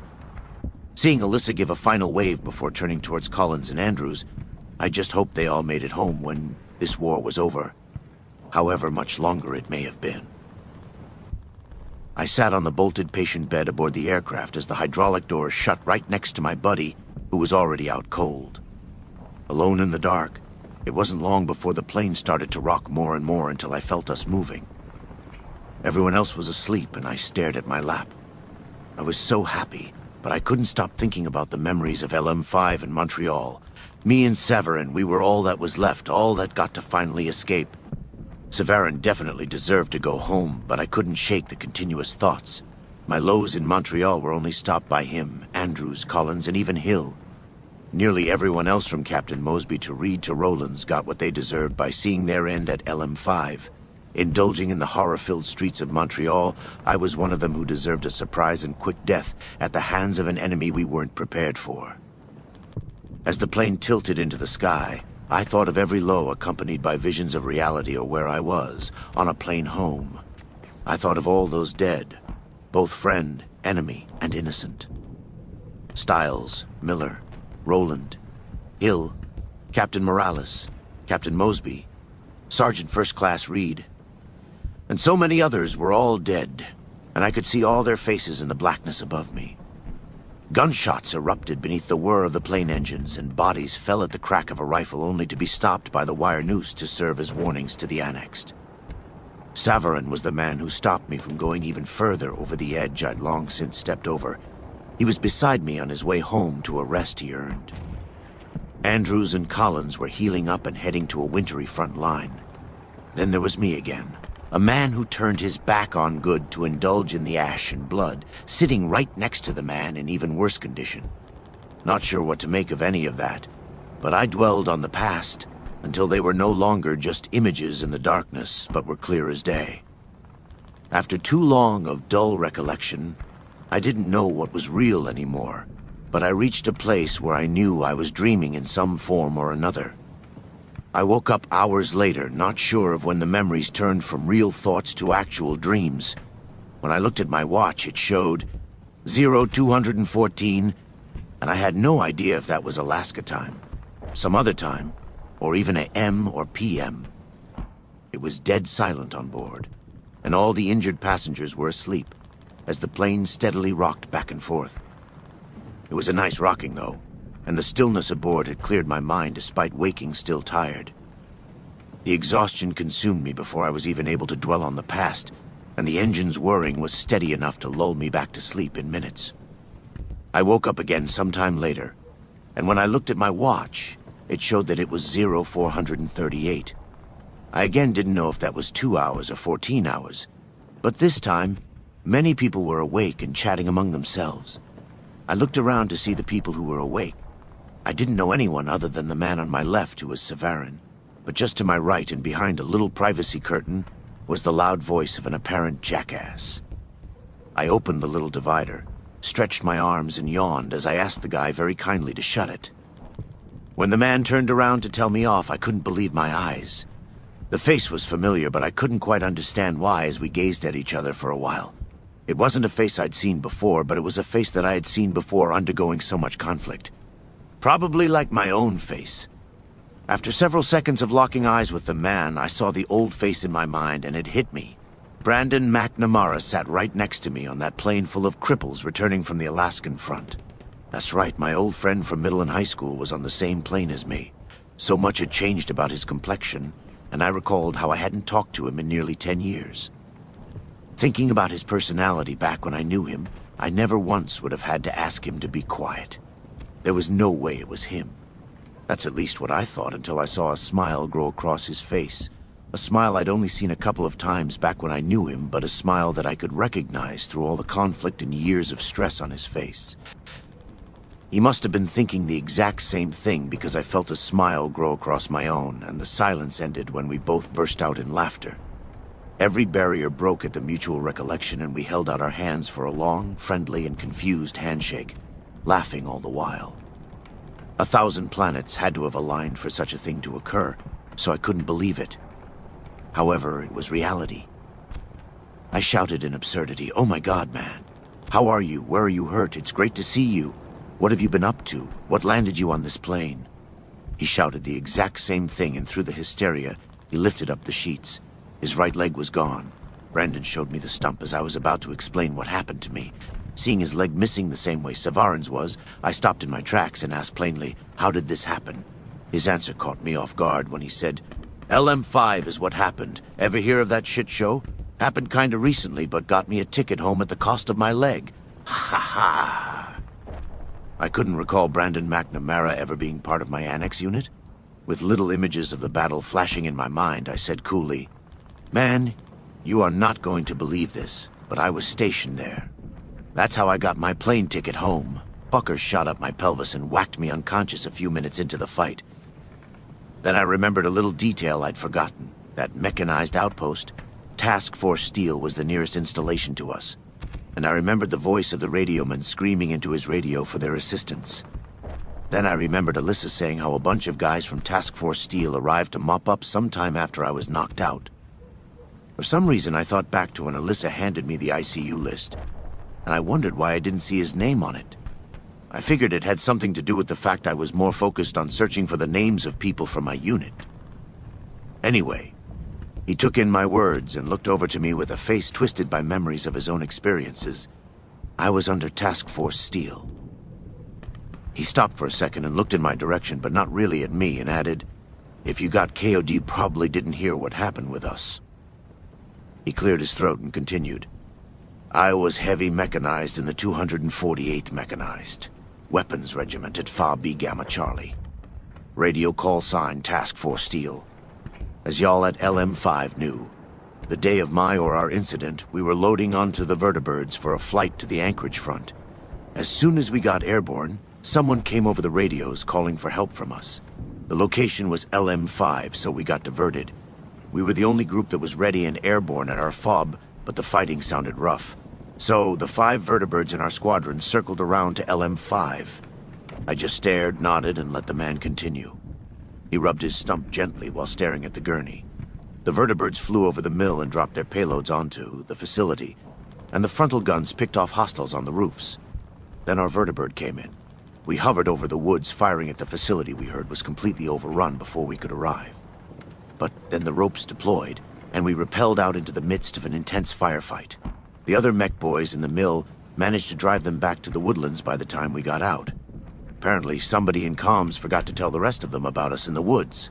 One of our guys from the mill launched a fucking barrage of HE quad missiles right at me and my squad. The fucking things ripped my leg off and killed half my squad. Despite the power armor, he sighed, it can stop bullets and frag blasts, but not a concentrated missile strike. I told him again that I was knocked unconscious after being hit in the pelvis, leg, and chest, but it became clear that none of us really wanted to talk about what happened at LM5. It also became clear that we both had our own stories, and plenty to keep us up at night, although I couldn't help but feel off in a way I couldn't describe at the time. I think the reason for that feeling was because of the clarity and numbness I was still feeling under the drugs. However, I'm not on the drugs now. Haven't been since I wrote about that fucking white fucking room after getting knocked out by that China motherfucker. Anyway, in the brief time we talked, I learned where he'd been during the war, and he told me some interesting stories I was used to reading about in those, tales from Fort Bearclaw comics, or stories I'd heard from the AF convoy boys over time. I told him a few of mine, but just like the passing AF fellas, I couldn't fucking relate. His gallant tales about fighting the Chinese in the Yukon, or vertibird patrols over the snowy Alaskan wilderness, assisting the front in their wilderness campaign, going to Juneau on leave weeks. What the fuck is leave? I remember. Not Sherman. Ha! He was given a suit of shiny white T-45D power armor and a minigun, where I was given issue combat gear, gas mask, and an R-91 used by 10,000 other soldiers, fighting and returning to the lads as big armored heroes. That was his experience. Yep, he too deserved a spot on the plane. I felt surrounded by fucking heroes triumphantly returning from struggle and glory in the field. Then there was me again, covered in filth, ash, soot, blood, and feeling a gas mask sealed to my face beneath a thick helmet. Scars on my face, and a mind screaming for more pain, more death, more hate, all in the name of peace with the urban red zone. Nope, he couldn't relate. I loved seeing and meeting him again, but I wondered whose spot I had taken on the plane. Reflecting on the man who'd liberated 10 Alaskan villages, saved 100 civilians from a whole brigade of Reds, and pulled his pals from the snowy trenches back to safety. That man got clipped in the side running across the woods with a brother on his back and bullets whizzing by. He throws his injured pal behind a sandbag barricade just before a bomb lands next to him, shredding his arms into smithereens. He spends time recovering in the hospital, knowing he did good, and asks his nurse if he's going home for his injuries. The nurse tells him maybe next month, or he may get healed up and thrown into the meat grinder again. When the hero asks why he can't go home to see his beloved mother, father, wife, and baby girl, he's told sorry. Your ticket home was given to David Levin. The man is left in wonder, saying aloud, "Wow, David must be some hero to have gotten the ticket instead of me." Only for the nurse to say, "Nope, he's just a guy who spent most of his tour in Annexland killing for psychotic sexual thrill. Sherman got to go to a 2-year-long summer camp while you were bracing for shells in trenches, but happened to hit it off with my colleague Alyssa." He sounds horrible, though. Thinks the hero of the Alaskan front out loud. "He is horrible," replies the nurse. "Stop." When I found myself trapped, even under the spell of numbness, I looked at Savarin, still passed out, and remembered the words, "Savarin is my bestest bud." Whatever the fuck that meant. Craziness can only be accurately described as crazy. Brandon ended up telling me how he joined up in 2068 several months after I did, and we talked and talked for hours, while more injured troops woke up to the growing chatter. I told him about each of my squad mates after getting a hold of my mental turmoil like Savarin, who laid on the other side of me. I told him everything in summary, from the initial assault on Montreal to my first day at LM5, leaving out most of the bad parts of Montreal again, which was practically all of it, but I was sure to mention when his dad visited the square. He didn't have much to say about that other than a no kidding, having regular access to phones and home communications since he was never under fucking Sherman. His dad never mentioned a trip to Montreal. I wasn't surprised by that, but I remember briefly wondering if I imagined that encounter with Bill McNamara, since that event was well into my crazy days. Either way, Brandon and I talked and shared, and caught up until that beacon came on. Chapter 36, she never forgot. When the giant Nixie clock on the aft section of the plane came on, it read 0720, and the pilot said, "We are beginning our final descent on Washington, D.C." Everyone in the patient sector cheered for joy while I was still largely locked in conversation with Brandon. No idea how long I'd been aboard the plane. I knew Brandon and I had been talking for a couple hours at least.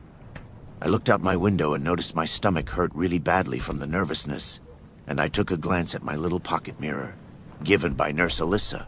Not important. To see, I looked pretty normal. Alyssa helped me clean up the night before leaving, so I felt clean enough. As normal as the guy in that mirror looked to me, I didn't know how I'd look to my family who hadn't actually seen me in years. I sent them pictures, but the E5 I occasionally paid to take them in Montreal and LM5 wasn't really worth it given the graininess of the image. Time sped faster. The plane soon touched the runway, and I watched the ground roll by fast while 1,000 thoughts raced through my mind. How will they react? What will they think of me? Will Savannah recognize me? It's been so long, will she even love me anymore? What will Mom think? What will I do for a job? What are my skills? How can I even go on? Will they even be there to pick me up? The plane slowed into a turn, and DC came into view out the tiny window behind me. The beacon came on, and the pilot said, "Welcome back to DC, gentlemen. Cheer for us as we push on to Anchorage, and welcome home." I was so nervous it was unbelievable. As my heart beat faster, part of me wished I was back home. Montreal, LM5? Fuck those places. Savarin still laid there in his bed, staring up at the top of the cargo hold. We came to a stop, and the big doors in the back opened up, letting in the flood of blinding morning light. Next thing I knew, I was being put into my wheelchair and pushed off the ramp of the plane. Orderlies unbuckled everyone and carted us off the plane one by one amidst the shouts and hollers of the other conscious wounded. I waited for Savarin in my chair, but he was being pulled around on the detachable gurney. Brandon was feeling okay, so he took his own crutches and stood next to me with his stump. A few staff members got a hold of my chair and pushed me to the terminal. I was forced to follow in a large crowd of injured men with Brandon easily shuffling by my side. We were being pushed into a terminal ramp and up the only way into the building from the airfield. We entered the long hallway to the waiting area, slowly but continuously. I was more towards the back, so when I was halfway down the hall, I heard the screams and cheers of a large crowd. The staff member let go of my chair to assist others, and I rolled myself around the last corner before the light blinded me again. The light of cameras. Hundreds of people filled the waiting area, apparently indicating this return of veterans is a really big deal. The cameras flashed all around us as we trickled into the crowds accompanied by the medical staff. There were so many people I could barely move my chair. In the confusion, I almost immediately lost track of Brandon, so I inched forward looking all around for him, Savarin, Savannah, Mom, or anyone familiar. People were patting me on the back and wanting pictures with me amidst the continuous flash of cameras from every direction. Hearing the words "Welcome home, hero," and "Great work over there, son," on a loop made those memories surface more and more, seeing each image in each flash. All the adoring people prevented my progress forward, and I was being bombarded with praise that made me feel even worse. After a flurry of pictures with people who loved me despite knowing nothing about where I was during the war, I noticed above the crowd there was a banner that read, "Welcome back, heroes of Alaska." Heroes of Alaska? Memories of the fun I had at LM5 merged with the horrors of that ambush, and those atrocious visions of Montreal blinded everything else. Glancing away and then back, I saw the sign read, "Welcome back, psychos of Montreal and malingerers of LM5. There was nowhere to go and nowhere to be.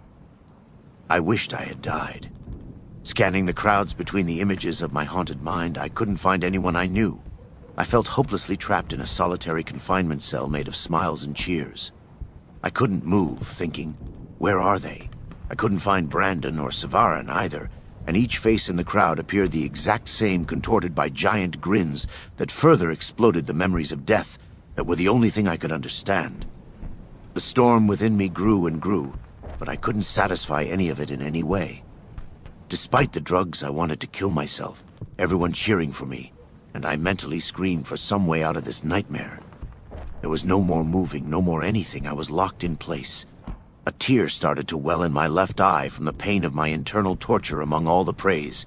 I did the only thing I could and put my hands up in front of my face. The humility was unbearable for me, even though nobody knew how I truly felt. The few who noticed my agony confused it with joy at the love they hurled at the veterans. Hearing those words 1,000 times, "You're all right, soldier. We're proud of you," increased the murderous rage within me, until I couldn't do anything but scream into my hands, "Go away, go away." Nobody could hear over the cheers. instead offering more praise that pushed me further and further into desolation. All of a sudden, when I felt the dam of terror about to burst, I saw something. There, through a crack between my fingers, and the images showing 9 years of horrific pain, I saw her. I no longer felt locked and immobile.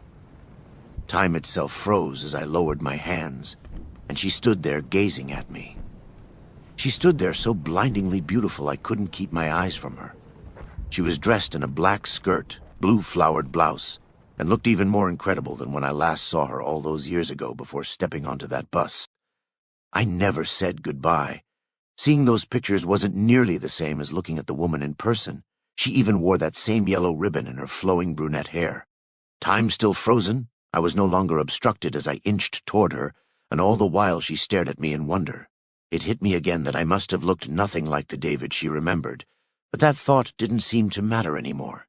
The closer I got, the more her lips trembled. I found myself stopping only a few feet from her, fully able to see every detail of her beautiful form. Finally, she couldn't take it anymore. She brought her hands to her face pathetically, trying to conceal it as tears streamed down her cheeks. I moved not more than 1 inch closer, and she broke into uncontrollable sobs as she threw her arms around me in the tightest embrace. She cried into my shoulder, and I cried into hers. The dam holding back terror was changed to the one holding back love, and it came tumbling down, shattered, never to be built again.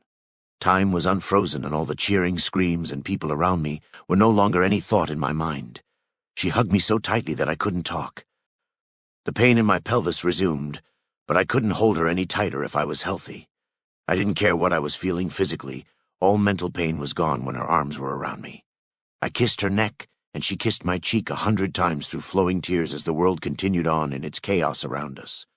With every memory of terror a dull thought somewhere not worth considering, I felt her kisses, and felt completely at peace as she said the words I never forgot, over and over and over again. All the pain and torture of the past 9 years were over in an instant. Chapter 37. Home is where my heart is. I didn't see Brandon or Severin on the way out, but that was okay. Both were likely with their families at that moment.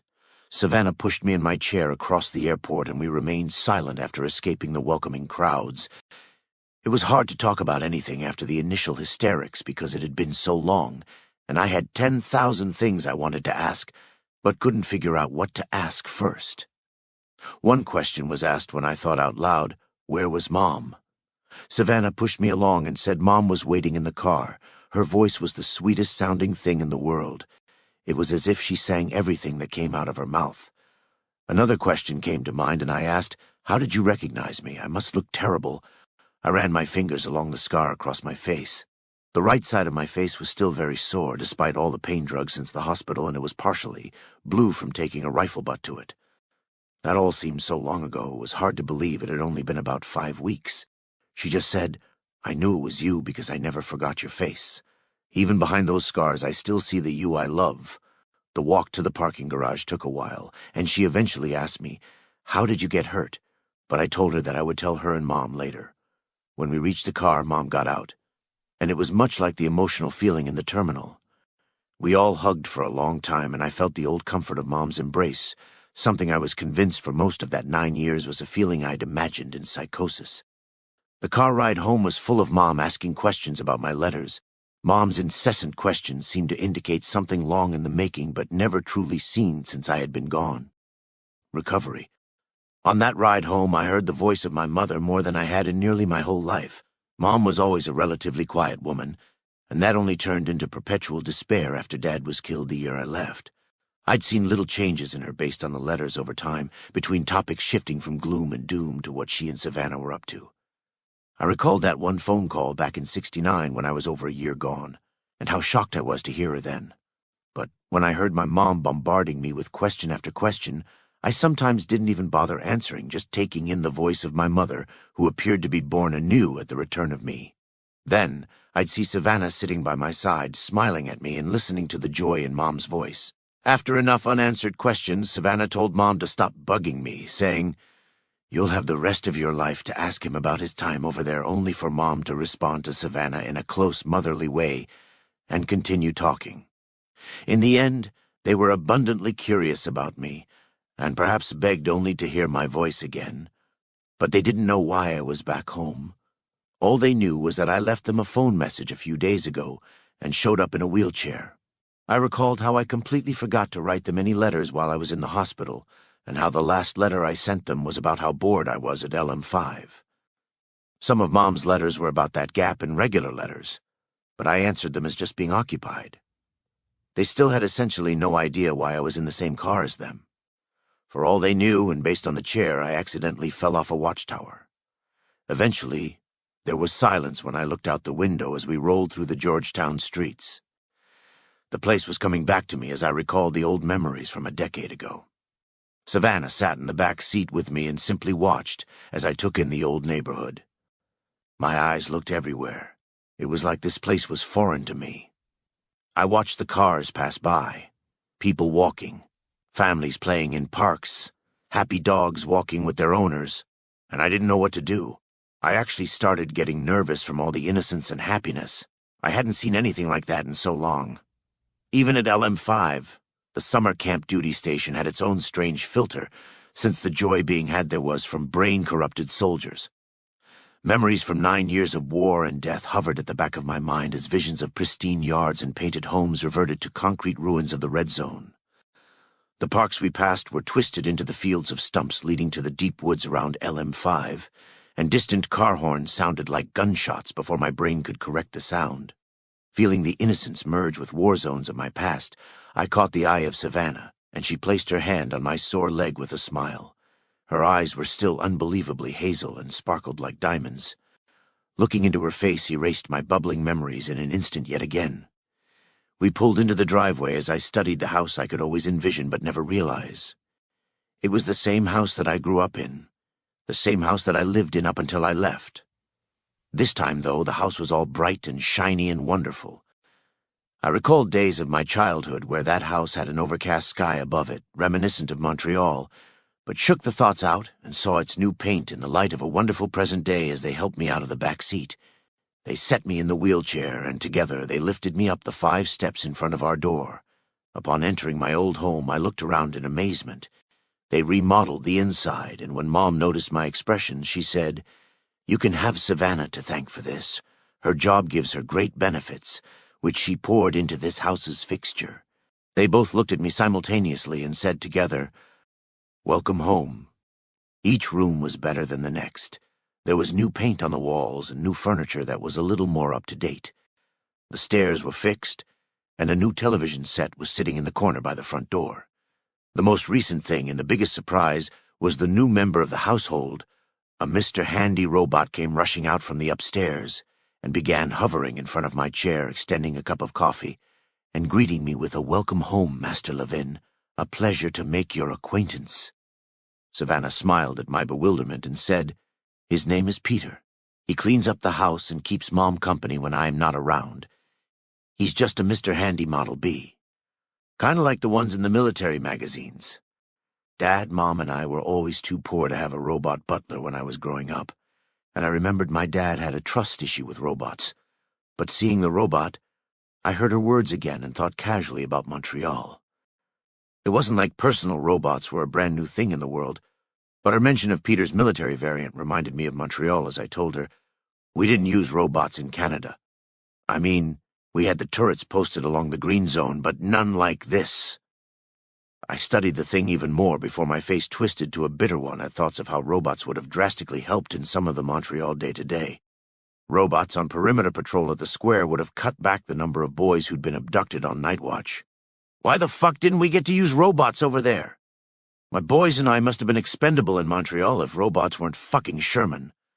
I truly was impressed by Peter the robot and looked forward to learning all his features, but Mom and Savannah noticed I was thinking more than I should about certain things.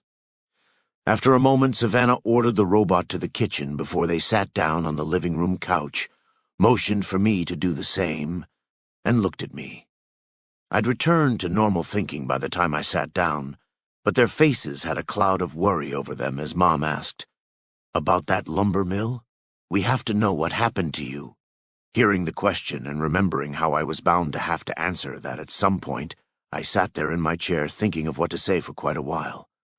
Never once did their faces change, but they were patient.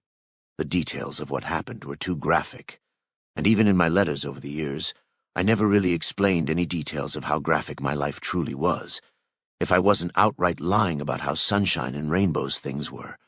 So I said the first that came to mind in vague remembrance of the true incident: we were ambushed or caught off guard. The Chinese stormed the facility and killed just about everyone at LM5. I was knocked out in the middle of the fight. That was the simplest version of the story I could think of. They sat there quietly, then Mom asked, "How did you get in a wheelchair?" She knew what she was going to ask wasn't true, but pathetically added, "Did you fall during the attack?" I almost chuckled at that, but I looked up at Mom and Savannah's worried faces, begging for another one of my watered-down truths or lies like in my old letters. I answered plainly, more focused on seeing their faces than images of the experience. I was shot in the pelvis. It got shattered, but they fixed me up well enough during my stay in Juneau Hospital.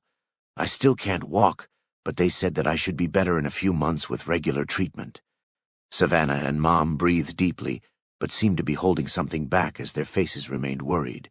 Savannah then let out a little steam as she asked generally, "How did that happen?"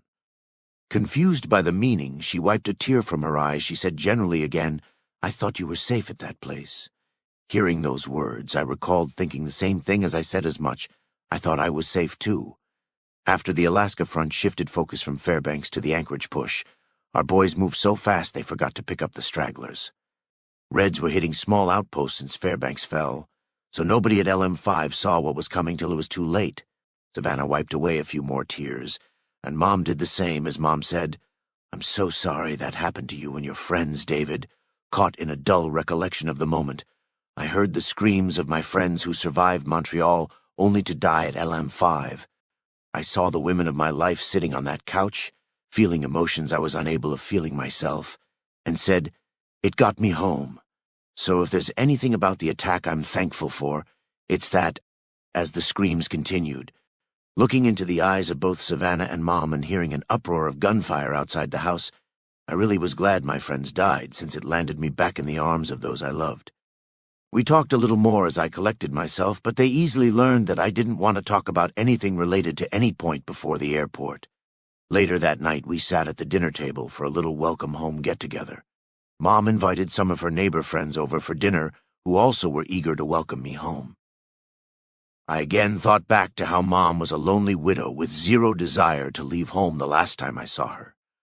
I quickly learned to see Mom in a new way, not as the hollow ghost of a woman who lost her husband, but as a lively and caring woman with friends in the community, a son she was mistakenly proud of, and Savannah, who was almost a daughter to her, and an angel who helped her in every way imaginable while I couldn't. I didn't even remember some of the names of those neighbors that night, and some of them were new friends of Mom. All the husbands asked me about the war and how I got injured, a topic I again watered down in every way possible, but some of the senior men understood why I didn't have much to say, regardless of what they knew about my service. The food Mom made was the best I had eaten in years. She made steaks with garlic seasoning, mashed potatoes, and grilled corn, all of which reminded me of the LM5 chow hall, but took on new tastes and memories when I saw who was sitting on my left and right. As the night drifted to a close, the neighbors went home one by one, saying they were pleased to meet me on the way out. Then I was left all alone with Savannah and Mom again. I was bound to the wheelchair, so I couldn't go up the narrow stairs to my old room. Instead, Savannah slept on the couch nestled in my arms. She laid there very carefully so as to not break my pelvis again, but I almost couldn't sleep while I listened to her soft breathing and felt every one of her little adjustments against me. I don't know when I finally fell asleep, but I woke up to the smell of breakfast cooking in the kitchen, and Savannah wasn't in my arms anymore. I looked over at the clock across the room, seeing it read 8:22 a.m., and thinking how that was probably the best sleep I ever had in my entire life.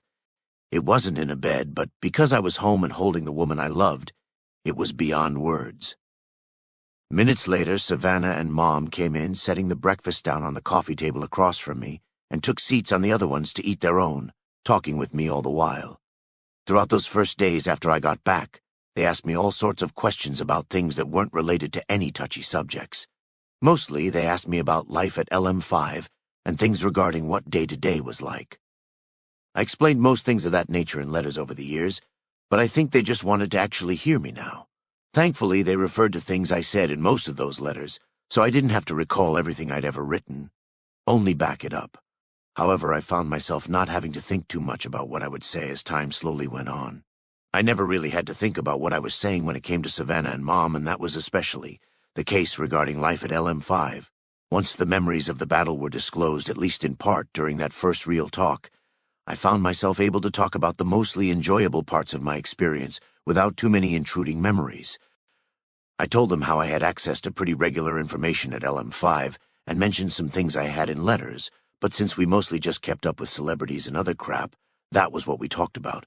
They knew since I arrived at LM5 that I wasn't interested in war-related news, so Mom and Savannah took a fun interest when I talked about the celebrity news we kept up with out of boredom.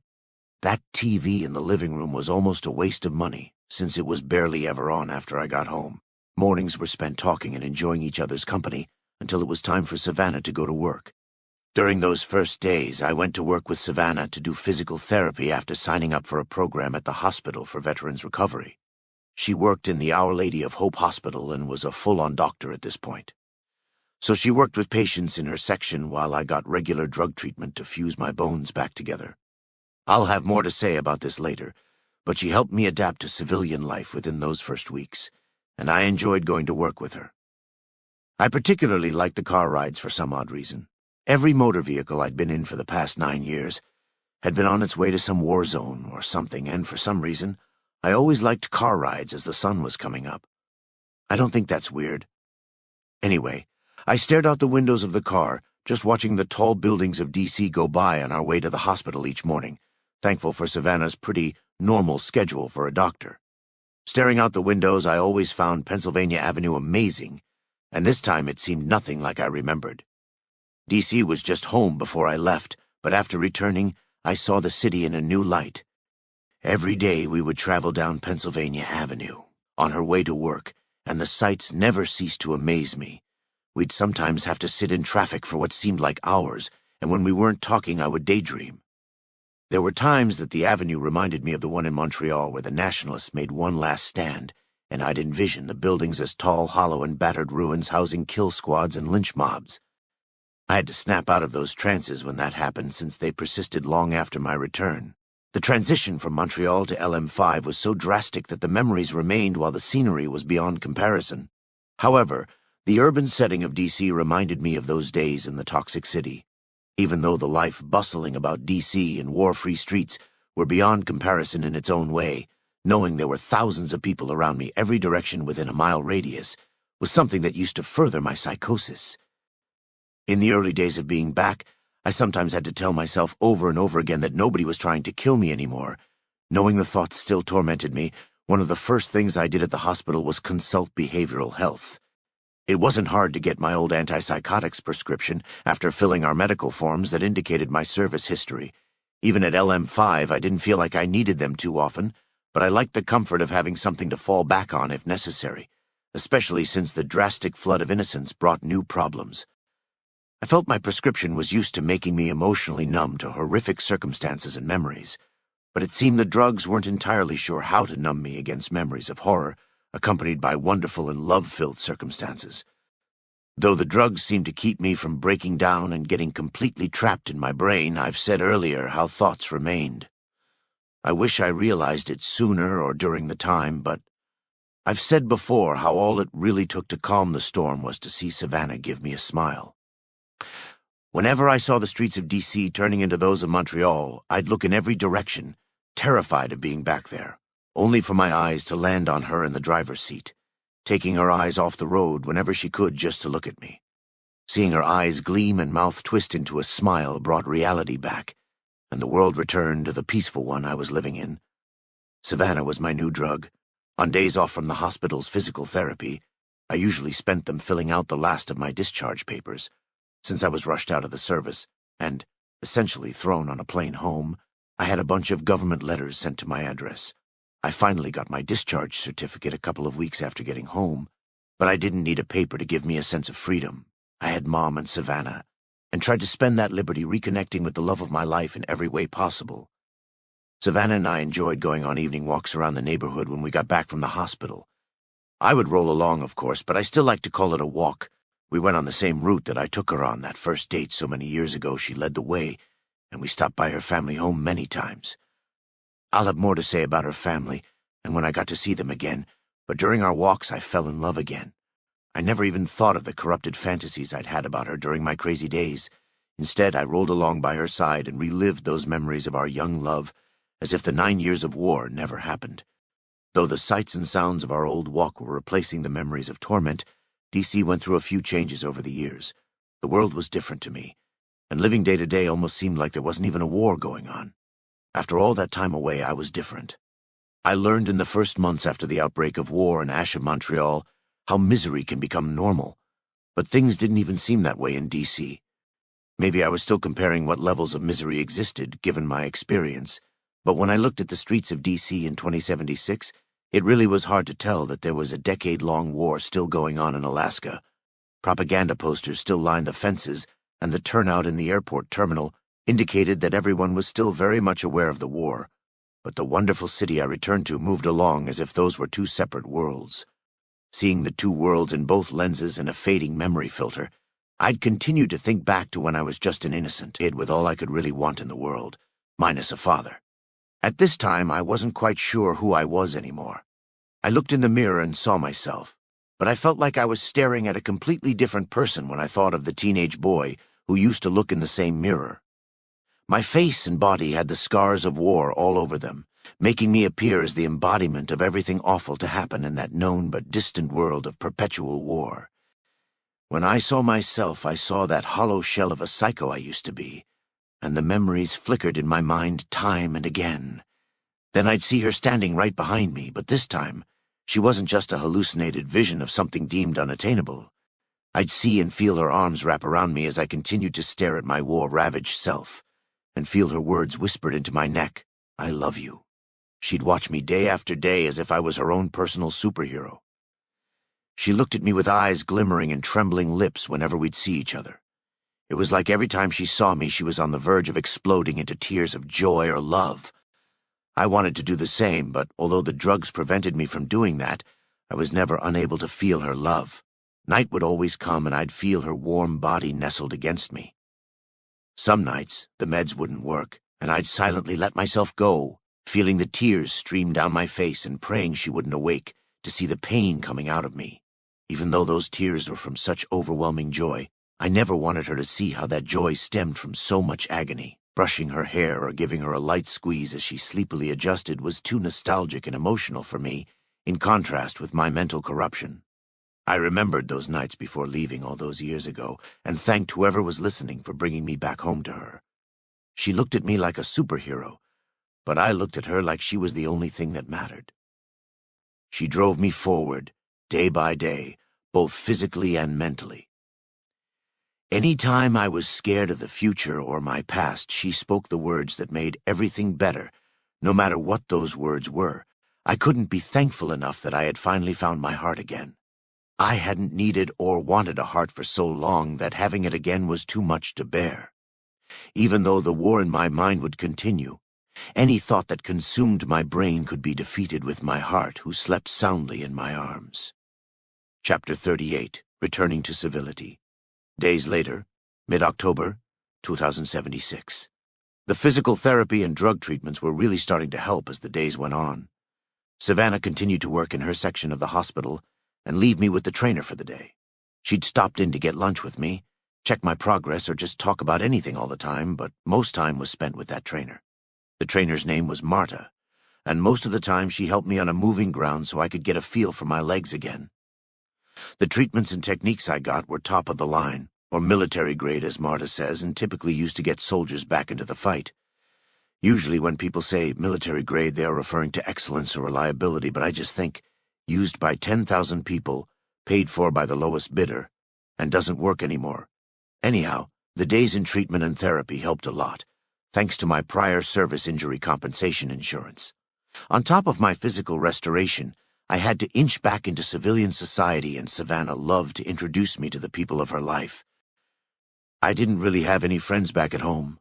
Almost all my friends for the past 9 years had either been killed in combat or were likely moved to the Alaska front. I still wondered about Savarin, though, since he was the only one to return with me, and last time I saw him he was still passed out on a gurney being pushed towards the airport terminal. So, Savannah took me out to a few restaurants with her friends when I was showing a little more physical therapy progress and more of the bone refusion treatments. I would spend a lot of time getting into a nice suit or something for going out, and then wait for her to finish getting ready. Her friends were usually really nice to me and thanked me for my service, but were thankfully more interested in their own domestic issues rather than everything I'd done in war zones. Since most of her friends were couples, those little dinners were more like double dates with the other couple. The look on Savannah's face during those dinners definitely said how my presence was something she'd been waiting to do for too long. Show up with her man. The evenings were fun and all, but each couple was the same or had the same story in my eyes. Nancy and Todd met in college and fell in love. They each majored in different subjects, and now they've been living the American suburban dream ever since they got married a month after graduation. Savannah saw how blankly I stared at them and understood without saying how little reason they had to complain about certain things. I tried not to be judgmental, though. From Nancy and Todd to Lou and Beth to Gwen and Walt, all of them seemed the same to me. The women talked to each other about whatever, and then I was left with the husband or boyfriend to talk to. These guys were really nice, but hard to converse with. They have never been through what I had to, and they didn't want to hear Savannah and I's love story throughout the years. Or maybe they did, but I didn't bother asking. Either way, talking with Todd, Lou, Walt, etc. usually went along the lines of man first asking, "So, Dave, you into baseball? Baseball Team X had a hell of a season last year, eh?" I'd respond, sports was the one thing we didn't focus on at LM5 or Montreal, while thinking now ask me about Gilda Brosco's jealousy of Dean's pet Vera, or my favorite pornos I watched during the HQ VIP hunt of '73. I sometimes brought that stuff up to the guys when the girls were distant, only to be looked at like I was Antonio Escobar during the dinner car scene of The Lusty Locomotive. Looked at in tremendous fear mixed with astonishment. Anyway, I hit it off with Walt one time when I accidentally brought up some of the conspiracy theories I used to listen to. Walt had a little curiosity about the intel conflicts, but he backed away when he saw how ecstatic I became at the mention of the Rob Co-CEO buying out his brother's tool company to divert attention away from his immortality project being disguised as Las Vegas casino renovation. I didn't believe that crap either. I just wanted to relate to the guy. So, meeting a new couple always brought up the question about the scar going down my face, the one going from my left temple to my mouth, or why I was in a wheelchair. Knowing questions about the scars and obvious chair were inevitable, I had answers all lined up but still ended up overthinking what I'd say. Telling them that I got the big scar right as I tried to single-handedly tame a growing mob while my squad kept them at bay, leading to my guys gunning down the crowd and mechanized troops showing up afterward to burn the carcasses wasn't really dinner conversation. I had to clean it up a bit and alter the story, with the last incident being, hand grenade went off. Ripped straight through my gas mask. Blood went everywhere and I got exposed to toxic gas, but my buddy Andrews patched me up good after the Verdi assault team showed up to tame the insurgents. Of course, this was early after the fall of Montreal, back when there were still some troublemakers in the streets. Everything calmed down shortly afterward. Even then, the lies I was spilling out of my mouth felt like comforting explanations, but instead left the prim and proper couples in silent fright. Sure, there were a few parts I could have cleaned even better, but something occurred to me. For some reason I imagined terrible but conventional battle as far more preferable or appropriate as opposed to brutally atrocious occupation incidents. Although, the underlying reality was that I simply didn't know how to talk to civilians anymore. So, it was after that last introduction incident that we were on our way home, driving through the quiet Georgetown streets when I asked my love a direct question. "Can you teach me to talk like a normal person?"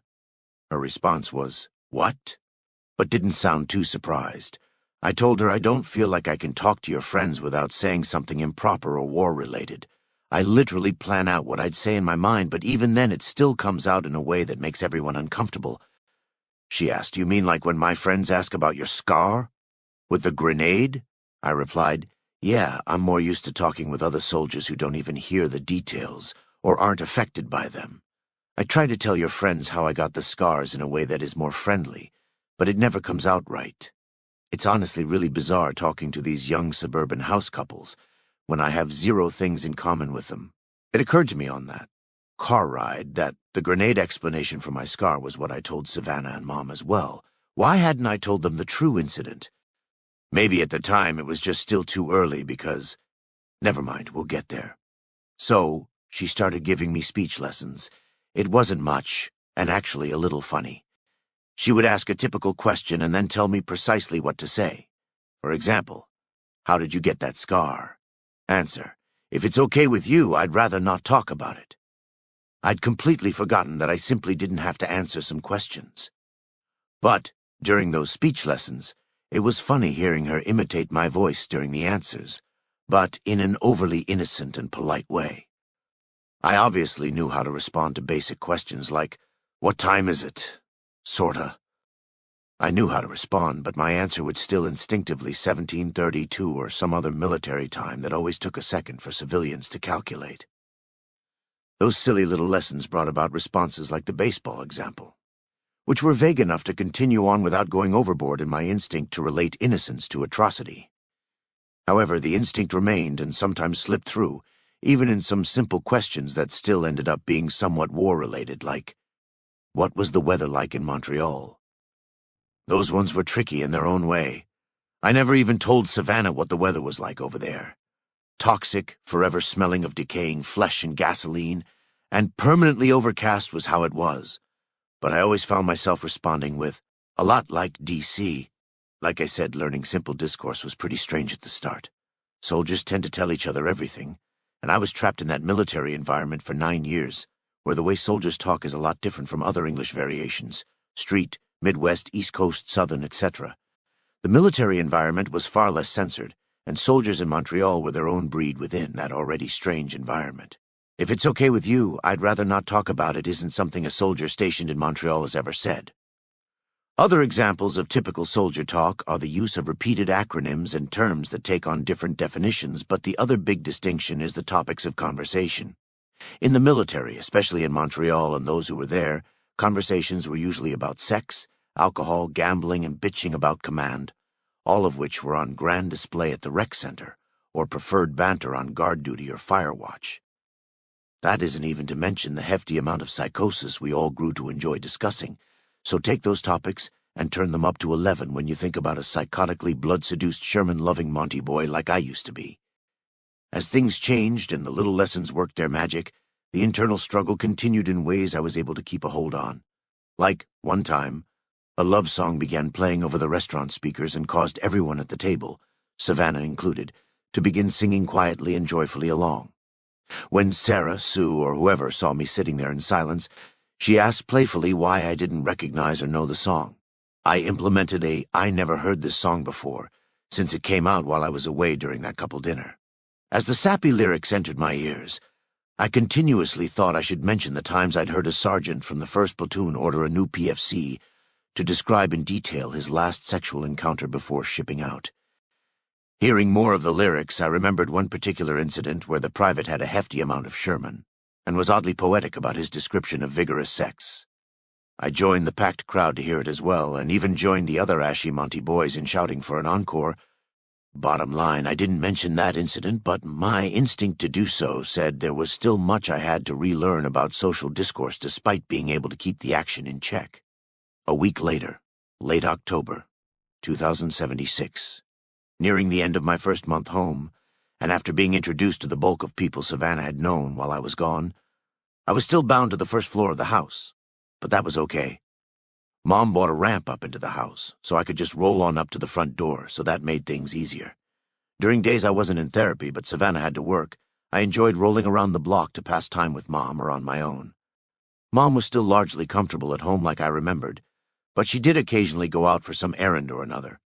I knew this from letters, but a while back she started going to little classes around the neighborhood or joining little clubs for things like knitting, book reading, or other household tasks and pastimes. That was where Mom made her friends, or how she knew the neighbors. It really was good to see Mom as a new person from the one I remembered before leaving. Though I enjoyed walking rolling, I didn't usually do that till the end of the day when the days where Savannah and Mom were both away. I liked watching TV on those lonely days, and idleness made that TV not entirely useless. The news showed that the Army was still just outside Anchorage. The Navy was at a standstill with the Chinese fleet in the Arctic Circle. The Marines initiated the siege of Shanghai, and the Canadian restoration was progressing like never before. Even international news showed that the UCO disbanded some time ago due to resource distribution problems. France and Germany were on the brink of war, and the Middle East situation collapsed in ways that weren't relevant to me in the slightest. By this time, the entire world was fighting each other worse than ever. Things on the home front were mostly good, despite hearing that the Midwest was protesting the lack of food availability, but every issue regarding America was all tied to the fact that the war was still going on. Hopefully, Uncle Sam could kick the communists out of Alaska soon, then everything could be right back to the past I left so long ago. So, the news about the home front was the same, but after years in the armed forces, it was nicer to hear about the things that mattered to me. The news of the world was always depressing and seemingly pointless since I was no longer part of those events, and if I got truly bored, I had our robot Peter to keep me company. It was pretty hard talking to a robot who mistook much of what I said for commands, so I quickly subscribed to some of the magazines I got at LM5, just to keep up. After getting my fill of the usual news sadness, the TV was almost always set to the Hollywood News Channel. With the TV locked on the station I actually cared about, and subscribed to every pointless celebrity-related magazine I could find, I later found out that the bet I made regarding Dean Domino and Vera Keyes' true relationship was still strongly supporting my old wager. Upon learning that, I thought about the specialist I debated who supported Sinclair, and laughingly thought, what an idiot. Then I remembered what happened at LM5 and the guy's likely demise. Still, on those off days, I went to the store about twice a week to buy groceries. I rolled on down to the corner store and bought food with the ration coupons that Mom or Savannah gave me. The price of food had definitely gone up a lot since I'd been gone. It seemed as though every day food got more and more expensive. Food was nothing compared to the cost of gas, though. There were few gas stations in D.C. at all, but I saw how a gallon of gas could cost up to $800. It was a good thing most cars used a nuclear fission battery or two by this point. The fission batteries powered cars very well, but a bad enough collision in the right spot could make a car explode into a small nuclear detonation. Yep, most of the gas was being used by the Army to sustain the war effort, especially given the continuing nuclear power takeover. When I reminded myself that I wasn't interested in the world, Savannah was at work, Mom was out, and when I was satisfied with my consumption of nonsense, I sometimes enjoyed a bit of alone time. I used to have a tremendous fear of loneliness, but rolling helped alleviate some of that, especially in Georgetown. There was always something going on in Georgetown between the kids playing in the streets and the neighbors, putting up decorations for the holidays. Those walks helped keep me occupied for most of the lonely times. But by the end of those days, I would always find myself sitting off to the side of the house, where the patio looked over the canal. The canal was so pretty in the fall, and the scenery around it prevented even the memories of war from surfacing. The leaves were orange, and gently falling to the ground or laying to rest atop the water as time slowly drifted by and the hour drew nearer. Always sitting in the same place by 5 o'clock, I sat there watching the sun slowly disappear below the tall rooftops next to my table, just waiting for her to lay her hand on my shoulder as she took in the same view. Chapter 39, Old Friends in the New World. A few days later, November 2nd, 2076. I can do it! I can walk! I shouted aloud in celebration. After 2 months of constant physical therapy and bone-fusing surgical injection drugs, I could walk. In a way. I was told by my trainer, Marta, you can walk, but take it very, very carefully. She gave me the crutches to walk around on, and it still hurt to place my feet on the ground, but it hurt a hell of a lot less than it did when my pelvis was practically just taped together. I grabbed up my crutches and strutted down the halls of the hospital to find Savannah. When I found her, she was more than happy to see how I was, even going so far as crying at the sight of me on 2 legs. Upon discovery of my required ability, and immediately when I got home, I burst through the doors in search of my mom like a kid eager to tell his mom he got an A on a test.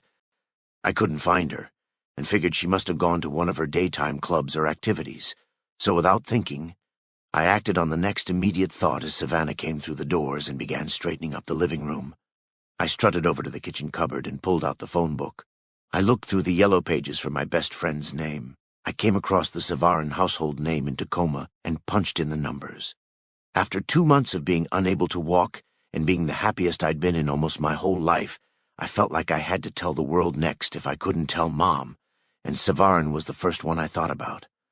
I hadn't seen him since the plane ride, but I always had the plan of getting in touch with him as soon as I could walk in the back of my mind. Since his injuries at LM5 were so limiting, I did promise I'd be there to help him in whatever way possible. But it was a little hard to do that in a chair. So the phone rang and rang, but there was no answer.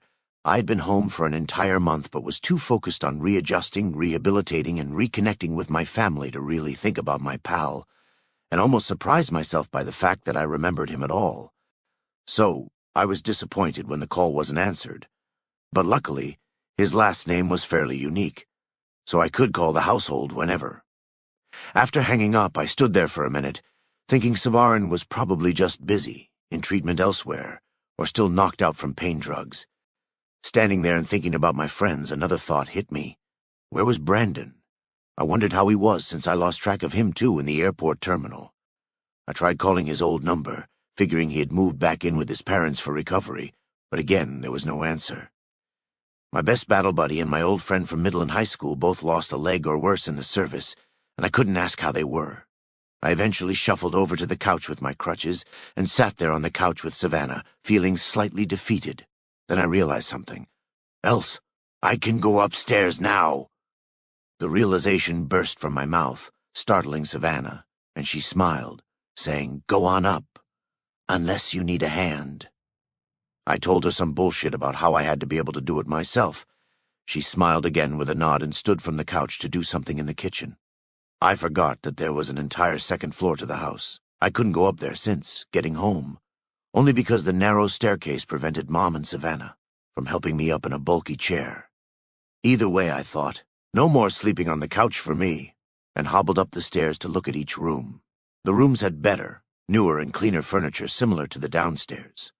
I went over to my old room and saw that the entire room was full of flowers and antique displays of furniture and trinkets. The bed was a single, and the covers had flowers all over them. This wasn't the room I remembered. I wondered what happened to all my band posters and other unique or idiotic items from my youth. Just then, I felt Savannah in the room and turned around to see her standing in the doorway. She gave another smile and said, "Come with me." She held my hand ever so lightly on the crutch, leading me to my mom and dad's old room. When she opened the door, I was blown away. She said, "Welcome to our room."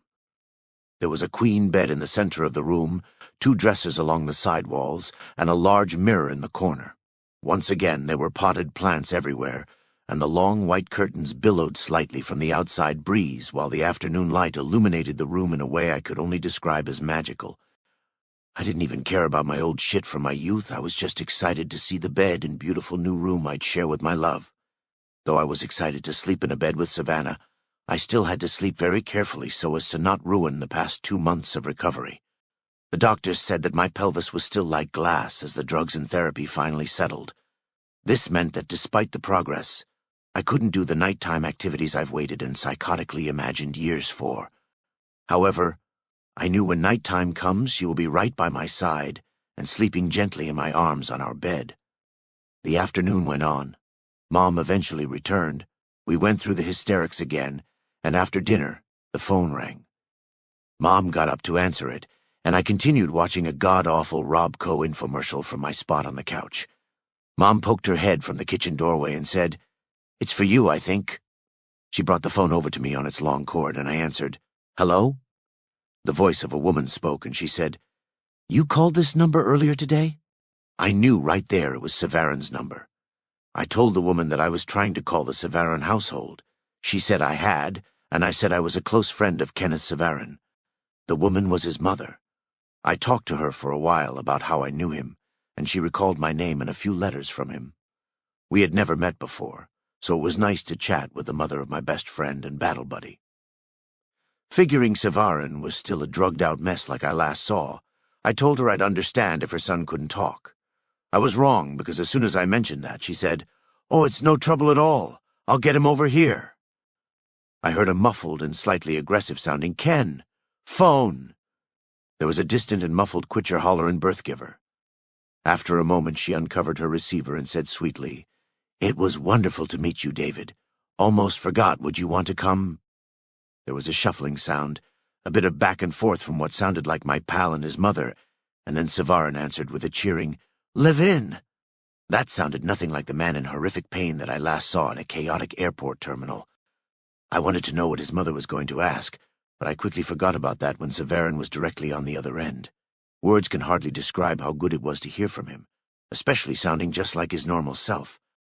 I asked him how he was doing after the initial hellos. He told me how he used a wheelchair to move around while they fit him for a prosthetic leg. When I asked about the shrapnel stuck in his torso and how agonizing his breathing was, he told me simply how the civilian docs he'd been seeing were able to remove it without too much trouble. There simply wasn't much more to say about that other than our mutual bash of figures, army docs suck. No longer was he suffering from a problem that made his mercy at LM5 an actual burden. Just like me, he was injured enough to go home and not have to go back to the front, only to be healed in the magical land of civilian land. Both he and I were so grateful, even for the bad things, and making the best of what we could at home. I told him of my recovery, and we both wondered who to thank for all the good sent our way in the past month. I thought of Nurse Alyssa, and briefly wished I had a way to personally thank her as well, only to be sidetracked by more chit-chat with my best pal from over there. I spoke with him for several minutes until he had to go, but he ended up satisfying my curiosity about his mother's cut-off invitation by inviting me and my family over for dinner tomorrow night. I subtly inquired about the scuffle with his mother earlier, only for him to laugh and say that was how his family talks, especially since his parents had to raise a bunch of kids. Upon remembering that detail about my friend, I somewhat feared what the family dinner would be like, so we said our goodbyes and that was that. Still sitting there with the phone in my hands, I was thrilled from having just spoken with my good friend, and told my mom and love about everything. I then recalled my other earlier call, picked up the phone, and dialed up the McNamara household again. To my surprise, Brandon himself answered it. Nearly the same conversation occurred, and Brandon too was doing miraculously well for a man who lost his leg like Savarin. Despite my background feelings I had on the plane, I really was glad he was doing well. I thought of how he spent the war on the glorious front and came home with honor, and for some reason I felt no need to compare our two services. I just felt Savannah leaning on me with her hand resting on my leg and felt so glad that Brandon got to come home too. So, we talked and talked about this and that, but the two calls were lasting a long time in the already late evening. When Savannah invited me to bed, I remembered thoughts from earlier that day and simply mentioned that I had to go, although he and I both felt like we hadn't really had time to properly catch up in the plane or on the phone, so he ended the call with an invite to all of us for dinner next week. That sounded like a wonderful idea, so I agreed, and hung up, ecstatic from talking to my two friends, and even more excited to sleep in a bed with Savannah. The next evening we went to have dinner with Savarin and his family. I was under the impression we were going to a little dinner with Savarin's big family, but it wasn't. We actually got lost in the neighborhood for 30 minutes before we found the place.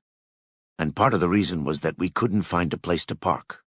There were so many cars in front of the place, and the only noise was the chatter of a loud social gathering happening somewhere. I wasn't sure we were at the right address, but I'd written it down. Savarin spoke very clearly over the phone. When we got to the door, we were greeted by Ken's dad, and he gave me a firm handshake when I told him who I was. We were led inside, where there was nobody to be seen until we reached the door to the backyard, where there was no dinner taking place. What we arrived at looked more like a party than anything. The house was a quaint two-story little thing, much like our Georgetown house, but the backyard was large and seemingly packed with what looked like 100 people. I later learned that the Savarins almost regularly hosted big barbecues in their big backyard, where they invited all the neighbors and just about everyone they knew. It wasn't just a little get-together. It was, in fact, a party. I met Savarin in his chair, talking to some neighbors after walking through the packed suburban gathering, and he whipped towards me in amazement and delight. I gave the man a big old hug from his chair, thankful that he was doing well despite everything that had happened over the past few months. Savarin was especially pleased to meet Savannah, especially after hearing stories about her all the time. In Canada, I showed him the pictures she sent me, including some of the private ones, and he listened to me talk about how she was doing or what she was up to in my occasional moments of non-psychosis. I recalled some of the things I'd said that weren't fit for Savannah, and some of those pictures, before even finding Savarin at the party.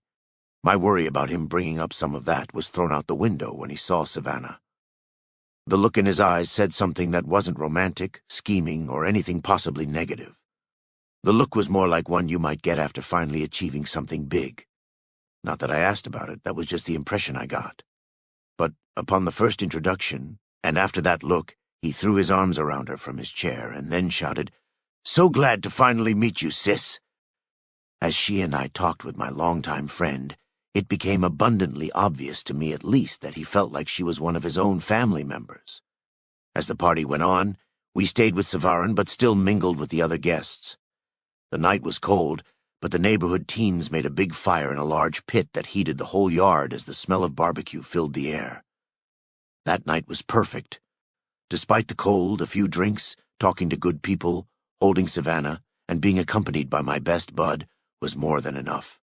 The only even remotely strange thing that happened during that night was how Savarin kept telling the neighbors, or his siblings, about how I saved his life 100 times. I found that puzzling only because I felt as though he saved me 100 times. The fragmented memories of Montreal resurfaced occasionally, and every one of them was times that he stopped me from going, even further into the deep end I was already trapped in. I thought of him pointing his finger at me in the worst moments, and how I instinctively reacted to that, like a dog being told to stay. Seeing Savarin being an overly joyful version of the Savarin I knew from Montreal made the last Montreal memory that night about how he never became crazy. I'd questioned it many times before when I saw Savarin, Andrews, Collins, and Hill. Why were they spared? I had no idea, but I was neither jealous nor angry, nor anything but glad that he was doing well. I literally shook the memories out of my head as I felt Savannah's arm around my waist, and it felt good to feel like a hero in that atmosphere. I still wondered how on earth I could have saved Savarin at any point over the 9 years of war, especially since all the incidents he told strangers about were vague at best. However, I'd eventually hear something that helped me understand his mindset, but I'll get there. As for the evening, everything remained pleasant, and I really saw why he spoke so highly of home over the years. Most were done with their food by the time the bonfire was started, and I loved getting to truly meet Savarin's family. It was actually a bit strange having to explain who I was talking about when I referred to Savarin, since that could have been a lot of people at the party. Another adjustment problem was referring to most people by last name. Anyways, the Savarin I knew had 2 younger brothers, a little sister, 3 more slightly older sisters, and both parents still in the picture. The younger siblings were around the age of 10 to 15, so my friend was gone for nearly their whole lives. The older ones still hung around because there was a strong community sense that made them all work locally. His mom worked at a little but popular pawn shop in the neighborhood, while his dad was a pastor at the local church. The dad also coached the Tacoma Park Little League team, but everyone in Savarin's family was heavily involved in the neighborhood as a whole. I knew a lot about Savarin's life from years of idle chat on guard duty or downtime in the barracks, but meeting the family was something great in itself, and seeing the kind of impact the family had based on the sheer size of the event made me feel astounded that my best bud in the rubble of Montreal was away from this. Because of everyone the household knew, and despite their home being relatively small, the Savarin house was essentially a community center, with neighborhood people of all ages coming and going nearly every hour. The house sat on the edge of the Tacoma neighborhood, an industrial district, with a large grass backyard overlooking the park and cleaning chemical factory beyond it. The party with the Savarins lasted into the next morning, but we had to leave at midnight because Savannah worked. Kenneth invited me over any time, and I left the place with Savannah feeling absolutely amazing. Savannah and I both liked going to the family dinners. The next week, we headed to the McNamara household to meet Brandon and say hello to his family. When we arrived at the old McNamara residence, it wasn't like the Savarin barbecue. This dinner was an actual family meal, but with brandy and politics afterward, as was just like I remembered about the McNamara residence from my younger days. It was great to meet Brandon's family again after all those years, and it certainly was something else to meet Brandon's sister Ashley again. She was really helpful and nice, but I didn't get to interact with her too much since the real conversing was between the men in the parlor after dinner. However, it was clear Ashley had grown into a remarkable young woman. Seeing what people turned into after so many years away never ceased to amaze me. Bill was all politics like he used to be, while Brandon was easygoing, but even more reserved than before from years on the Alaskan front. Dinner was all good, but I wasn't quite sure what to make of the parlor discussion that followed. After dinner, we all sat in the living room parlor and talked with glasses of fine liquor. Mostly, it was just Brandon and I talking vaguely about our experiences over in Canada or Alaska in front of Bill, who seemed more interested in what we were saying as a means of getting something from it, rather than genuine interest. What I mean is that our vague little stories would get interrupted by a comment from Bill like, "You boys would have gotten better gear if the board of blah blah blah would actually work for our armed forces and not get swamped in partisan nonsense. I swear we would have beaten the Reds 5 years ago if they let our military work like it should." Like I said, it appeared almost as though he wasn't even listening to us unless there was something he could use in his job made present. I only say that because nearly 30 minutes into our stories, Bill finally realized I was in Canada for 9 years. I'm sure that sounds strange, but what's even stranger was the fact that his realization made me realize the same thing. Again, after 30 minutes of Brandon and I almost continuously talking, Bill interrupted me and asked, "Wait, you were in Montreal during that?" This was strange because my story was just about how the forces in the city consolidated at the famous fire bases after the assault in late '67. It was then that I realized all the talking I did was about LM5 life or experiences as far back as basic, leaving a giant gap in everything between. Brandon set aside any notion of any vague story he was going to tell upon hearing his father ask an actual question. I tried recalling what I said only moments ago when Bill's face twisted to confusion as he set his drink down. His eyes looked up from the end table and met mine as I still hadn't given an answer. When I saw his eyes, I finally remembered seeing them years earlier. I spent all evening at the man's dinner table, eating his food, talking happily with his family, and not once did it occur to me that I saw the same man in the worst of my psychosis. The world around him began to morph into the crumpled ruins of the square's barracks. Savannah, Ashley, and the mothers on the other end of the room turned into soldiers covered in ash playing cards by a foggy window as the ghosts of soldiers in identical mismatched U.S. uniforms walked across the room. The ghosts continued to walk the room only to disappear at the turn of my head, and the formerly lavishly colored dim parlor continued to steadily grow grayer and grayer. I saw the ghosts of everyone suddenly stand to attention, followed by the ghost of Bill and the other NSA walk slowly by in their pristine suits. Reality was almost gone entirely when the ghost of Bill stopped and merged with the Bill of the present day. Not knowing whether the Bill McNamara I was looking at was the Bill of past or present, those eyes were the same when I began feeling the sensation of a gas mask around my face. My heart thumped. I felt the weight of a helmet atop my head.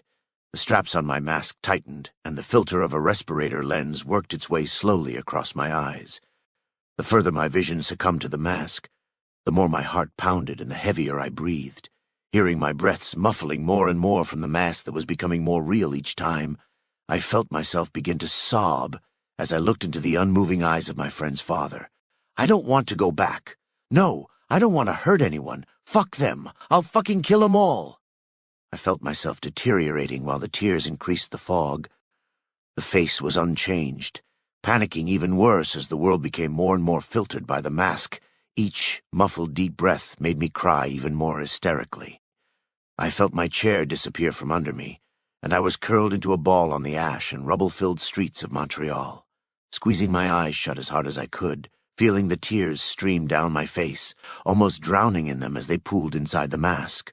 Almost dead, I screamed and shouted for someone to save me until I found myself howling, "Yes, yes, I was there," through tears and beneath the rumble of artillery. Upon opening my eyes, I found myself back in the McNamara's parlor. Briefly feeling my face, the tears were never there, and the world didn't even have the tint of gray. Everything was silent as the women continued talking softly to one another on the other end. I turned to Bill, bewildered by the experience only seconds ago. Bill's face was calm but still focused on me as he asked, lazily, "What was that, David?" With a mind focused on the return to reality, my eyes shifted to Bill and without thinking about it said coolly, "I was there for all the Sherman days, Bill." His lazy expression morphed to a deadly, terrified one when his eyes darted to mine. I don't know what his face was saying in that transition. but he stared at me for seemingly longer than I was transitioning to psychotic, before saying in a bourbon-induced hiccup, "Sorry you had to go through that, Dave. Dead." There was literally nothing going on in my mind after Bill said that. There was no sadness, anger, joy, relief, curiosity, rage, hate, love, or anything. Just nothing. I didn't even know what I should have felt about the experience of seeing Bill back in Montreal, or how to relate it to the present, but a few seconds after his last words to me, he turned around in his chair and called the nearest woman for a refill. Upon hearing the request, Ashley stood herself up, apparently used to carrying out her traditionalist father's requests, followed by Savannah. When Savannah turned around, she gave me a smile, and sweetly walked with Ashley over to us, where she asked in her lovely way, "Can I get you anything, baby?" Still slightly estranged by the night, I was staring off into space as I declined the offer. My eyes glanced to Bill, who downed his refill in one swoop and motioned his daughter for another when I felt two lips leave a mark on my cheek. The lusty words of Savannah entered my ears. "Okay, let me know if you need anything. Love you, David," as she walked back to the other side of the room. Then, that was it. The night went on, and Bill rapidly succumbed to the alcohol.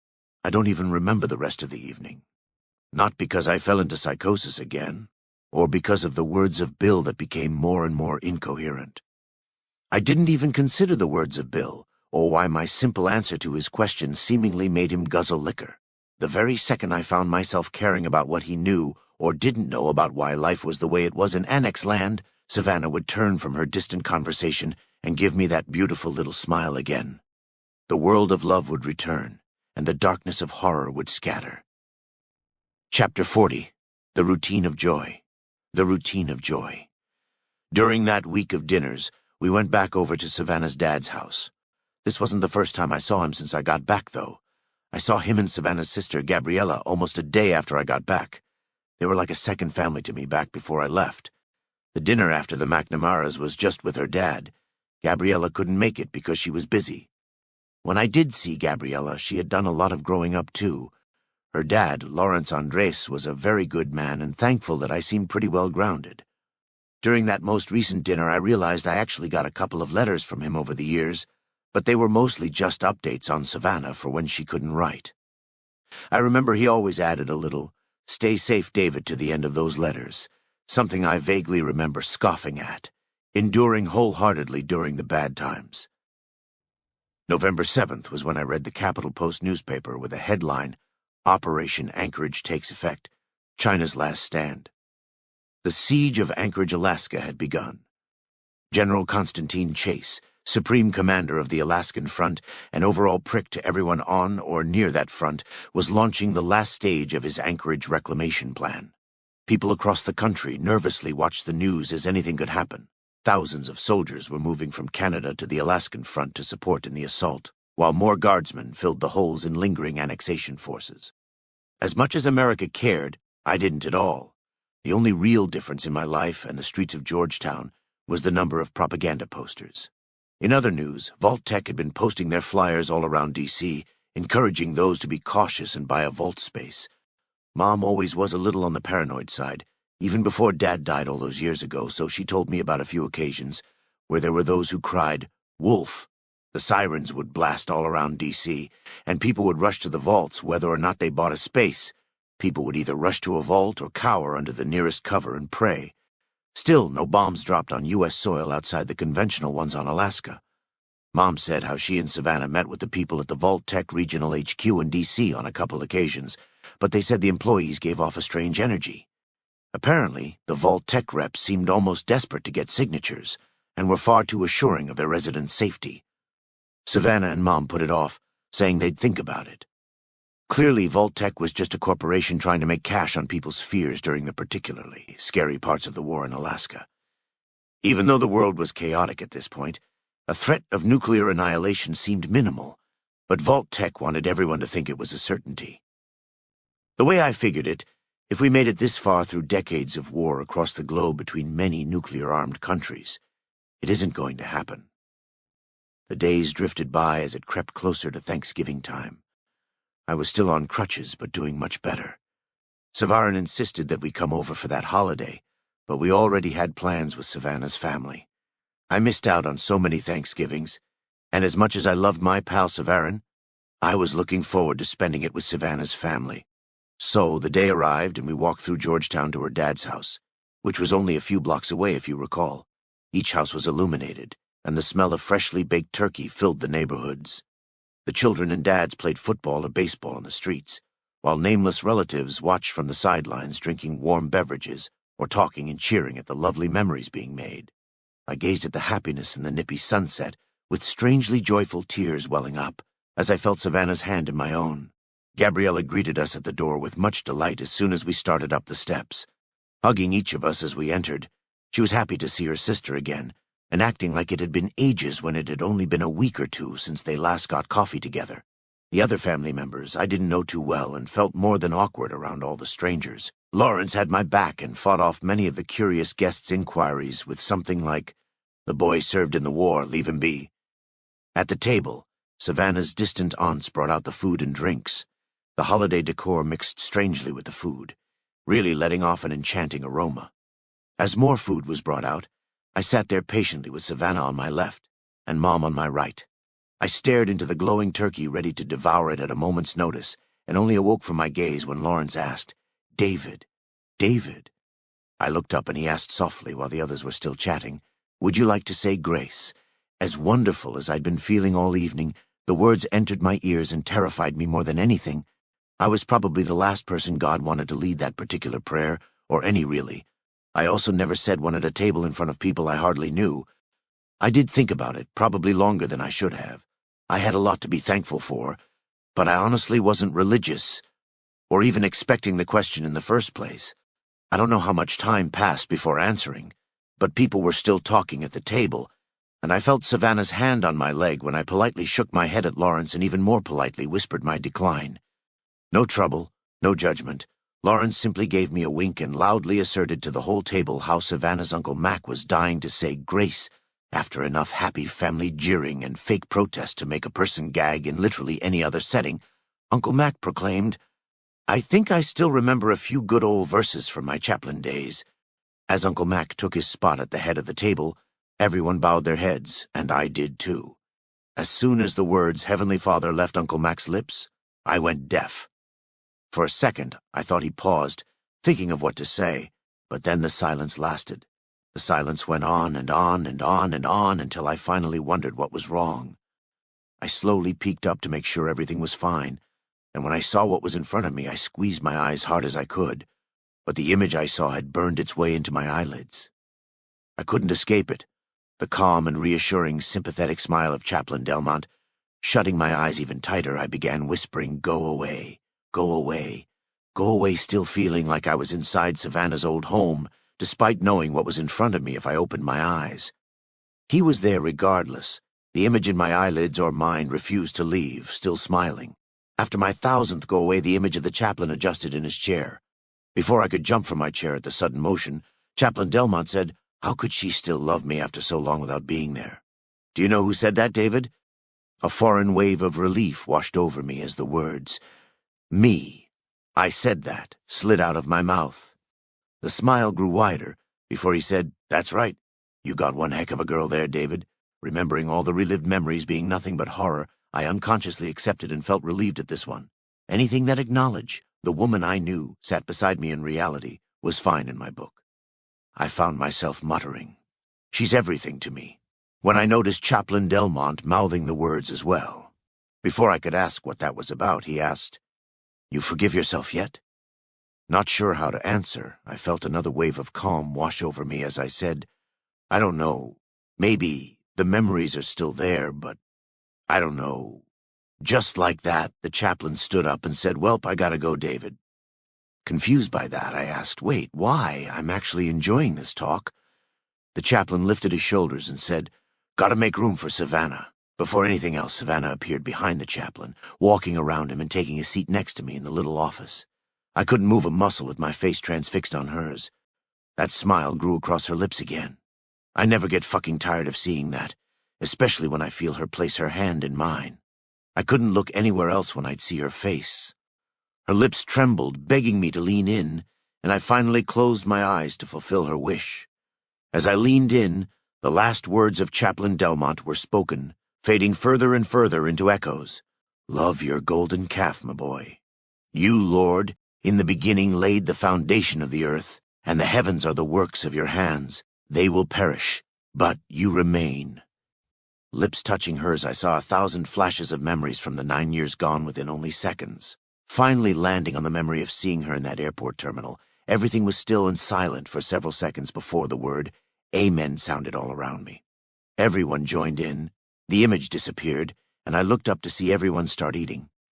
Still feeling that hand on my leg, I looked over at Savannah, and she gave me that signature smile as she asked innocently, "Everything okay?" I just nodded, and she gave me a kiss on the cheek. That was it. The week after Thanksgiving, Brandon and Savarin both got their prosthetics. I was still injured, but they received brand new legs. The operations were done at the Our Lady of Hope, and though Savannah had to work, I was able to see them when they got out of surgery. During that week, she was still busy, but I got to see her when she was free. I also got to finally meet one of the doctors she regularly worked with who'd been out of town since I got back, Mr. Daniel Crawford. Upon first meeting him, I was sort of jealous. He looked like an action hero out of a comic, Not Like Me. He was tall, maybe 6'3", and with a full head of black hair slicked back. I could tell he had a good figure even under the lab coat, and his chiseled jawline didn't make me feel any better about myself. As I studied the man, I thought my scar was about to burst again with the wrinkles in my face, and recalled the ugly, scar-faced and regularly scowling man with a short mohawk who'd be assumed as a recently prison-broke murderer under nearly every circumstance who called himself David Levin. When he gave Savannah a gentle squeeze on the shoulder and a smile, I went deaf again, unable to hear what the two were talking about. Nothing bad happened, like I'm pretty sure they were just catching up since he had been away for a while, but I couldn't stop comparing myself to the man. Eventually, I heard a tune start playing in my head. Jody is 6'4", goes by Daniel and pumps her more. Stuck in Canada with toxic gas, Jody's good with your gal's ass. I knew I was being paranoid and had nothing to fear in the past or present, but if there was anyone I imagined Jody to look like, it was the handsome doctor who regularly worked with Savannah. My hearing returned the second Savannah grabbed my hand, almost shouting, "Dan, I haven't introduced you to David." Almost immediately into our introduction, I was still stuck on my thoughts and skeptically asked him, "So, you seeing anyone? Outside of work? Emotionally? Romantically? And for how long?" After Savannah nudged me in protest, he said, assuring and strangely emanating with heartfelt honesty, "I am seeing a woman named Ashley, if you must know, David. To answer your other question, however, I'd been seeing her about 4 years now." He gave a light chuckle and continued, "Anywho, it's a pleasure to meet you, sir, after hearing about you for all this time. And thank you for your service. I have a brother who was just sent to Toronto." I felt the honesty in the man's words, and knew Savannah was still in medical school 4 years ago. Just like that, I felt her hand again in mine, believed the man, and we were able to converse normally. Once I knew he was off the market, I knew I could be his friend. I still had a little paranoia left in me from the psychosis-inducing environment of Montreal, and thought of his brother going to Toronto, just now going to Toronto. Ha ha! Danny Boy's brother missed out on all the red zone fun. Back to the reason I was at the hospital. After each surgery, my friends came out looking like new men with brand new legs. The few people I knew in this world had lives that were almost continually changing for the better. Even though my memories still remained, even they were showing up better when I knew what was true in the world around me. Things were on the up and only getting better, and joy was becoming the norm as life slowly moved forward and I could literally feel old sensations and feelings depart from my being. The date had reached December, and the specific date of my rebirth was December 5th. I woke up on that morning at 3 a.m. feeling parched. I rolled Savannah over, stepped out of bed, and headed downstairs for some water, and when I reached the fridge door, I halted. I paused right where I was with my hand on the door. Where are my crutches? It didn't even occur to me to grab them on the way down as it hit me. I don't need my crutches anymore. On realizing that, I shouted for joy and danced around the kitchen. The pain essentially vanished overnight, and they all came down saying, "What? What is going on?" They looked at me and asked, "Where are your crutches?" I ran right over to Savannah and hugged her. I lifted her up and twirled her around. Then I sat her down and lifted Mom with a death grip hug. I had never been so happy to walk. I went back to bed, but that day I was excited as possible and called up everyone I knew to tell the good news, which was only a handful of people. I had one last checkup at the hospital where the doctors confirmed that the bone-fusing serums and treatments settled. I essentially had a brand new pelvis. The past 2.5 months were the best days of my life, and the snows of December blew in. The snow gently started to fall outside our window, enchanting the quiet streets. I loved the snow. It reminded me of LM5 before it became what it did. The house was so cozy during the winter, but I still liked to go for walks around town, and Georgetown was still always busy while the snow made the lovely buildings and architecture even more magical. I made friends with a lot of the neighbors in the winter and before because of my wanderings. Living 2 doors down was Mrs. Thornberry. She was a nice old lady who always had something cooking in the oven or on the stove. Rain, sleet, snow, or shine, she was always sitting on her porch reading a book or watching the people pass by. She loved to make pies for the neighborhood kids and was always cheery no matter what. She liked Savannah and I. I enjoyed chatting with her on the porch for a few hours by myself, or during evening walks with my love. She referred to us as the young couple next door. The other neighbors, just across the street from us, were the McClellans. The Mr. and Mrs. were good people. They had 2 boys who were around the age of 10, and then there was the baby who Mom occasionally took care of as part of her daytime activities. They also had a robot who I would see go on a grocery run every now and then. I wondered if robots liked other robots, and contemplated bringing Peter over sometime.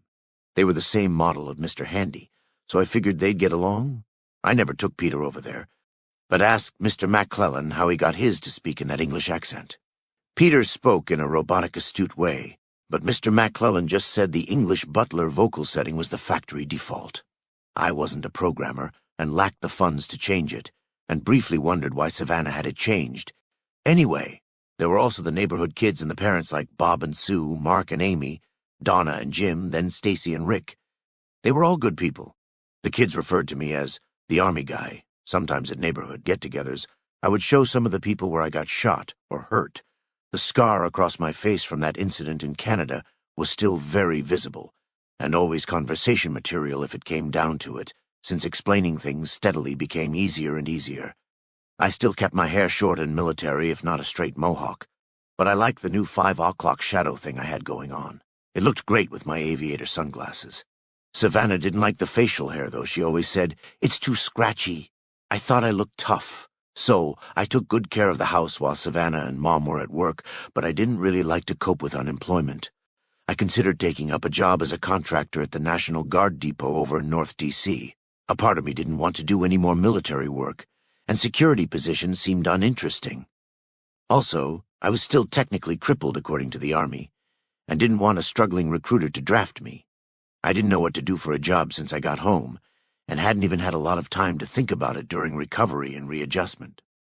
The return of my walking ability made me consider the whole work situation, and I even ended up putting a lot of hopes in depressingly unrealistic job opportunities that I began trying to join since the transition to crutches. Given my relatively low amount of civilian translatable skills from my time in Army infantry, Annex infantry was something else entirely. I knew the perfect job for me would be in security. To be specific, I wanted to provide security for Dean Domino, my favorite celebrity and 5th favorite person on Earth whom I never even met. I was so serious and thorough about this that it was the only position in the job situation that I thought about since getting home. The days spent alone while Mom and Savannah were out led to the marathons of celebrity bullshit I mentioned, and that in turn led to taking notes and sifting through boring LM5 memories full of research on shit that didn't matter, like the mailing address of Dean Domino's manager.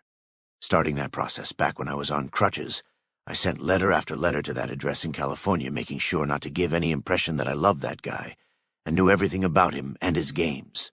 Anyway, the letters were sent continuously in order to show that I was serious about taking his safety into my hands, and certainly not an average fan mail freak. Since I was still waiting on responses immediately after throwing my crutches away, I knew the waiting game would be a long one, and only wish I would have started the process back at LM5 if only I knew what would happen there and when I'd recover.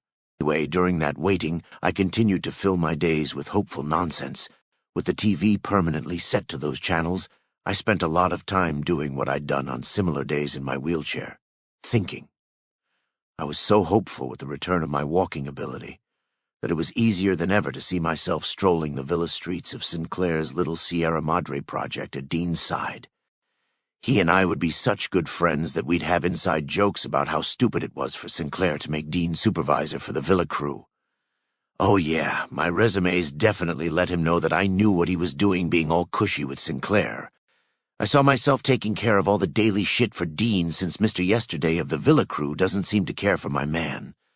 That's all right, though. The workers still do Dean's bidding if he brings the crew their goods. A little quid pro quo ain't no issue if it'll make for some useful and loyal hands later. Dean understands that. Either way, I'd make all his schedules too, and help him keep his plans in motion, all while keeping the crazies at bay as well. I'd be sort of like a bodyguard, secretary, best friend to Dean. That way he can get rid of that idiot Secretary Lizzie, who he's been complaining about in the latest release of his personal notebook that I got access to through a few contacts. He wouldn't have to worry about leaks like that with me.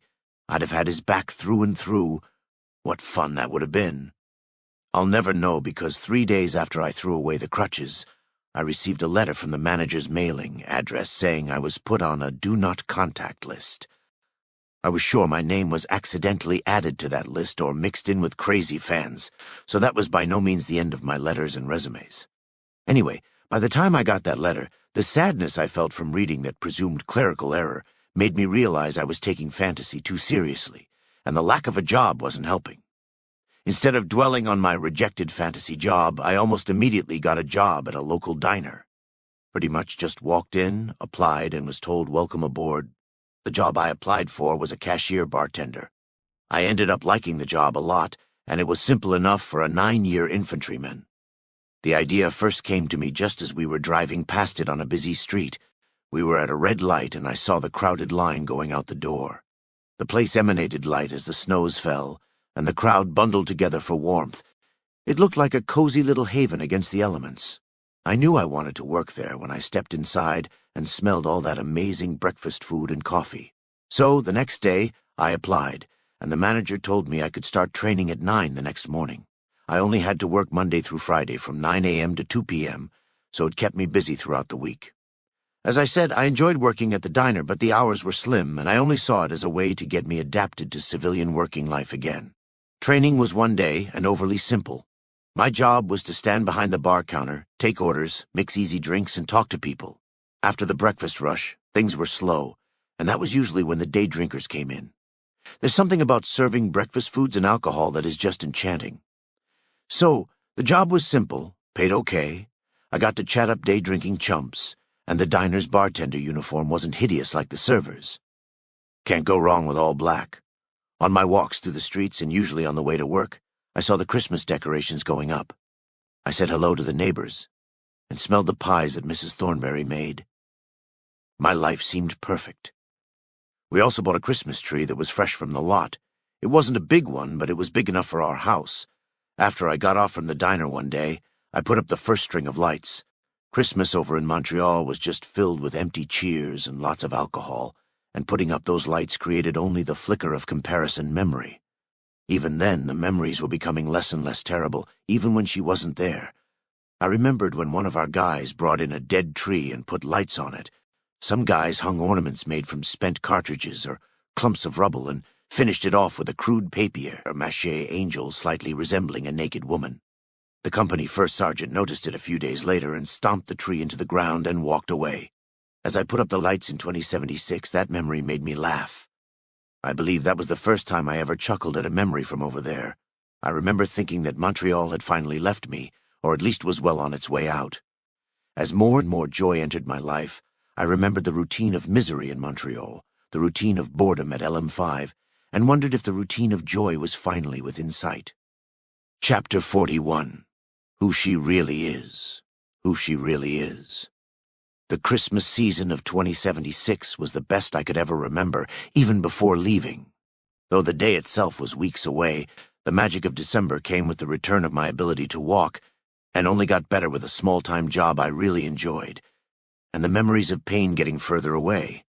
The days went on, and I strung the lights up outside, Mom decorated the inside, and Savannah got to come home each night to a cozy home and people who loved her so much. One day, Savannah surprised me by buying a ridiculous sweater on her way home from work. She knew the sweater was terrible, but she found amusement in the magic reindeer prancing across my chest. I got to wear it to work a few times at the diner, and got more than a few questions or playful insults from my day-drinking regulars. More days passed as it got closer to Christmas in time that felt like years, and my memories were kept at bay by the woman at my side, the work I ended up loving, and the recovery of my injuries. My days were so filled with glee that part of me began wondering what some of those memories even were. The couple months of being home literally felt like such a long time.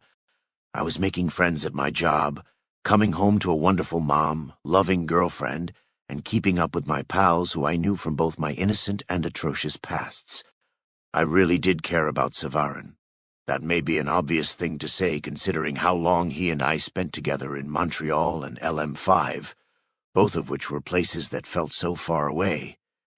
Whoever is reading this may be asking how it is possible that I had done so much recovery physically and mentally in little more than 2 months since the death of almost everyone I served with. Aboard that plane home, I felt bad that I got to survive LM5, but quickly forgot about that through the image of my love, the joy from being home, and fighting in the war of recovery and readjustment. I recall a time only a few days before Christmas of 2076 where I took a break from my busy life to get some one-on-one time with the man who made it out with me. The time we had was wonderful, and seeing him recover just as much as I made me ask the question of how I even knew him. The man I considered my best friend became that in the foggy memories of terror that were pushed further and faster away each time I awoke. I simply couldn't understand how I knew him, but a reminder of all that death made me realize who he was. As the memories of the clouded past resurfaced and merged with the love of that season, he made me realize for the first time ever who she really is. That particular day came in the form of a guy's day with Savarin after I managed to get Mom and Savannah some passes to a spa through one of my day-drinking customers at the diner. I took a cab over to Tacoma and met up at the Savarin place for a walk through Tacoma Park. We thought it would be fun to walk on down to a dive joint called Pat's Pub. And that was it. No big plans, not elaborate event. Just some chatting over a drink. Something so innocent I couldn't have imagined that a short time ago. It was really cold out that afternoon, but walking seemed more practical than taking a car since he knew his way all over the Tacoma neighborhood and park. Along the way, he and I talked about anything that came to mind in a way I could never recall doing. So, that shit I mentioned came about in something like this. I asked, "So how's your new leg, Tin Man?" He laughed. "Oh, I see. Make fun of the cripple, would you?" Enjoying the day and disregarding the cold, dead, overcast sky in a disgustingly happy way, I asked, "What you got going work-wise?" The man shrugged and responded, "Not working yet. Still getting used to my prosthetic. Thinking about applying at Vault Tech for a security job or some shit. Meantime, I'm kicking back and collecting Uncle Sam's compensation checks. Ha ha ha. What about you? Got a job yet?" I was interested in his proposed career choice, but responded to his question, "I got a job at a diner, tending the little bar and chatting up the colorful characters who decide drinking in the morning is a good idea." He grinned. "Good deal, David. Sounds like a lot of fun," but then jokingly added, "Sure you were qualified? I would have thought almost 10 years as an infantryman'll get you good janitorial work, not bartending." "Ha ha!" I laughed. The resumes I sent to Dean's manager got declined, so that diner was the next best thing, and asked, "So what's this place we're going to?" before he could mention how unrealistic my dream job was, despite knowing he asked the same thing of Keith McKinney's manager back at LM5. "Anyway," he responded plainly, "just some dive bar in the Irish part of the neighborhood I've been meaning to try out. Supposedly the place is usually quiet except when the owners are around. Heard they're a group of super narcissists constantly arguing about nonsense. Some say it's usually pretty funny, but they're apparently out and about pretty often when a drunken argument leads into a ridiculous plan they actually attempt to try out." I asked curiously, but half serious, "Why are we going to a rundown part of town just to watch some Irish Americans argue about stuff?" He said, "Laughs are hard to come by, especially the kind of crude joking we're used to, haha. Also, the drinks are pretty cheap." I struggled to remember what kind of crude joking I was apparently used to. We walked along for a little while in silence before Severin asked, "What's Savannah and dear Mom been up to? How you managed to give them the slip?" "Ha ha!" I smiled and replied, "I didn't give them the slip. I treated them to a luxury spa day." I caught a smile creep its way across his face before Severin gave a long, closed his eyes and said, "I can see it now, Savannah. Laying face down on a table, nothing on except a warm towel, in a candlelit room." He opened his eyes, gave a bright grin, and added even more seductively, "And then there's Mom, right next to her, same predicament. I had to nudge him before. For some reason. I couldn't remember why, but there was something strange going on inside. Why did I nudge him? There was nothing wrong with setting a little scene before telling your friends how you'd savagely fuck a woman. Wait? Yes, there was. Why did I care about? Right, because Mom, what the fuck? I've been fine, what's happening? Don't! Before the stupidest fucking thing could set my brain off of... something? I was pulled in by Sevarin's reaction to my nudge. Why did I... Whatever, Severin said. "Oh, don't worry, I'm just playing with you, ha-ha." What he said next was in a friendly and joking way, but something about it clicked off something in my mind even more than whatever happened was about to... That makes sense, fuck you. "Ha-ha," he said, "I just have to wonder how a mean bastard like yourself could get a girl like that." The spark of something happened. I loved that man, I loved that woman. Why did I want to kill him and everyone? What happened? He's fine, maybe. Actually, he's not. However, I didn't harm him. I just wanted to be normal, but why did his words poke a hole in my bubble? I'm happy. I'm happy. I swear to you, I am. I fucking stop! I jolted toward him, and he danced off a little humorously, but aware of something he said that I don't remember. I just wrote it, haha. I don't want to look. He said, "Relax, man. She's great. They're both great. You're a lucky man, David." He paused for a second and added, "Both our lives are going great right now, but..." He looked up at me. "So much bad shit happened over those years. I can't help but feel like we don't deserve any of this. I'm calm. I'm calm. I'm calm. I'm calm. I'm calm. I'm calm. I'm calm. I'm calm." He was right. I've thought those exact words he said so many times since I got back, and it was utterly shocking to hear them out loud from my friend.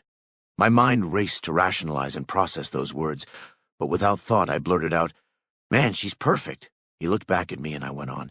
"She could have had anyone she wanted while I was away, but no. She chose me even over all the years I was gone and crawling through rubble, holding a gun to my own or the heads of everyone else.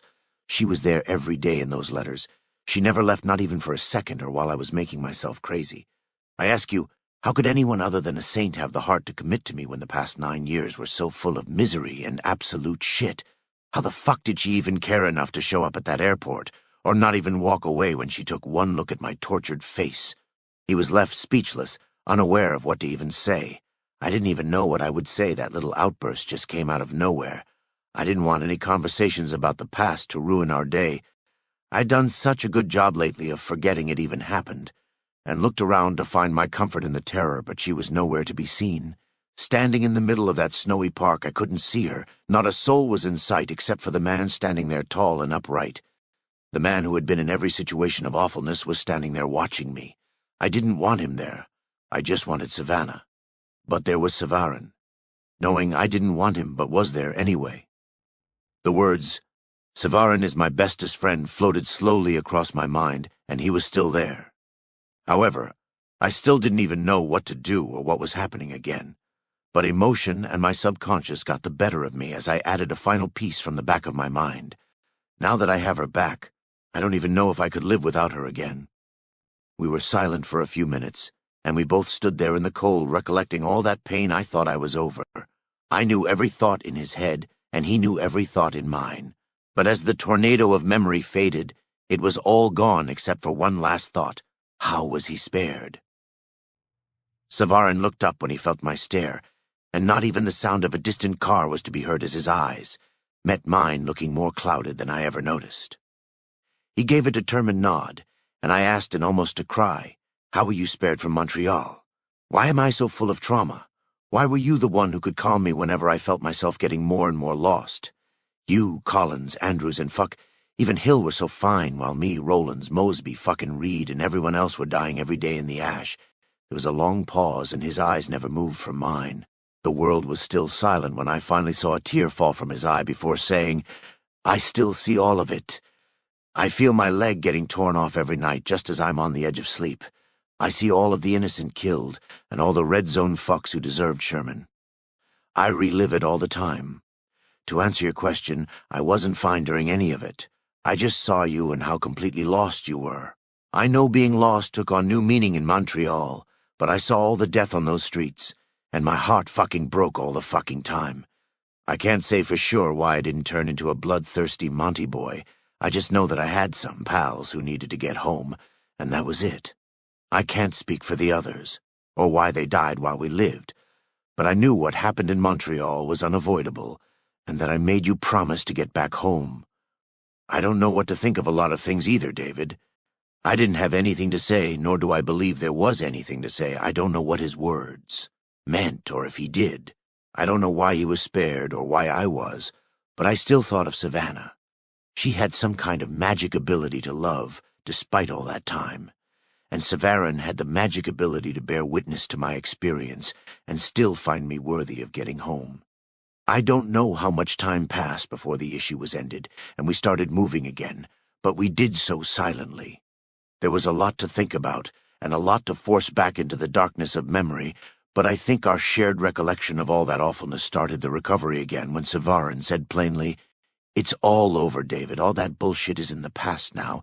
You have a great life and an amazing family. Our past is definitely dark, but knowing what's real in the present, the future is brighter than ever." I gave a nod in acknowledgement, and we continued on silently for a few more minutes. Slowly, ever so slowly, I felt the pain drift away with each step, and eventually turned to look out over the snowy park. He was right. The future was going to be bright, and maybe even too bright.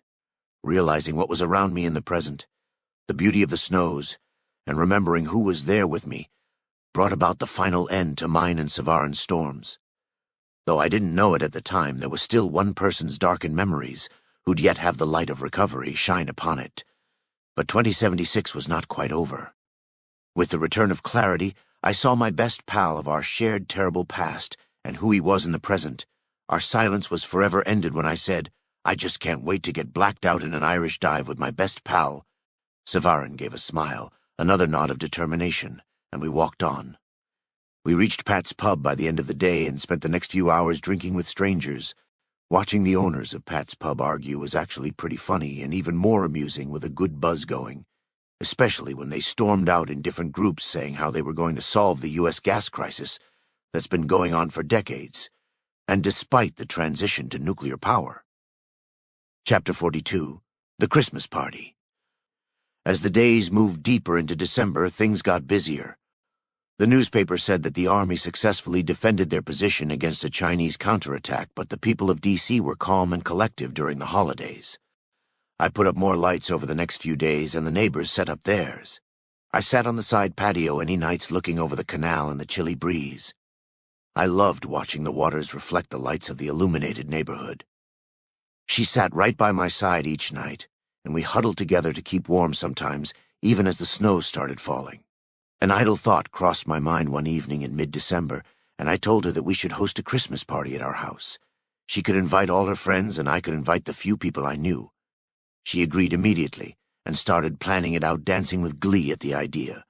I started planning it out too, and made a list of people I'd invite. There were only 2 real names on my list.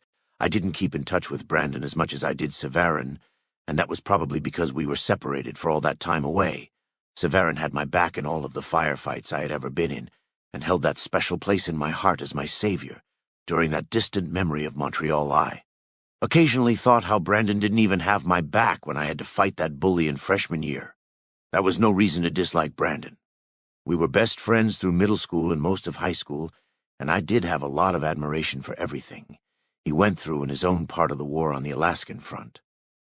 I liked Brandon and saw him numerous times since being back, but Savarin was my best friend who made it out with me. Anyway, my invitee list only had 2 people at the start, but my job and a few random coincidences helped me add a few more as the days of December went by. 2 weeks later, age 26 to 2076. December 24th had finally arrived. By some miracle, all of our friends were available and accepted their invites immediately when asked, and so we hosted a big Christmas party at our little home. The turnout was amazing. At 4 p.m., people started to show up. First, it was the Savarans. Him, his 5 siblings, and his parents walked through the door saying they were ready to party. Then, some of Savannah's couple friends like Gwyn and Walt, and Nancy and Todd walked through the door. Brandon and the McNamaras showed around 5 or 6 p.m., followed by our neighbors across the street, the McClellans. Throughout the party, the other neighbors stopped in, including Emma Thornberry, and so did some of Savannah's girlfriends from work. That guy, Dr. Daniel Crawford, eventually appeared tagging along with Brandon and his family. I remembered when Daniel said, "I am seeing a woman named Ashley."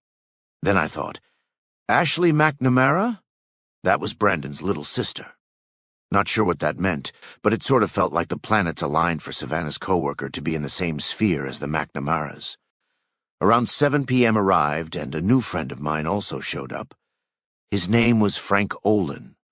I met him about 2 weeks before when I was working. I noticed he was there with the day drinkers quite frequently, so I started talking to the guy. He was a tough-looking man who was initially overly hostile. He was bald, very muscular, and had scars going down his face just like me. His hostile nature was eased when I asked about his scars, though admittedly not at first. He wanted to wring my neck for that question, but noticed mine, and we got to talking. He told me that he was a U.S. Army mechanized infantry platoon leader. That was when I gave him the nickname Lou, as in lieutenant. This guy had been through it all. Originally, he started out his career with the assault on Quebec City. Then he got moved all over the country and fought the battered remnants of the Canadian forces up north after the last annexed cities fell. After a few years, he fought in the Alaskan wilderness and had plenty to say about it. He said that the battles for the Alaskan oil fields were the worst. Fighting up there was like fighting in the fucking Civil War. Goddamn tundras were so flat we just volleyed back and forth till one side was out of ammo or dead. We might as well have been using fucking muskets. I grew to like the guy the more I talked to him. I asked him how he got to come home, and his reply was, "Hell if I know. My CO just told me a year ago. You're taking the next plane home, get at the convoy to Juneau, and get the hell out of my platoon." No idea what happened. I asked if he was replaced or he did something wrong, and he responded with, "I don't know, maybe? All I know is that I got a free ticket home and took it." I had to ask if there was anyone waiting at home for him, and he responded curtly, "Nope, not a one. I was an orphan. Lived on the streets my whole life. When I was 18 in 2066, I sat on my corner in DuPont Circle every day. One day an Army recruiter approached me, threw change in my face and said, 'Get up, boy. You're going to fight a war.' Just like that, I was in the Army. I was physically able, so I ended up going mechanized. A few months in, the Quebec City siege line lost a couple dozen officers in a precision artillery strike. I threw my hat into the ring for the emergency officer training program as a joke, and 3 weeks later I became an officer." He laughed out loud in the diner. "Can you believe that shit? Ha ha."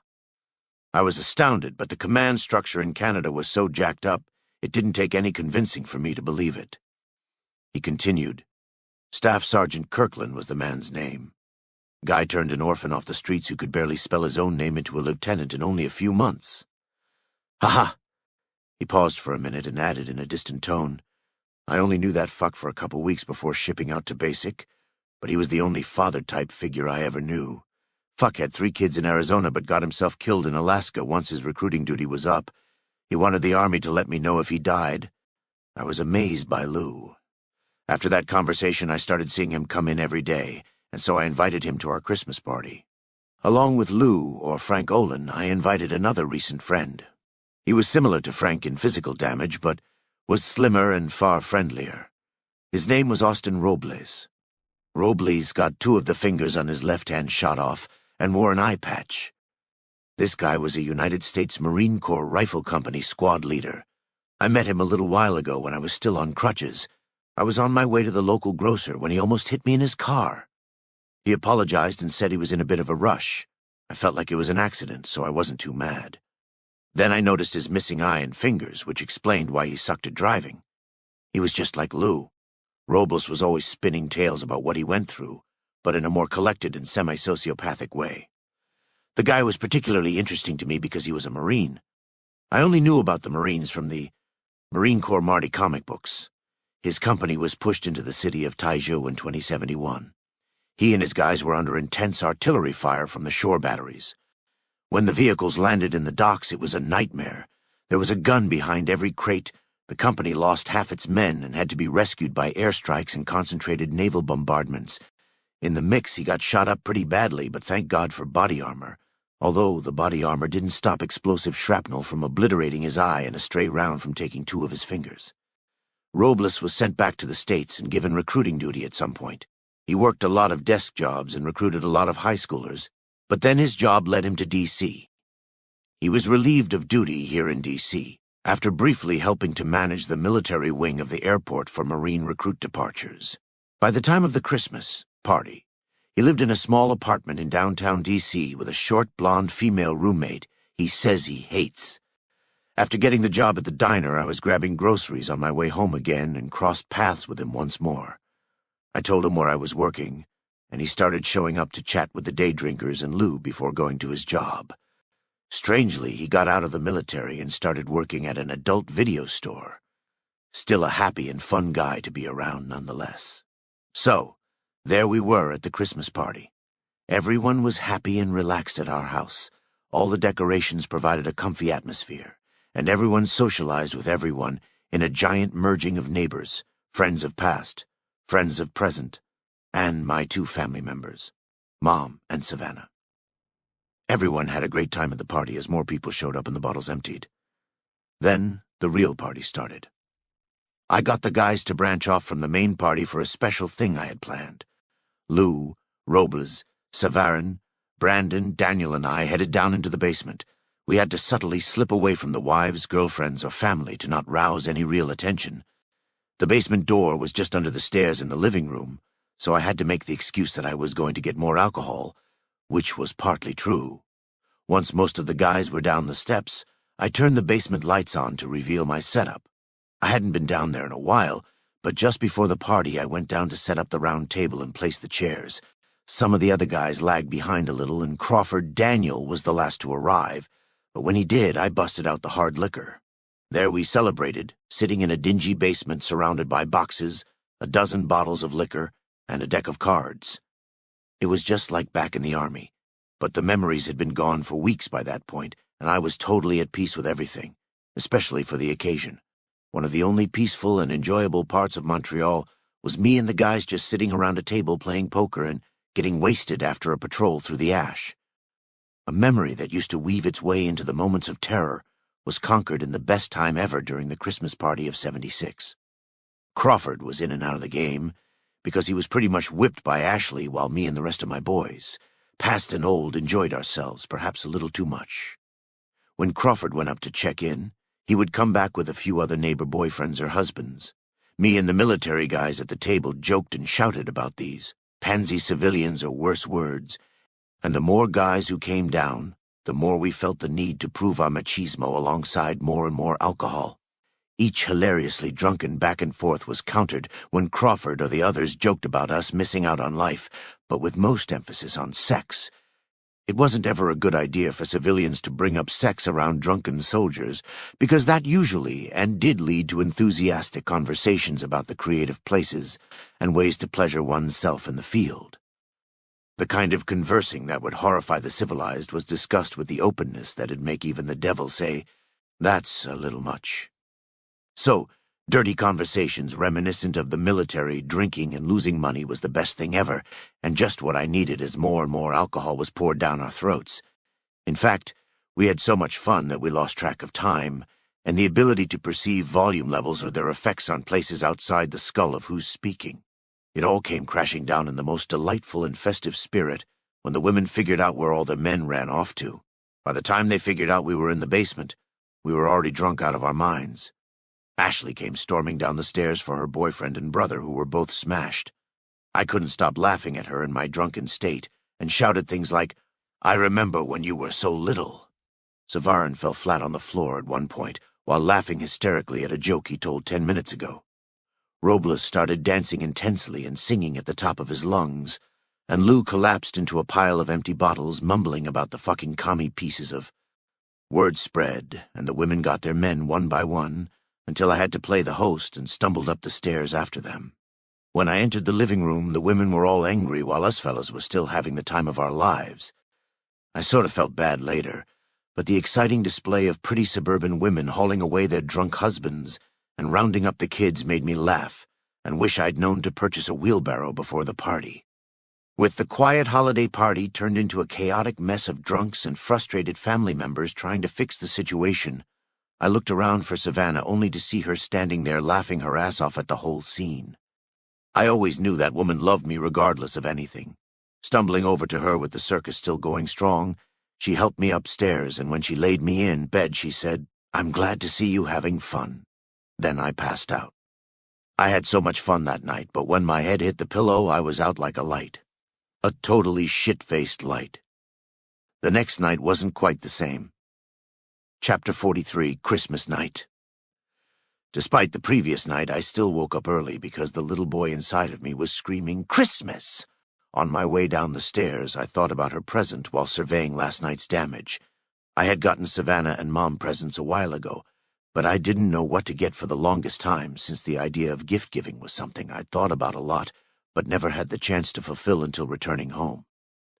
Then it hit me. I remembered the airport a few months ago. There were hundreds of people waiting to see the batch of wounded troops come in from Juneau.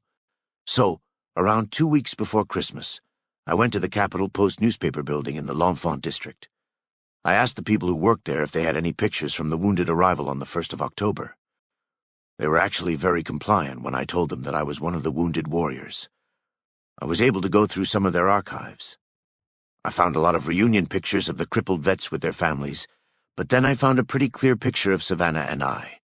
One of the photographers caught a picture of us staring at each other in the crowd when I felt time had slowed. I was on the left side of the picture in my wheelchair, and Savannah was on the right, standing only a few feet from me, holding back tears. That picture made me realize that a lot of people were watching us as I inched toward her. The picture captured me looking up at her in my humble state, and I knew that photo would make a perfect gift. At home, I put a frame on it and placed it in a box, wrapped it up, and put it down in the basement where it thankfully survived the Christmas party. So, that Christmas morning, I woke up the house, but I still had a bad hangover as Mom sentenced me to cleaning up the place, like I was a teen getting punished for a house party. I didn't care about anything, though, as Savannah stood right by me, and Mom made breakfast. I was still super excited for my first Christmas home. Once all was done and breakfast was made, we turned on the TV to the Hollywood exclusive channel like we did every morning and sat around the Christmas tree. Mom handed me the present from her. When I tore it open, I held up a new watch with a heart on the face and the 3 of our initials inside it. I still wore my old Army one on most days, so this new one was in much better shape. It also told the actual time. Mom handed Savannah the present from me. She opened the top, pulled out the paper, and held up the photo. When she truly saw what it was a photo of, she started to cry instantly. I loved that about her. She was so gentle and emotional. She had the sweetest cry when something made her happy or sad, and it never ceased to amaze me how full of life she was every time she cried. I honestly felt myself start to bubble up at the sight of her cheeks getting redder. She hugged me tight for so long, looking over my shoulder at the picture and sobbing sweet tears that should have made me sad as well, but more in love than anything. Later at night, we all sat in the living room watching TV after a slow day that was more of a recovery from the previous night's party. Savannah was asleep with her head in my lap, and Mom sat on the other couch watching the nightly celebrity news. Ever satisfied that my bet about Dean Domino still favored me even after making it so long ago. I couldn't believe people still thought Vera Keyes actually loves Frederick Sinclair. Turn on a TV. Every paparazzi picture of those lovebirds has Dean Domino in the background. Third wheel my ass. Dean is using her to get in Sinclair's pockets. Why do you think the construction of Sinclair's Sierra Madre Casino had its opening delayed 4 times in the past 6 months alone? Sinclair putting Dean as supervisor for the villa construction crew was probably the stupidest move anyone could make. Ha! Sinclair is either too nice of a guy to say piss off, or he's too stupid to understand who Dean is. It's honestly shocking that Sinclair didn't put Dean in charge of the casino's vault construction. I bet Dean is in love with skimming right off the top while he has his pet Vera distracting Sinclair with those legs. Ha! So, it was getting late. I got my fix of celebrity bullcrap and changed over to the news. The anchor was talking about potential food shortages in the Midwest this spring, but I paid no mind. I stared into the Christmas tree lights while they dimly lit up the room and felt Savannah breath in and out. I looked down at my new watch to see it was 9:40 p.m. and I was tired.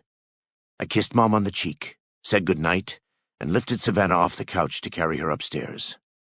I tucked her in, gave her a kiss, and fell asleep. The middle of the night was unexpected. I woke up at roughly 2 a.m. to the sound of Savannah crying. Believing it to have been a nightmare and a dream I didn't remember, I rubbed the sleep from my eyes, looked over to her side of the bed, and saw her sitting up with her head in her knees. I said I loved her cry, but the sight I saw in the darkness of our room wasn't resembling anything I loved, but what I feared. It wasn't a dream. What I awoke to was a memory of a dream made reality. Please don't. Please. One. Please. Fire. And the guns to my left and right clattered. I essentially leapt out of the covers to hold her, throwing my arms around her while memory faded into the warmth of her body. She wasn't even startled by the suddenness of my action. Her muffled sobs continued into the covers around her knees, while I planted kiss after kiss on her cheeks, knowing what happened, while at the same time completely ignorant about everything. I held her head, embraced her as tight as I could against the backboard, and brushed her hair. The sobs became louder as she cried into my chest. There seemed to be nothing I could do, but I also couldn't think of anything to do. None of that mattered when my mouth spoke the simple words. "What's wrong? Are you okay?" Without turning from my chest, she spoke through the quiet sobs, saying, "I'm okay, I'm fine." Immediately I said, "No, you aren't. You're in pieces. What's wrong?" I began to gently rock her back and forth. She struggled to get words out of her mouth through the hysteria, but managed to say, I'm just so glad you're home for this." Even at the time, I was kind of confused at that, and said the simplest thing that came to mind. "I've been home for a while now. Why are you so upset right now?"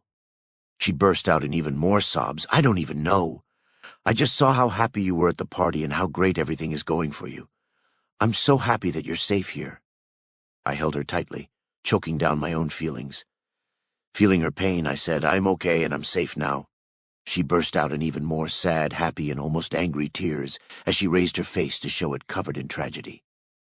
She didn't have to say what she said next. Her face and the tears already said it, but she cried, "I've lived for almost 9 years. 9 years.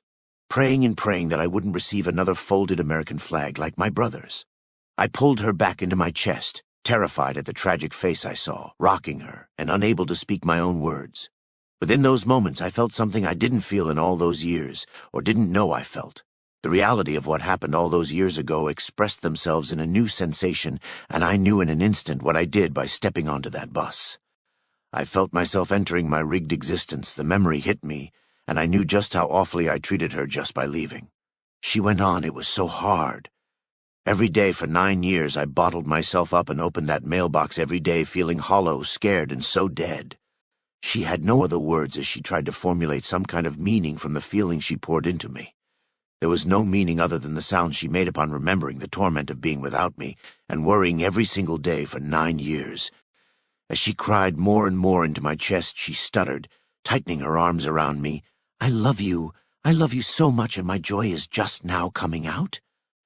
She raced to say what she wanted, but didn't know how to explain the sudden tidal wave of tortured remembrance. She cried, "I don't get it. I'm so confused. I love you so much, David." I couldn't speak. I loved her so much but didn't know how to help her as I rocked her back and forth, still desperately trying to hold back my own feelings. I eased her the only way I could, with my lips on hers. Neither one of us really knew there was a world outside the two of us, and if that night said anything, I think it was that she was just as tortured as me for the past 9 years I was gone. The world stopped whenever we were together, and it did so that night when that kiss led to more, and then to more until she was naked and asleep in my arms. All she had was me, all I had was her, and the world couldn't tear us apart even if we weren't together physically. All those years apart, and we were always with one another. The physical places we were couldn't separate the two of us, but it did manifest a painful longing that made the terror of our distant lives all the more painful with images of where we could have been together. Her haunting of me over the years wasn't tragic, but beautiful.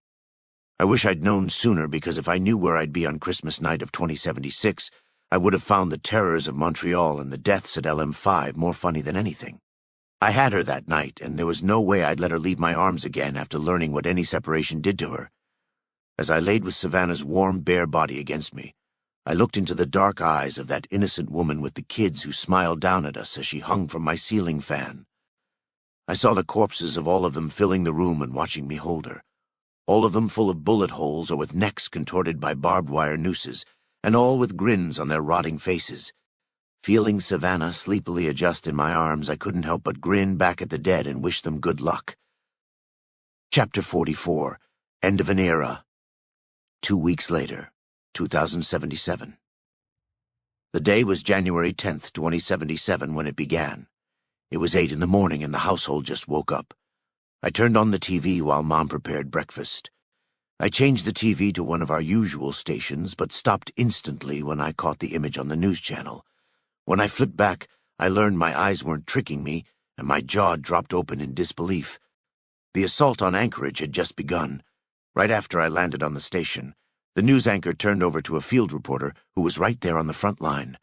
The field reporter wore a heavy coat and a form of body armor around his chest while he spoke over the rumble of artillery in the background. He said into the camera, "It is approximately 3 a.m. here in Anchorage," shouting loudly over the deafening roar of jets and a succession of artillery in the distance. Continuing, he said, "The Army began its assault an hour ago as the final phase of Operation Anchorage was put into effect. With much initial success, the artillery still fires, and the bombs still fall, and waves upon waves of our brave men and women push into the outskirts of Anchorage proper."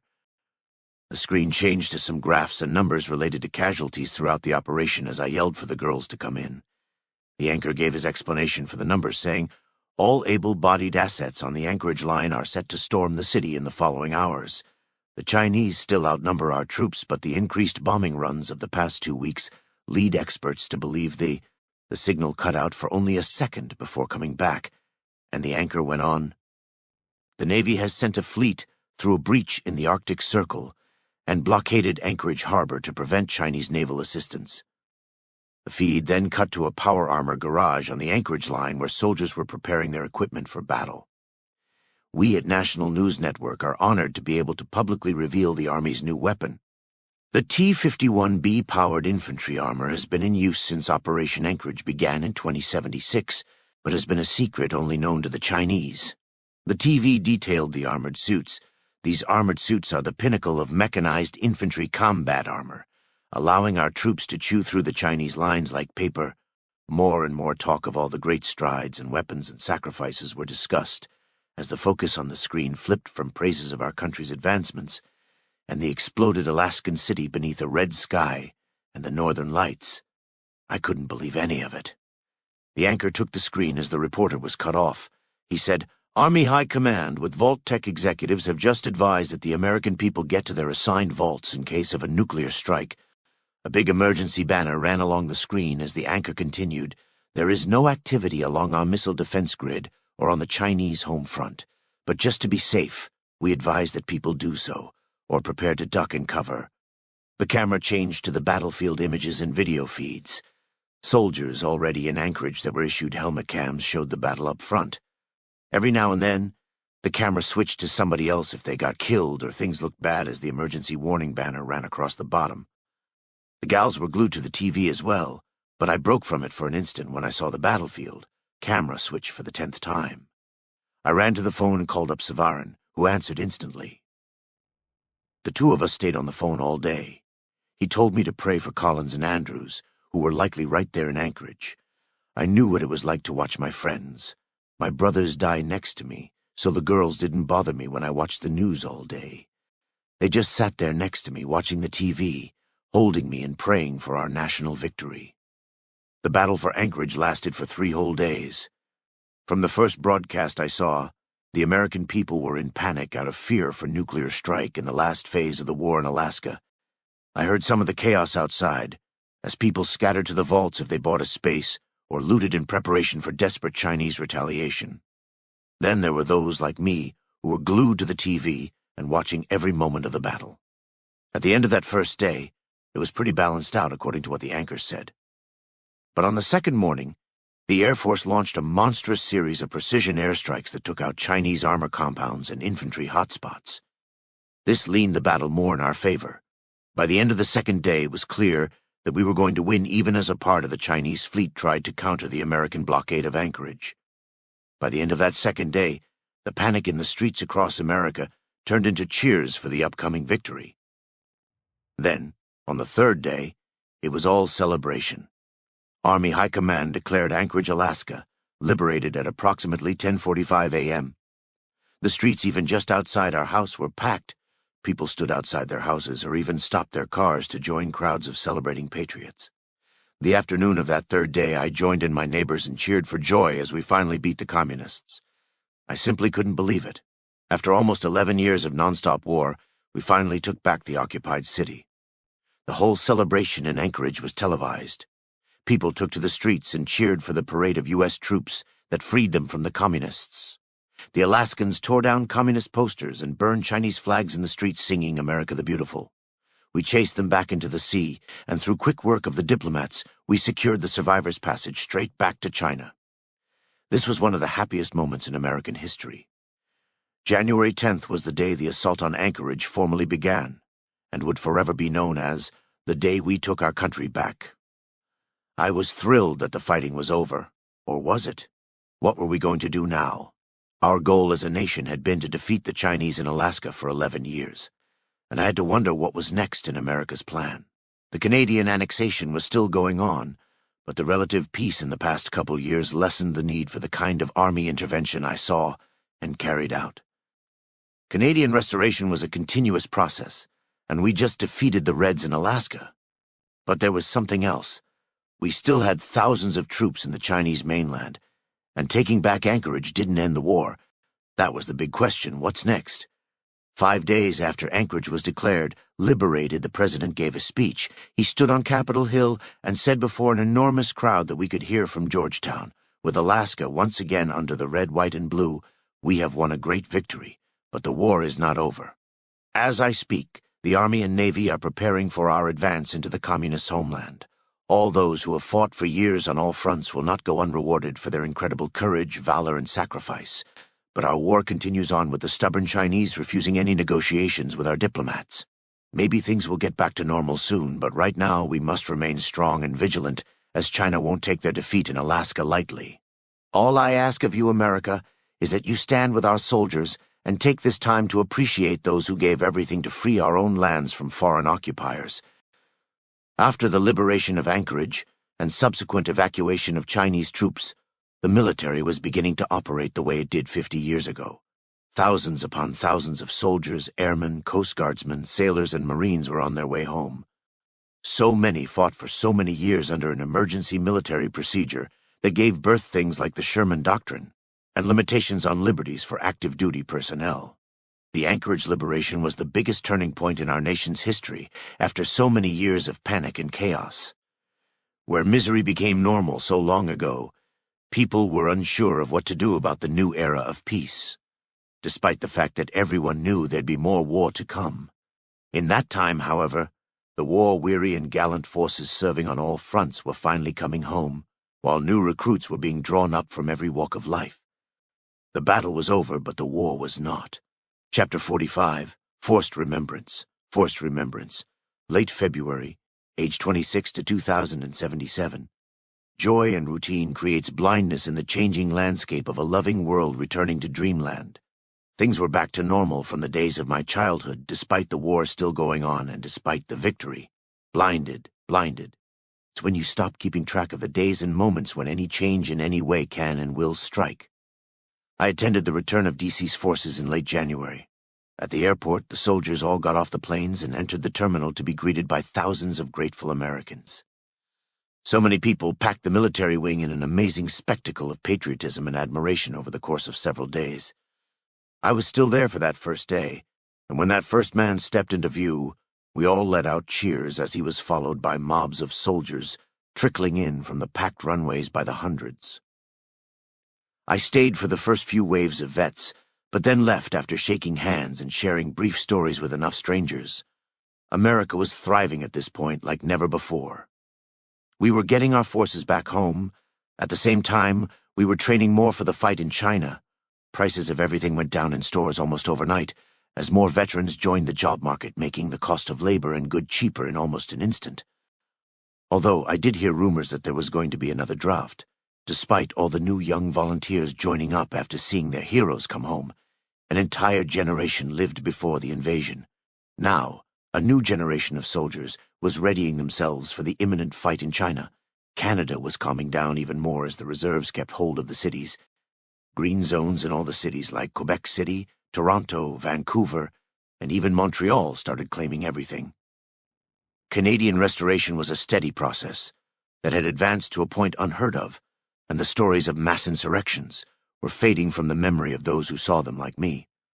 American citizens had been moving over the border on restoration missions for a few years at this point, but new companies started making fortunes off of grand restoration projects.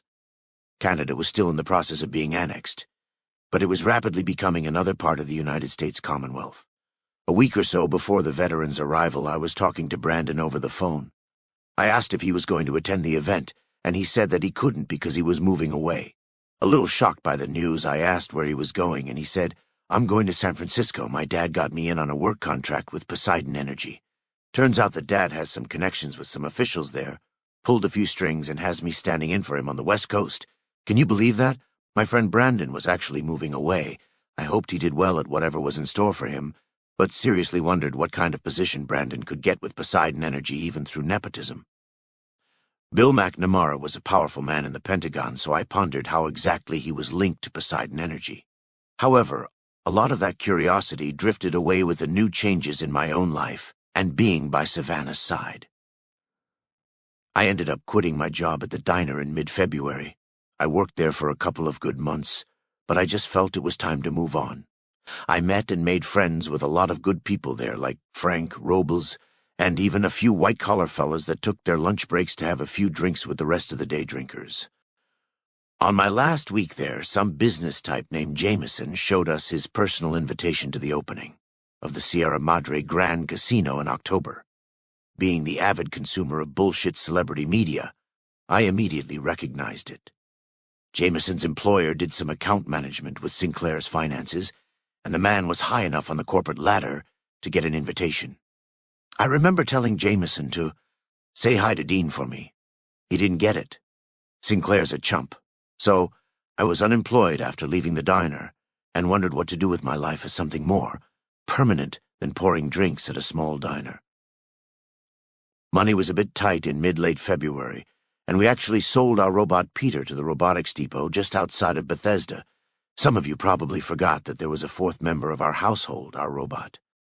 Well, it was late November when his thruster started overheating and making the carpet singe, so he was shut off around that time and ended up just sitting in his little recharge bay since then with his power off.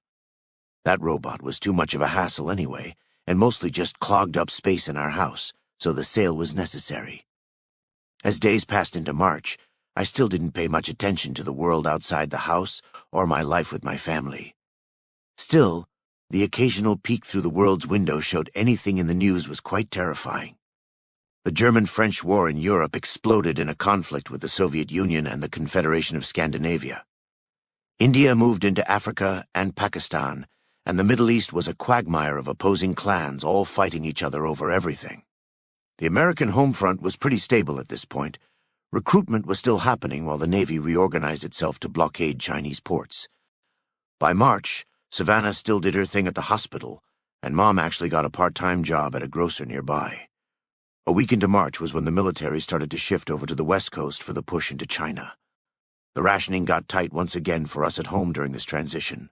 All the old vets were retired, but many stayed in to lead the new guys headed to China.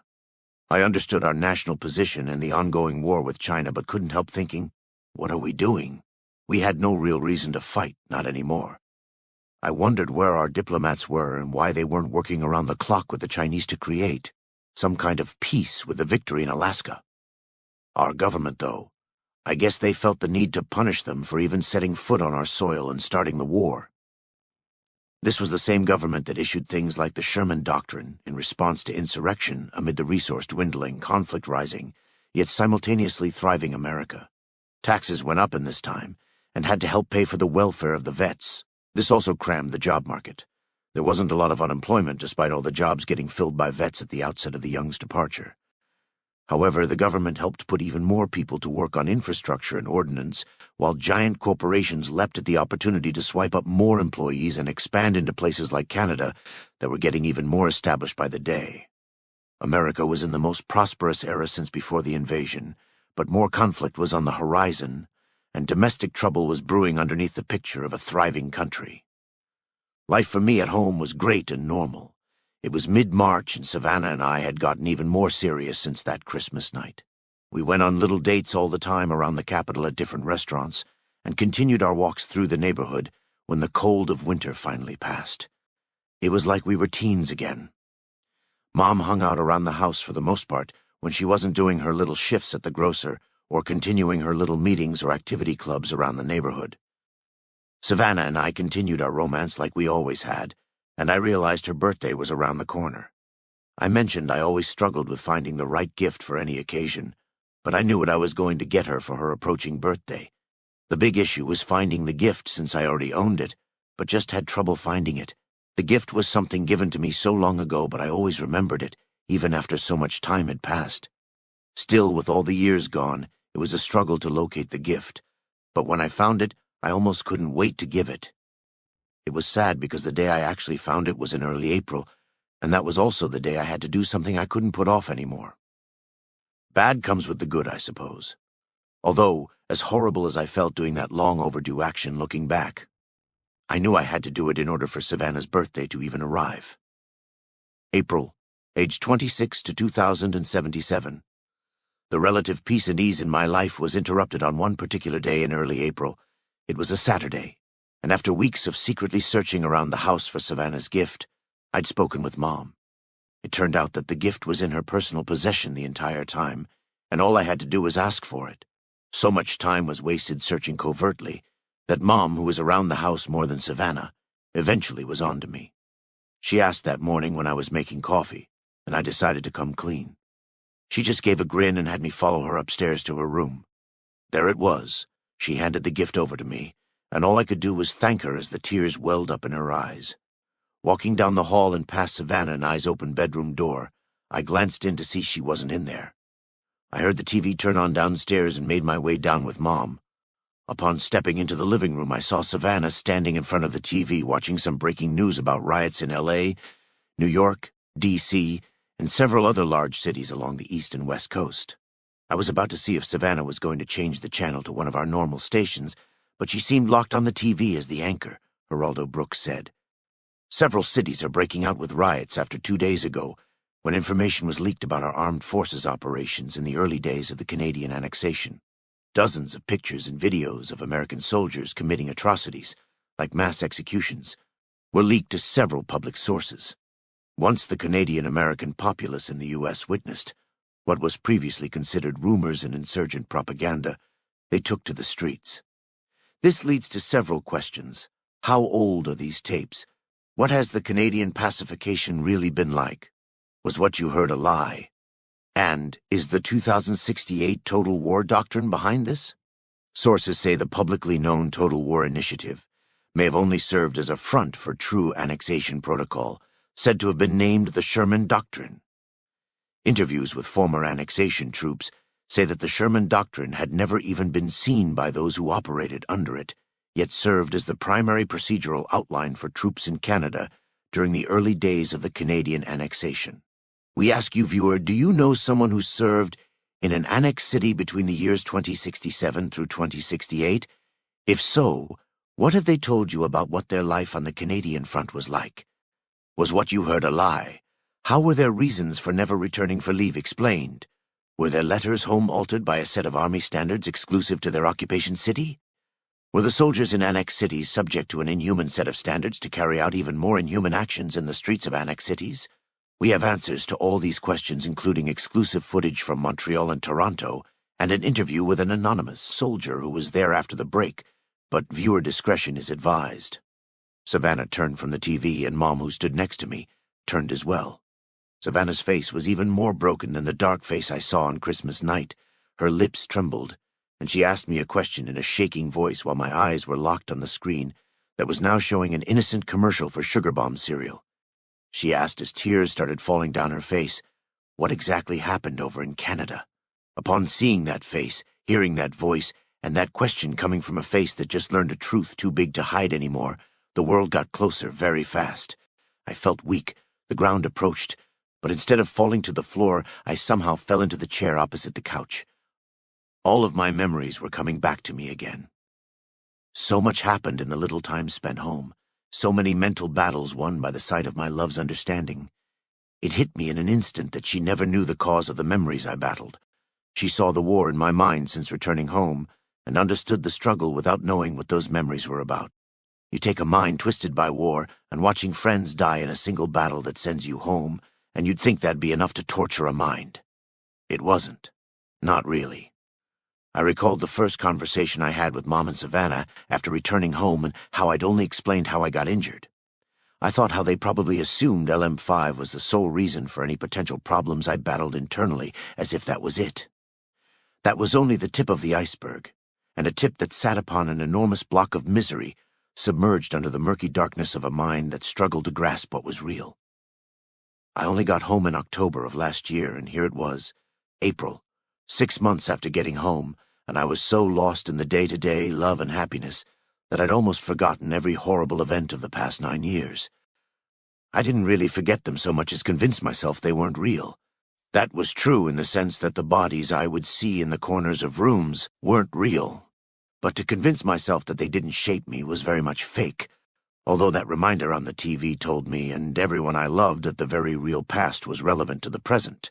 As I began seeing the images again, the biggest memory I saw was all those letters. I never told them the truth. I sent hundreds of letters home throughout my time away, and never told them what we actually did in Montreal. I saw each letter I sent and how full of lies and bullshit they were, occasionally seeing Savannah and Mom's tears through the darkening window of clarity. I knew they remembered those letters too.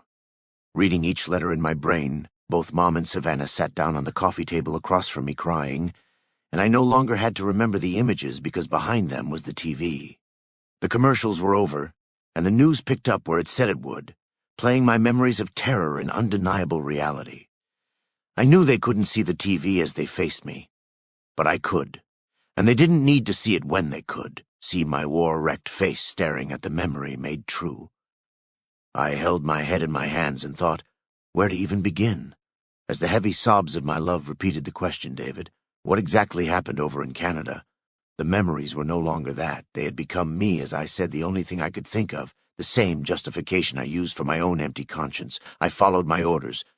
That was all I could think of as I pointed at the screen they refused to turn and look at, just like they're showing on screen. They didn't look back, but knew what was shown as I studied and relived the images through my hands that wanted to shield my eyes from the death, but couldn't out of psychotically violent admiration. As the tears of love for those awful memories and love for the two women in front of them flowed from my eyes and down my hands, shock, fear, and sadness fell even more from their eyes. Remembering the atrocity and seeing what it led me back to, I paid no mind to the internal torment I'd battled with, instead feeling the sadness turn from that to love. I saw the love and tears in the women's eyes, and I was so relieved to be with them as I spoke the undeniable truth I'd always forgotten. There was no need to hide anything anymore. As I said, we killed everyone, burned the bodies as warnings, hung insurgents, and destroyed families aiding the nationalists. I just followed my orders. They cried quietly, and Mom asked a pathetically naive question. Were you able to say no? They couldn't make you do that, right? I believe she knew the answer to that, but she wanted to hear me say it, not for condemnation, but to embrace what I was and am, a victim. I had so many victims over there that stemmed from orders. Despite embracing the psychosis, I knew the psychosis was never a reason for the atrocities I'd personally committed, but a way of coping, a way of making it back to them. I was still supposed to explain. I felt the man who loved the ash beginning to surface, but knew to keep him quiet, or he'd end up betraying the victim I truly was.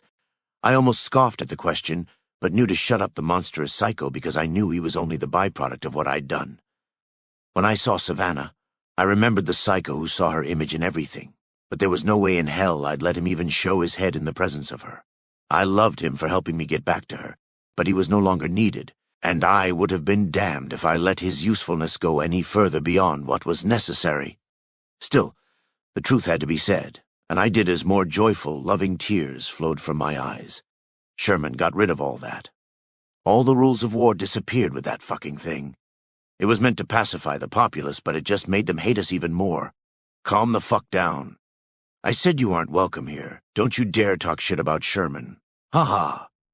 I stood up in anger and frustration as more and more Montreal came pouring into my head.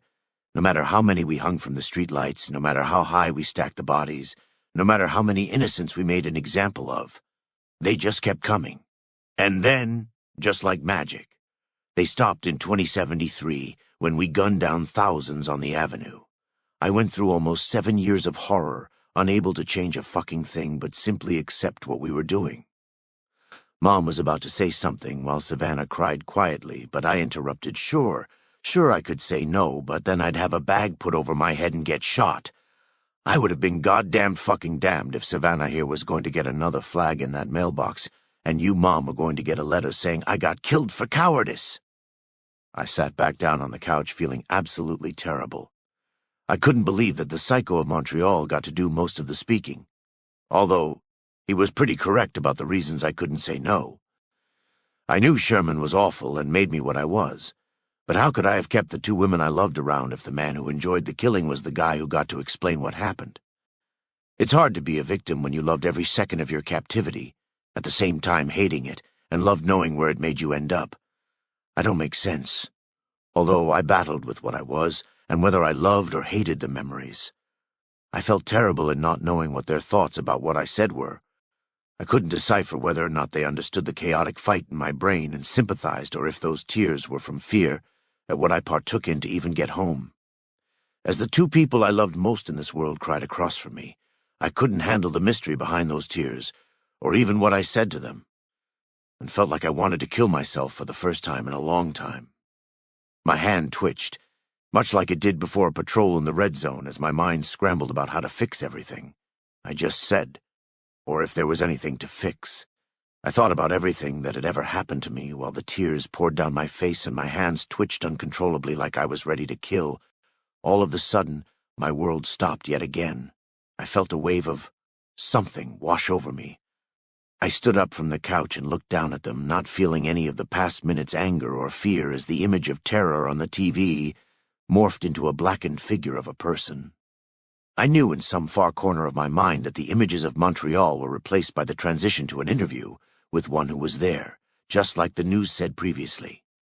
However, all I saw were the words, and there was nothing I could do, lining the bottom of the screen below the silhouette. Everything I said, Montreal or otherwise, monster or victim, didn't matter in an instant. A strange and foreign thought entered my mind when I realized they needed me as flawed and tortured as I was. Without a word, I knew that as much as they did, and both stood up from the coffee table, urging me to sit down. Feeling both hands press me back down to the couch, both Savannah and my wonderful mother nestled into me, burying their faces in my shirt. Everything about my body that the monster took over was handed back with their arms around me, and I felt calm and at peace when another familiar thought struck my mind. None of those things mattered.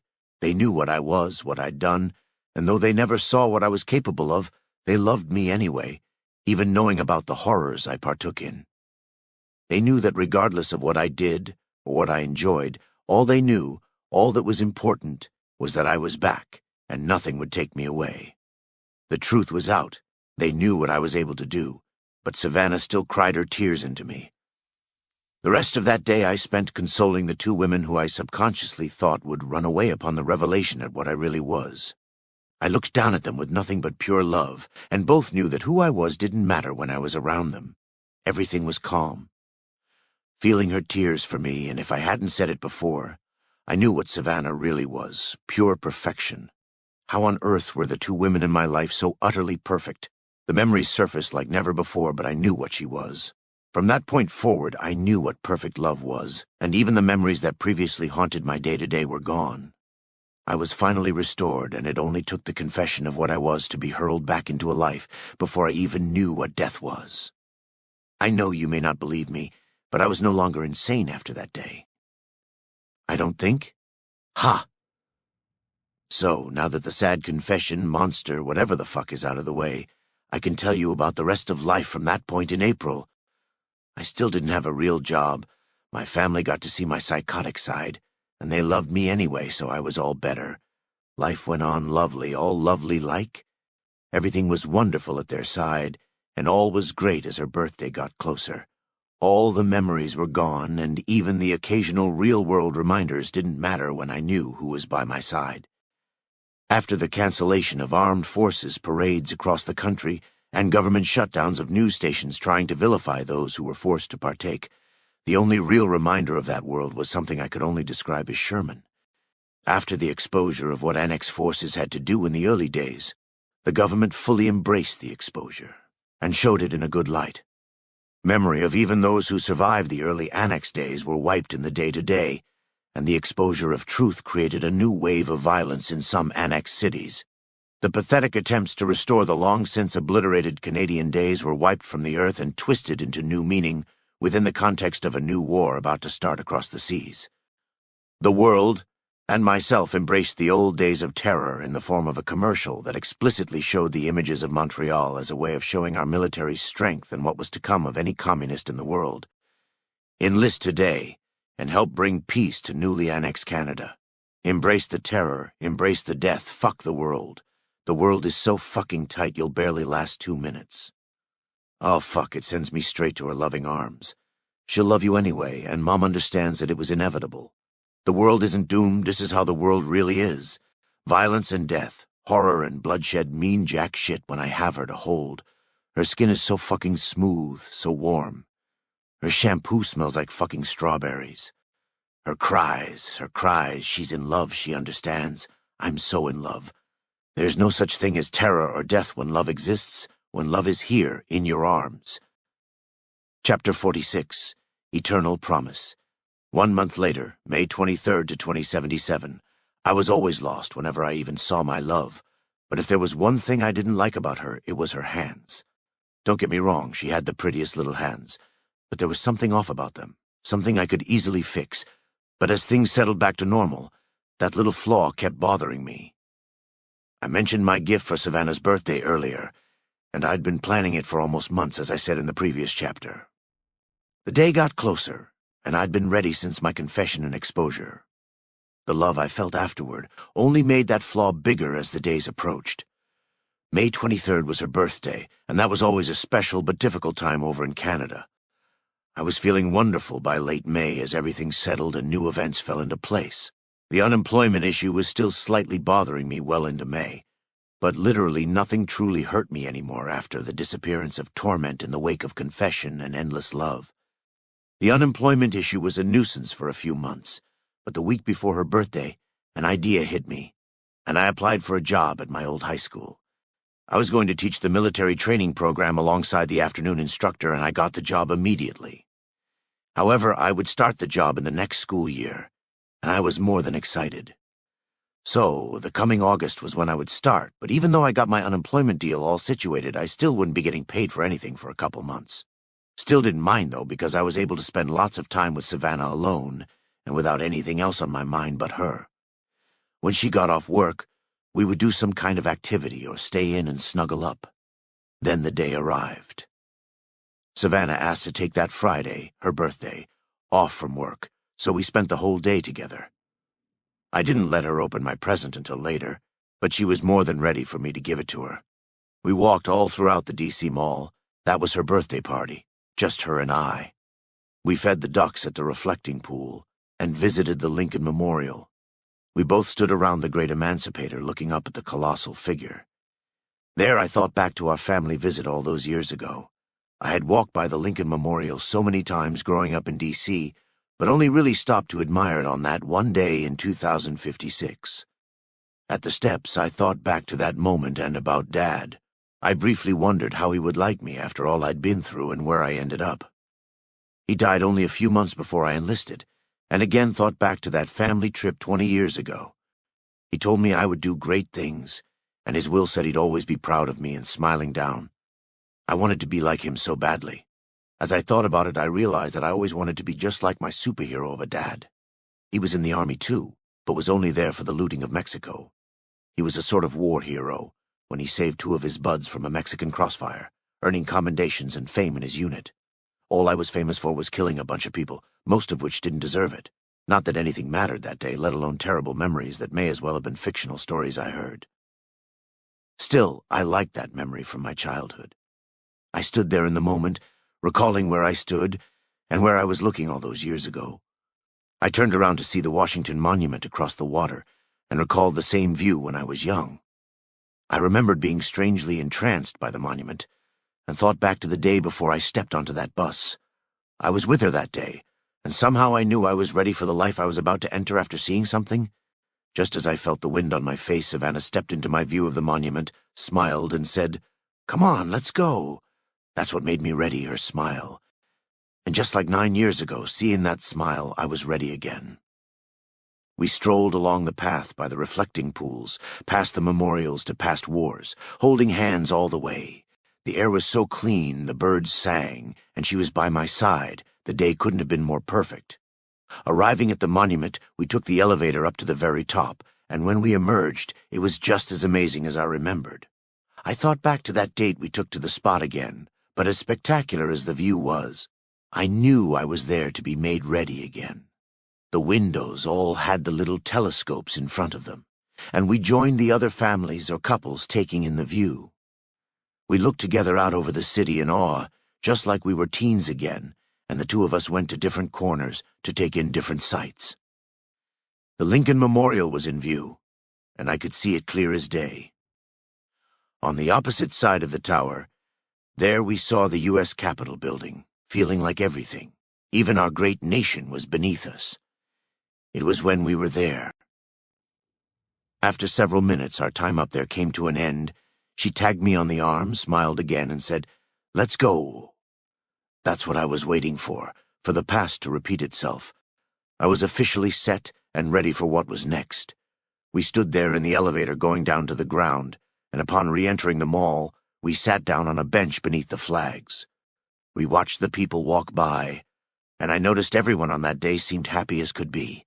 The wind was slight, the sun shone bright, and the air was so clean. I knew right there that I would never have to breathe in dead, toxic air again as I felt her hand in mine. All at once I stood up from the bench, ready to give her the present. I looked her straight in the eyes and asked, "Are you ready for your present?" She laughed sweetly and said, "Yes, yes I am." I said, "Okay, close your eyes," and once she did, and I knew they were tight, I got down on one knee, holding up my special gift to her. I studied her face and was entranced by her giddy smile and tightly shut eyes. When I was situated, I had to prove that I was ready for what was next, and said, "Open." She opened her eyes to reveal unyielding bliss. She dropped her mouth open wide as the tears started to immediately fall from her eyes. Through the cries, and partially choked from happiness, love, and every other emotion, she shouted, "Yes, yes, I will marry you." The other people walking by noticed us and clapped as we threw our arms around each other. The ring was my father's. When they read his will, he said for me to have the thing, and I never forgot about it even after all this time. My love was hysterical, and I was so happy. The thing I wanted to do my entire life with the woman I loved was not quite done, but at least set in motion. She promised so many times that she'd love me forever, and I was all set to formally promise that love right back, even make it official. Chapter 47, Head in the Sand. 3 months later, early August, aged 27 to 2077. We made plans for the wedding every free minute we could in the past 2 months. She was excited and kept proposing the next weekend, but we had to determine a date that would be good for both of us. It took some time, but we finally managed to agree on the date of November 10th. That date was 4 months away from that point in August, but it would be a busy 4 months through even more planning, and me starting my new job. I began going into my old high school in late July to start meeting the other teachers, preparing my course material, and getting the rundown of things by that other MTP instructor I mentioned. I never thought I'd be a teacher at the school I went to, but I was looking forward to it the entire time. Personally, I couldn't wait for classes to start, and I remembered how tough and fun that class was when I was in it. I really looked forward to teaching kids the same stuff I learned, often thinking back to my high school days and what that was like. I thought about my old teacher, Sergeant First Class Mayers, and I asked my new co-teacher, Sergeant Snipes, whatever happened to him. Mayers was out of the Army years before the Chinese invaded, but retired while I was just arriving at LM5. I actually got in touch with the man, but he didn't remember me for obvious reasons. That was all right, though. Anyway, I left the MTP about 9 years ago, but when I contacted Mares, he told me he left all his old notes behind. Those notes were instrumental in helping me formulate a class plan. With the help of former Sergeant Snipes and Sergeant First Class Mares's notes, I created an excellent regimen for all the students and was more than excited to get started. Sergeant Snipes was the perfect man in preparing me for a military education career. He was several years older than me and took the job right after Sergeant First Class Mayers retired. He served 4 years in the Army and got his discharge only weeks before the Chinese took Alaska in 2066. He thought about enlisting immediately afterwards, but ended up traveling the U.S. and eventually landed in D.C. He fell in love with D.C., and after a few years, he decided to put his military skills to use by taking Sergeant First Class Maris's spot. We had plenty of chats about the service, but he was in during peacetime, so he was a different breed. Still a great guy, but somewhat hard to relate to. However, he was a good teaching veteran and knew everything about running the MTP. As good a guy Snipes was, I missed vets like Lou and Robles. Those fucks were probably still having a morning drink at the diner every day I taught second hour. Each day passed by into June, July, and eventually August. My life was leveling out like never before while I planned the wedding or organized lesson plans. I had 2 goals in life: teach the best MTP class I can and marry the woman I love. Even though my life was going great, the world was moving into more chaos, and I was too blinded by optimism to see it. The situations across the globe were escalating rapidly, especially with our involvement in China. The military landed and spread all throughout the communist nation with the concentration of U.S. forces on march to Beijing. The newspaper said that they expected to lay siege to Beijing in October, while fresh troops led by Anchorage vets stormed other cities like Nanjing and Shanghai. The Navy blockaded their ports while the Army, Marines, and Air Force hit the heartlands, waging brutal war in retaliation for 2066 and what followed. There had been a few false alarms throughout June and July, just as our forces started landing. The false alarms were, of course, warning: nuclear strike imminent. The sirens blasted throughout D.C., causing a strange mix of panic and annoyance. The government was getting more and more paranoid as we pushed deeper into China, while most Americans dealt with years of false alarms and usually chalked the sirens up to crying wolf. During these national panics and air raid drills, the National Guard was put on high alert from coast to coast. Throughout this time of unease and panic, a portion of the reserves were dispatched to the Midwest because of several incidents, in Colorado regarding a disease outbreak and food riots. The rioting in the Midwest slowly got worse over the past few months as food prices kept getting higher. Many larger cities were spared from the shortages, except for a few notable cases like Boston, where there was talk of them going into martial law soon. Despite the turmoil in the U.S., I was fairly blind to worldly events and surmised that nothing was going to stop us from getting married. Actually, life at home couldn't have been better. Aside from the few false alarms, things were going great, but I still considered purchasing nuclear bomb insurance from Vault Tech. Savannah and Mom concluded that it was a waste of time long before I even got out of the military, but I figured I should check it out anyway for the ease of mind. I went down to the Vault Tech HQ several times over the past few months to sign our names up for a vault as the chaotic world outside occasionally peeked its head into my bubble. Each time, the Vault Tech people told me they were at capacity, despite Savannah and Mom's stories of them eager to get signatures. I eventually recalled my best buddy, Savarin. It was difficult to keep up with Savarin since my life was getting busier and busier by the day. Savarin still ended up getting that job as a vault security guard despite his prosthetic leg, and I thought he would be able to vouch for me. He wasn't. Apparently, it didn't really matter who you know. All the D.C. area vaults were overbooked, and there was little they could do. There were almost 7 vaults in the D.C. area alone, and there wasn't room for 3 more people in any?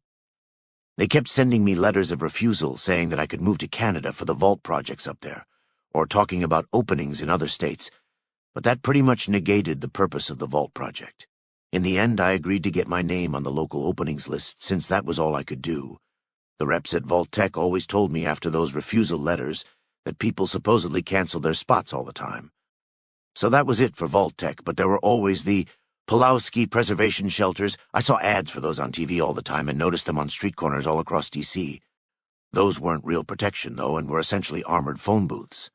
Nothing was 100% guaranteed to help in the event of a nuclear strike. So, without any luck in finding true, nuclear holocaust insurance, I guessed our basement would work. I had to at least try that if the apocalypse came. In other news, talking to Savarin was interesting, and he told me some unexpected news. He told me how he got in touch with our old friends and squad mates, Andrews and Collins.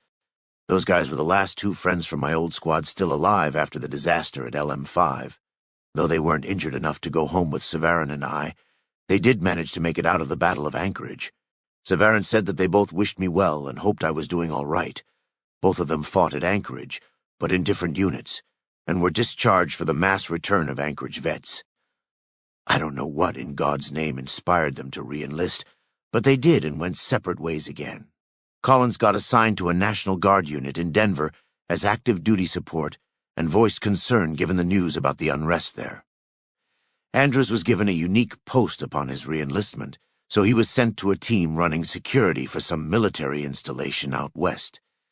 He mentioned some place called Hopeville in California, but told Savarin that was all he could say. I was so glad to finally hear about my old friends from the Army, but life got busier when I saw who'd come home through the door.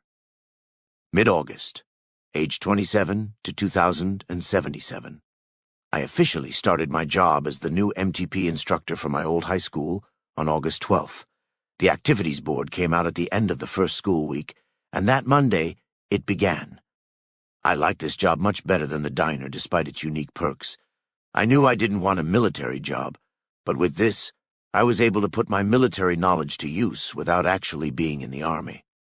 Because this was an Army program, I had to wear the Army fatigues, but felt good knowing I was essentially my own boss. I missed putting on the combat fatigues cough uniform, but those were generally used in combat environments. The Army fatigues were a much more traditional military garb of OD green, under use by guardsmen or reserves units across America. No more coifs with integrated joint padding, slim-fit ballistic short sleeve, internal boot hooks, or flame-retardant linings for me. Now I had to wear my old rank of Sergeant First Class on the collar of these baggy guardsman rags like a boot. Despite my longing for my active duty issue gear, I was ecstatic, and my first day introduction went something like this. "Good morning, cadets." The old cadets led with, "Good morning, Sergeant First Class," quickly followed by the echoes of new cadets unfamiliar with military formalities. I said, "Welcome to the military training program. I am your new instructor, Sergeant First Class David Levin, or just Sergeant First Class to you. In this class you will learn military knowledge, customs, courtesy, drill, and history, amongst other after-school activities. 3 times a week we will run intense PT, or put your drill knowledge to the test in an hour-long extracurricular activity after school." The old cadets knew that this was my first time teaching. On that first day, the MTP department issued out Army fatigues to all the cadets in the program. The next day, I was teaching young men and women, clad in olive-drab Army fatigues, and felt accomplished. The Army fatigues were only required on Mondays and Wednesdays when we did our after-school activities, but the MTP allowed them to wear their civilian attire on Fridays. Most after-class activities were supervised by me and Sergeant Snipes at the field, but once a week, we worked with the Potomac Gun Club to train marksmanship in the old cadets. This was the job for me. I loved getting to know my cadets and telling them how the Army operated. I somewhat struggled to teach how it officially operated since they knew I was in the Canadian front. The chain of command and Army protocol was incredibly different from what Snipes told me about the peacetime military or my friends on the Alaskan front explained. At times, I sounded like I didn't know what I was talking about, but a few of the less graphic stories about Montreal are enough to explain my own discrepancies. Not to mention that everyone in that class would see the Sherman-style recruitment commercial all the time. and fully knew that my personal time in service was more unique than others.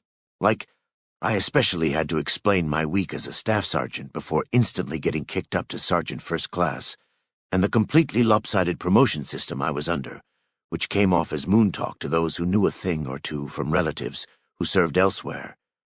But I was enjoying myself, and my first hour class was predominantly old cadets, so I grew to like them a little more. First hour was typically all seniors who were planning to enlist after graduation.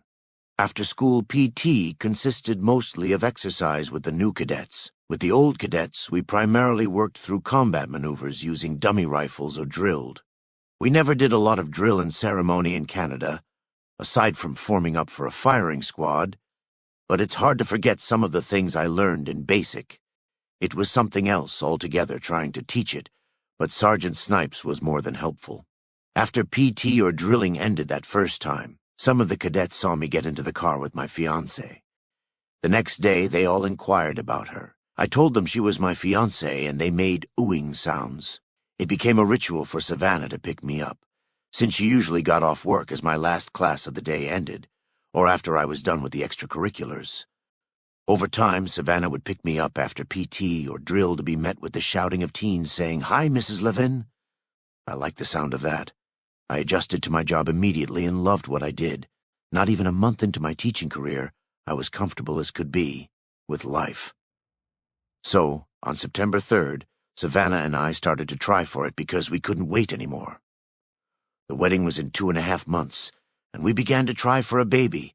After 3 weeks of nearly constant nighttime activities, many positive tests, and visits to the family practice, it was 1000% confirmed.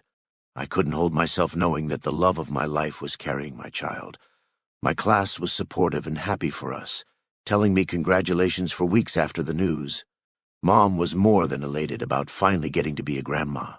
Life was perfect. I hadn't even been home for 1 year, and I didn't have a care in the world. I found the perfect job, I was getting ready to marry the love of my life, and most importantly, she was carrying my child.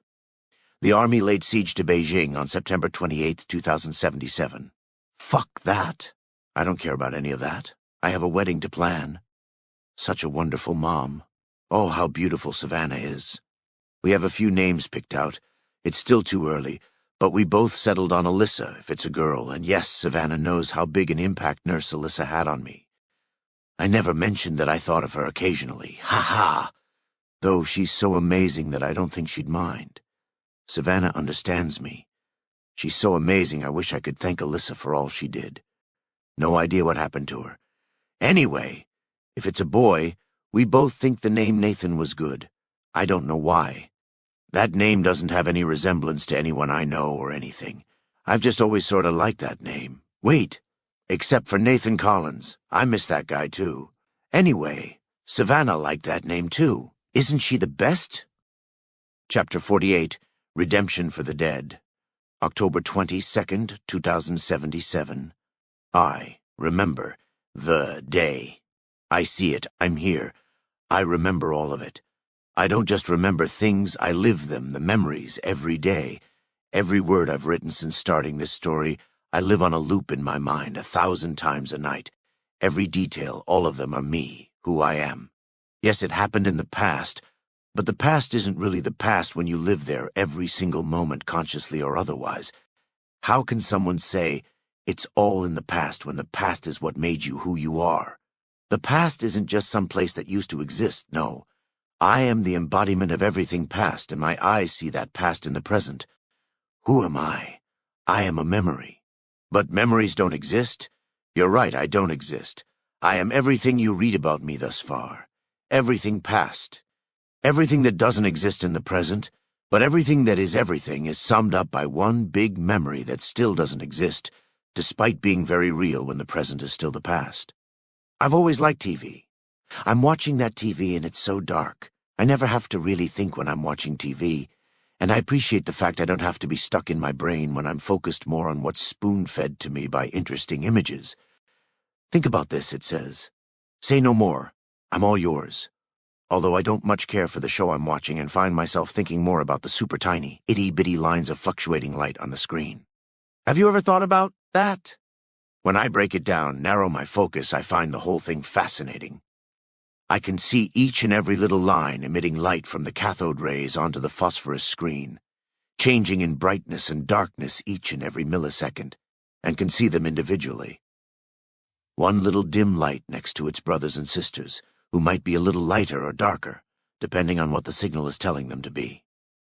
Be light here and get a little darker along the bottom. You have an important part to play in what we're trying to accomplish. I move my focus back only a little and see 100 more lines of radiating light brought about by the wonders of such incredible analog technology. It isn't just a family of wonderful light. It's a whole damn city surrounding that dim little light. But that's not everything. There's really thousands upon thousands surrounding it. Millions, even. You can see it, right? Fluctuating and changing in a grand display of shades, light and dark, all with a coordinating purpose, bleeding into one another in a way that makes up something even larger and clearer.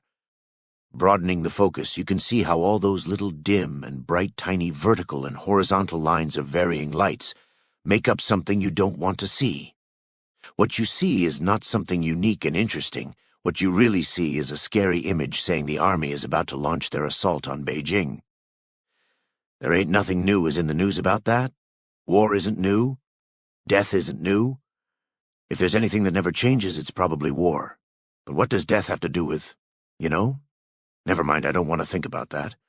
I don't like that. Let's narrow in the focus again. You remember that one dim little line of emitted light on the phosphorus screen? It changed colors. It used to be a little pink or reddish, but now it's a little gray, maybe with a hint of blue. Or is that really blue? Perhaps it's just your mind. Perhaps it's just what your eyes are made to pick up. Either way, it doesn't care about what light is outside the screen since its family is very similar when time stops and it has a job to do. It doesn't care about anything outside of who's around it, merging its light, dim or bright, with the ever-changing but constant light of who's next to it. Getting further and further. I can't believe how many unique yet similar tiny little lines there are, and why they emanate blue light into the darkness of the room when the image is gray. Why is that? The image of lights is gray, but the darkness of the world around me is so dark but with a hint of unmistakable blue. How does that make sense? I suppose it makes sense when you really see what all those lights made up.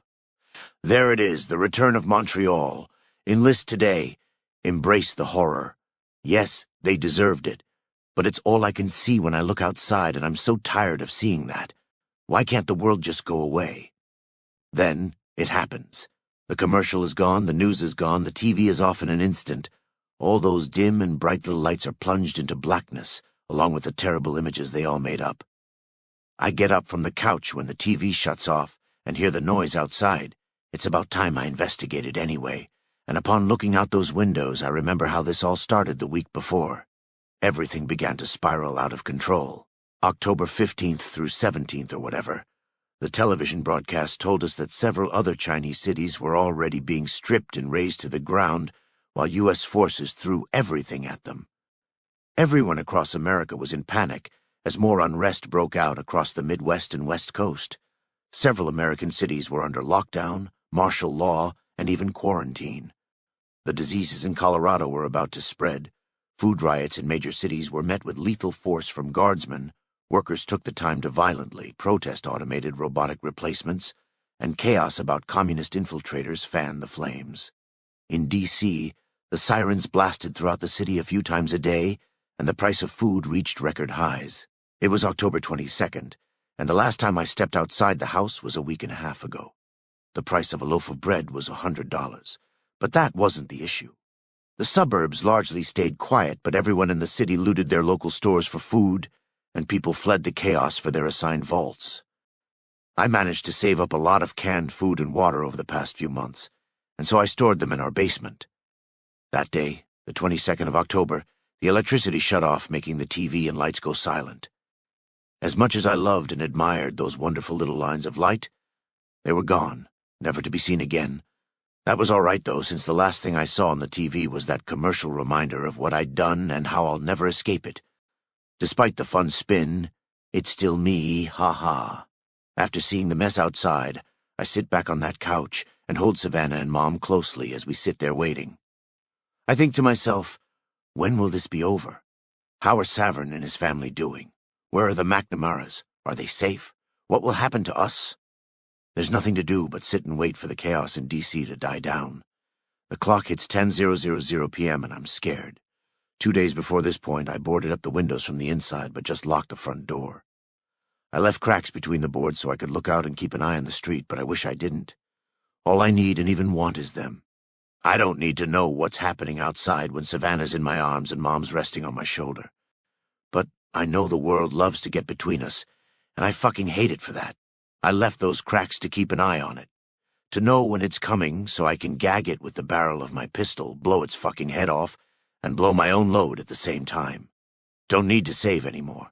Savannah's already carrying my baby. They sleep on the couch nestling into me, dreaming probably the most innocent dreams as I watch the faint lights coming through the cracks of that blockaded window. The neighborhood was so peaceful only a few days ago. Fuck the memory. I stand from the couch and know what I'll see since the present is still the past.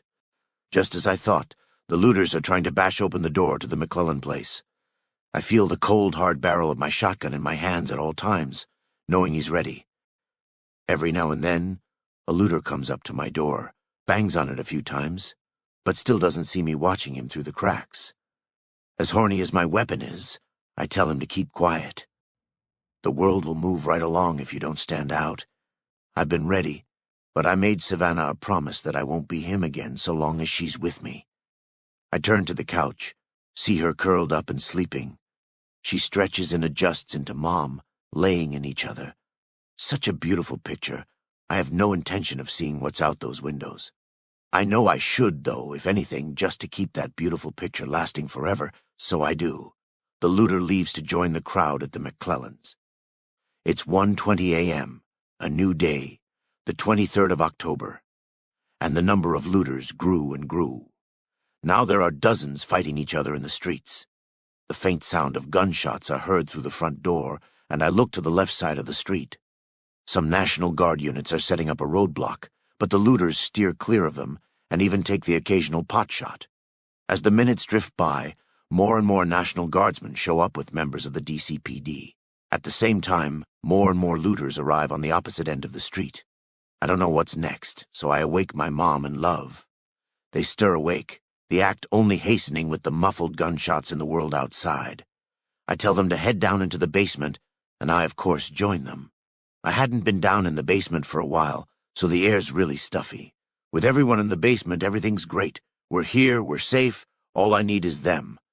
They're here, so no worries. Why do I give a shit about the noise outside? I literally just said, all I need is them. They're here, stop worrying, slow down. Calm, calm. We remain still as we can, simply breathing and waiting for something to save us, something to pass. No, none of that. That's it. We're waiting for the wedding. Right? No, not that either. I remember, we're waiting on her to give birth to my kid. Still quite a few months away, but that's all right. See? I thought ahead. I moved a bunch of food, water, and everything we'd need into the basement a week ago. I don't need anything else. All I need is them. They both keep my handguns close by and hold each other in silence and some sort of fear, so it isn't the picture I imagined. Also, I have no idea why they're crying. Why the fuck are they crying? Nothing else matters. It's just us. Just us. Just the four of us. All I need is them. 2:20 a.m., I left the basement to look at the street. Why do I even give a shit? Doesn't matter. I leave my window perch to join my family who are still awake and quietly sitting in the basement. Our basement is so dim and quieter than anything I've ever heard. Unlike how it was on Christmas of last year. Fuck off. Not real. Not real, not real, not real, not real, not real. I don't like being scared for my life anymore. What the hell is their goddamned fucking problem anyway? They're too quiet. They're too goddamn quiet. Why aren't they talking? They aren't my heartless friends in a war zone ready for the worst. Mom is my mom, and Savannah? She is my light, my sole reason for living, and the only being on this planet to make my troubles disappear. What is happening to me? These are the people I grew up with. These are the people I loved with all my heart. Stop thinking, David. What are you doing? You are losing your mind. Just stop. She is my everything. They make me feel alive. They made me feel alive. Not dead. Alive. I am not dead. She sits there crying. Not that wonderful little cry. She's not sad, not happy. She shouldn't be crying. Her cries make me act. When she's in pain, I'm in pain. It hurts so fucking bad. Why am I not helping? Why can't I help? I can't do anything. I can't fix it. Her love, her tears are what save me. She's supposed to be saving me right now. Why aren't you saving me? She looks up at me, tears flowing down her face. Why did she do that? Am I the cause? What did I do? I'm sorry. I'm so sorry. Whatever I did, I'm sorry. I made her cry. No tears of love or joy, tears of pain, sadness. I never want you to cry like that. Don't worry, I'll punish myself. Anything to make it stop. The blade feels so fucking good carving my arms. Not for results, not for attention, just to feel. Just a release. I see it, I feel it. All the torture inside flowing out in real blood. I watch it flow. Why do I still feel it? Just need more. The rivers of blood flowing, I fucking love that shade of red. They say blood is good for your skin, maybe? I don't know, I heard that somewhere. The physical pain feels almost orgasmic to anything else, let alone the thoughts of where I should be. I'm here now.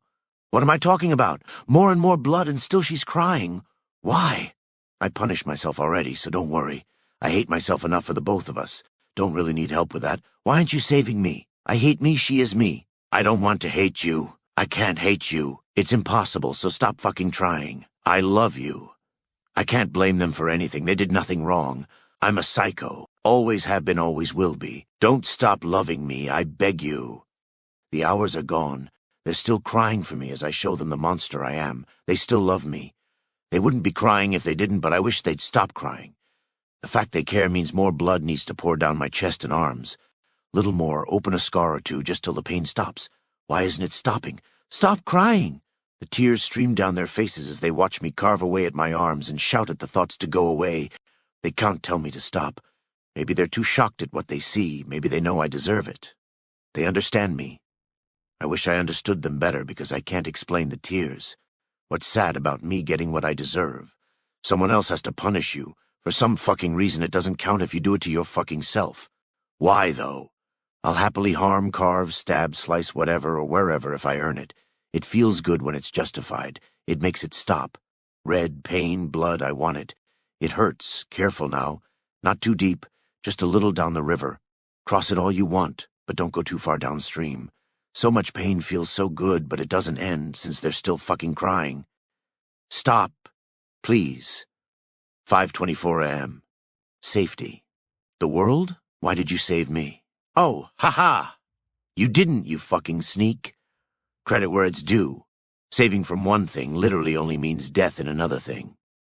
After one moment, the silence of echoing tears is broken by a noise outside that's growing louder and louder. And guess what? That's right. Louder. It must have been deafening for me to hear it from the basement. Instantly snapped back into sanity at the noise, I stand up with my shotgun held tight. Stay here and keep quiet. I am going to have a look. They don't say anything. That's all right, though, because even I'm usually too stunned to speak after the instance of clarity from torment. They just hold each other sobbing about something, probably what I was becoming, what was happening, and what's going to happen. That's all right, too, because they know me. I walk up the stairs step by step, gripping my shotgun hard enough to leave finger indents. The stairwell into the basement is so thin I wish it was wider. I open the door to the stairs and the house is so quiet. I still hear the sobs, though. One step further and the noise takes over. It's louder and just beyond the front door. I shut the thin door to the basement and lock it from the outside with my key. My precious treasures are safe inside. All three of them. I know they're safe, I just know it. The basement door is directly under the stairs to the second floor, so it could easily be mistaken for a storage closet. My steps are soft and the noise on the street is louder, but when I see it with my own eyes, I can't say I'm surprised. 200 looters pounding on a shield wall set up by the D.C. police force and National Guard just outside my house. Almost there. I know we're missing something because even the police are in heavy riot gear and popping off rounds at the civilians. They earned it, still missing something though. Looters are shooting at the police and the National Guard give it right back. Faces no longer faces, but masked robots. Still missing the one thing though. I'll tell you when we get there. Like clockwork, my mind is full of images of Montreal. It's all I see. No TV, no twisted reminders. This is what you are, David. What? You thought she'd save you.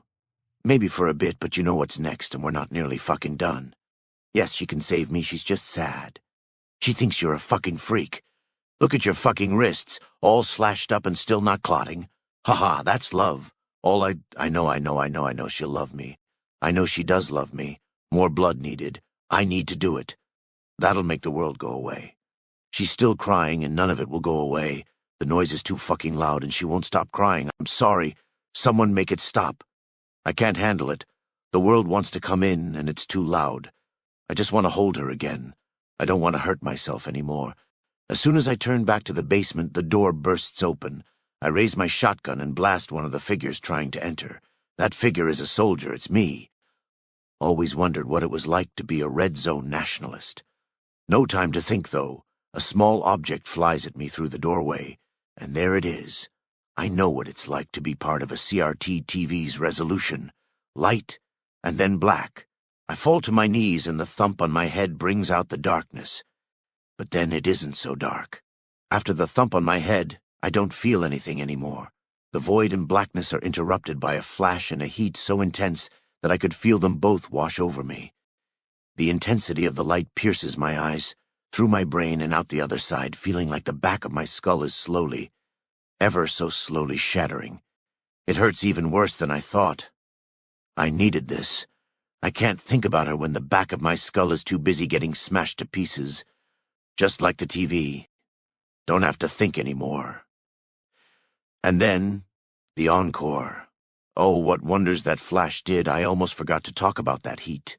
I burned so many people alive back in those days. Forgot to mention that, whoops. I wonder if they too nearly came their pants when their skin burst into flames. It hurt so bad, but in a good way since I earned it. I earned so many things, so many pains in my life. But I never earned her love. I just screamed her name in the torture, and I'm already seeing her. Her face is smiling at me, but those tears keep pouring down her face as I feel all of my skin burn away. Another flash, and then nothing. Where am I? I don't feel anything anymore. I see myself. My hands are battered, and my outfit from the day looks like I went through what I did. My jeans are charred black, and my shirt has soot and debris all over it. The soot and ash looking a little too similar to the past I embody. I know where I am. I'm nowhere, a place I'd been before. I try to stay quiet and put my ear to the blank floor like I remember. No voices this time. Nobody's left to judge me but myself. I know what I earned, what I deserve, so I don't need to hear those voices to know what they'll say. Here, I'll tell you right now. Forever in misery. One last flash and the world returns when the white fades to gray.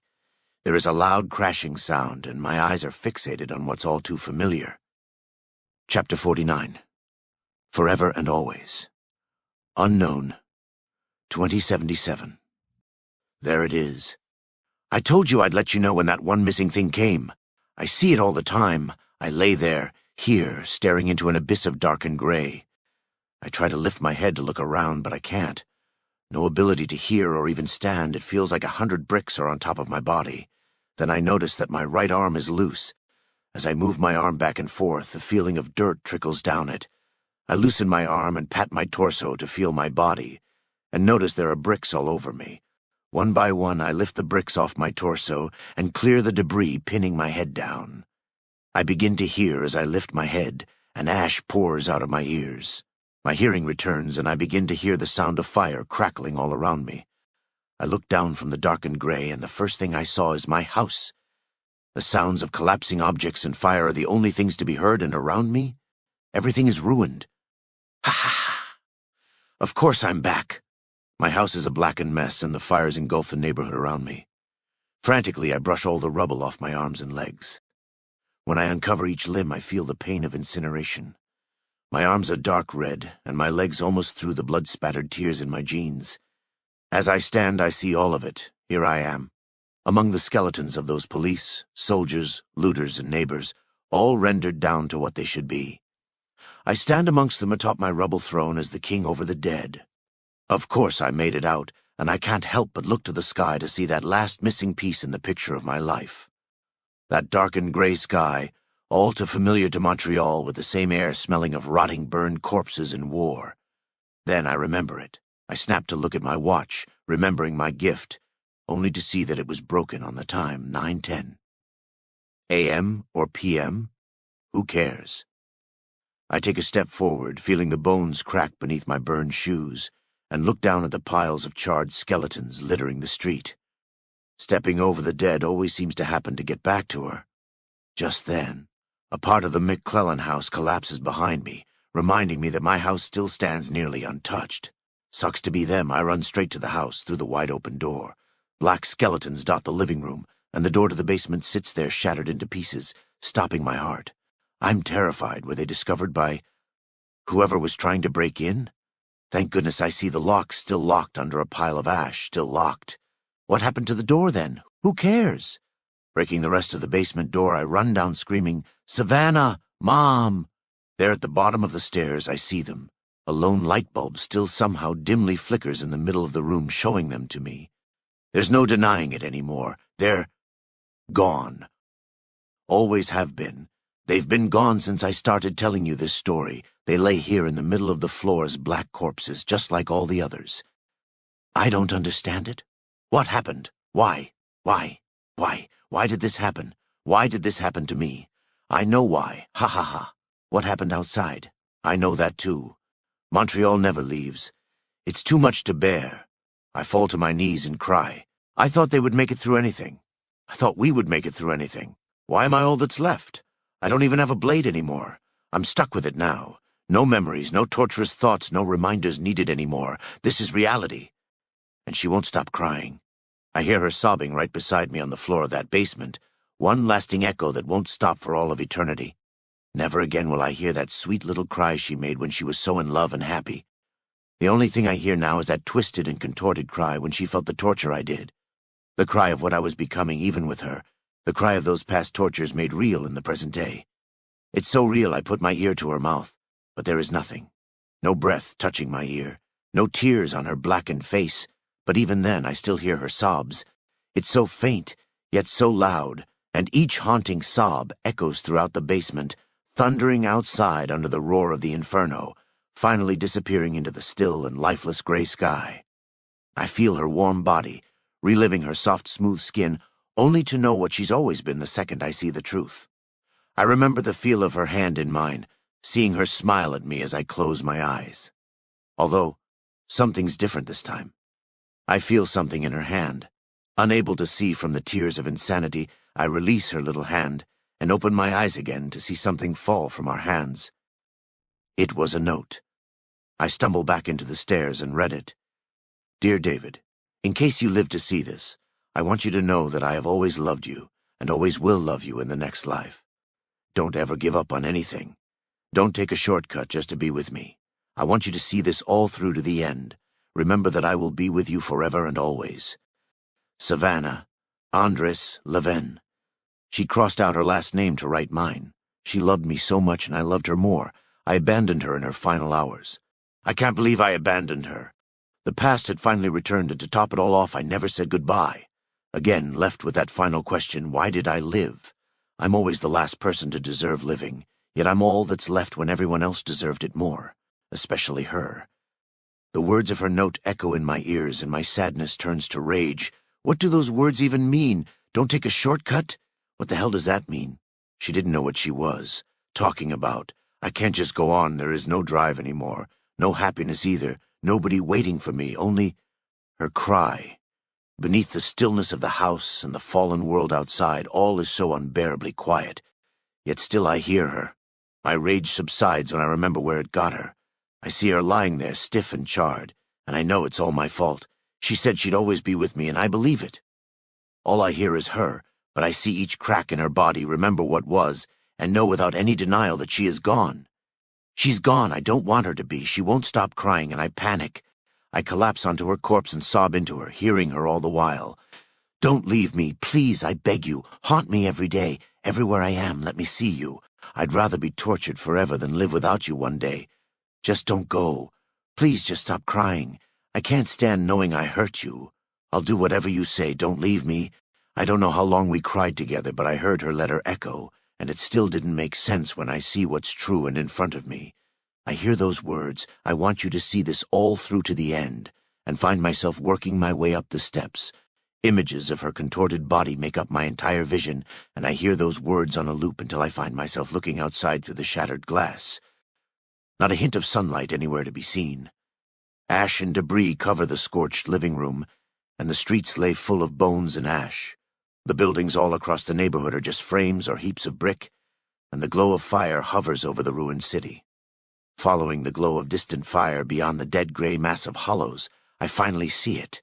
Rising somewhere from downtown is a large black mushroom cloud. The tall cloud towers past the fog layer and sits there darkly illuminated by the fires. Everything is silent. Those words stop repeating, and all I can hear once more is her sobbing. Chapter 50. A place where you belong. I buried you behind the McClellan place, right in their backyard. Hope you don't mind. I don't think they would if they were still around anyway. Plus, I know you always wanted a nice backyard. All we got is our patio overlooking the canal. You know I'd rather have you sitting next to me to take in that sunset every day, but that's always been one of my favorite things. Just to be sitting there, watching the sun sink below the city, with the sun finally reaching the magic spot where the light shimmers off the waters of that canal. Then, I'd feel your hand on my shoulder. What I'd give to take in that view at your side forever. Of course, there are no more sunsets anymore, and that water sits still in the canal, littered with brick and cars and skeletons. That's all right, though. You deserve to be buried anyway. Not sitting there beside me in this. Is that? Isn't that interesting? It's starting to rain now. It feels quite nice, in all honesty, the cool little drops coming down on us, and that reminds me. I always wanted to kiss you passionately in the rain, you know, like in one of those terrible romance movies you always loved. Of course, I'd never admit it to you at the time, but I used to envy the guys in those scenes. There'd been hundreds of times where the world was pouring down on us, collapsing all around, and I always wanted to be that guy who'd grab your shoulders, spin you around, and put your lips on mine. I honestly think those scenes are too powerful, and maybe there were times I could have done something like that, but I suppose some things are only saved for the movies. I never really had the nerve to pull off something like that anyway, at least without you teasing me for trying to be so romantic. I wouldn't have minded the teasing, since I know you deserved even the corniest and most cliché romance. I know the kind of smile it'd put on your face, and, you know, I think the city's a bit nicer now anyway. It's certainly much calmer than it used to be, and I don't mind that one bit. There aren't any more cars whizzing by, kids crying, or people and neighbors bothering us. Now it's just you and I. All I need is you. You and... Who am I kidding? I hate this. I have never been more scared in my entire life. You are gone, Savannah. You are gone and cannot hear me ever again. All I can hear is you crying, and you're still so real to me even though I know you're dead.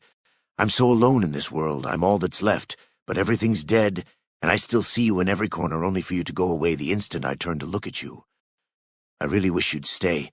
I just want to see you and your smiling face forever. I know what I buried, though, and that wasn't you. What I buried was what I made you, something so beautiful that I turned into a charred memory that won't stop crying for what I really did. I feel so alone, and I don't see anyone real anymore.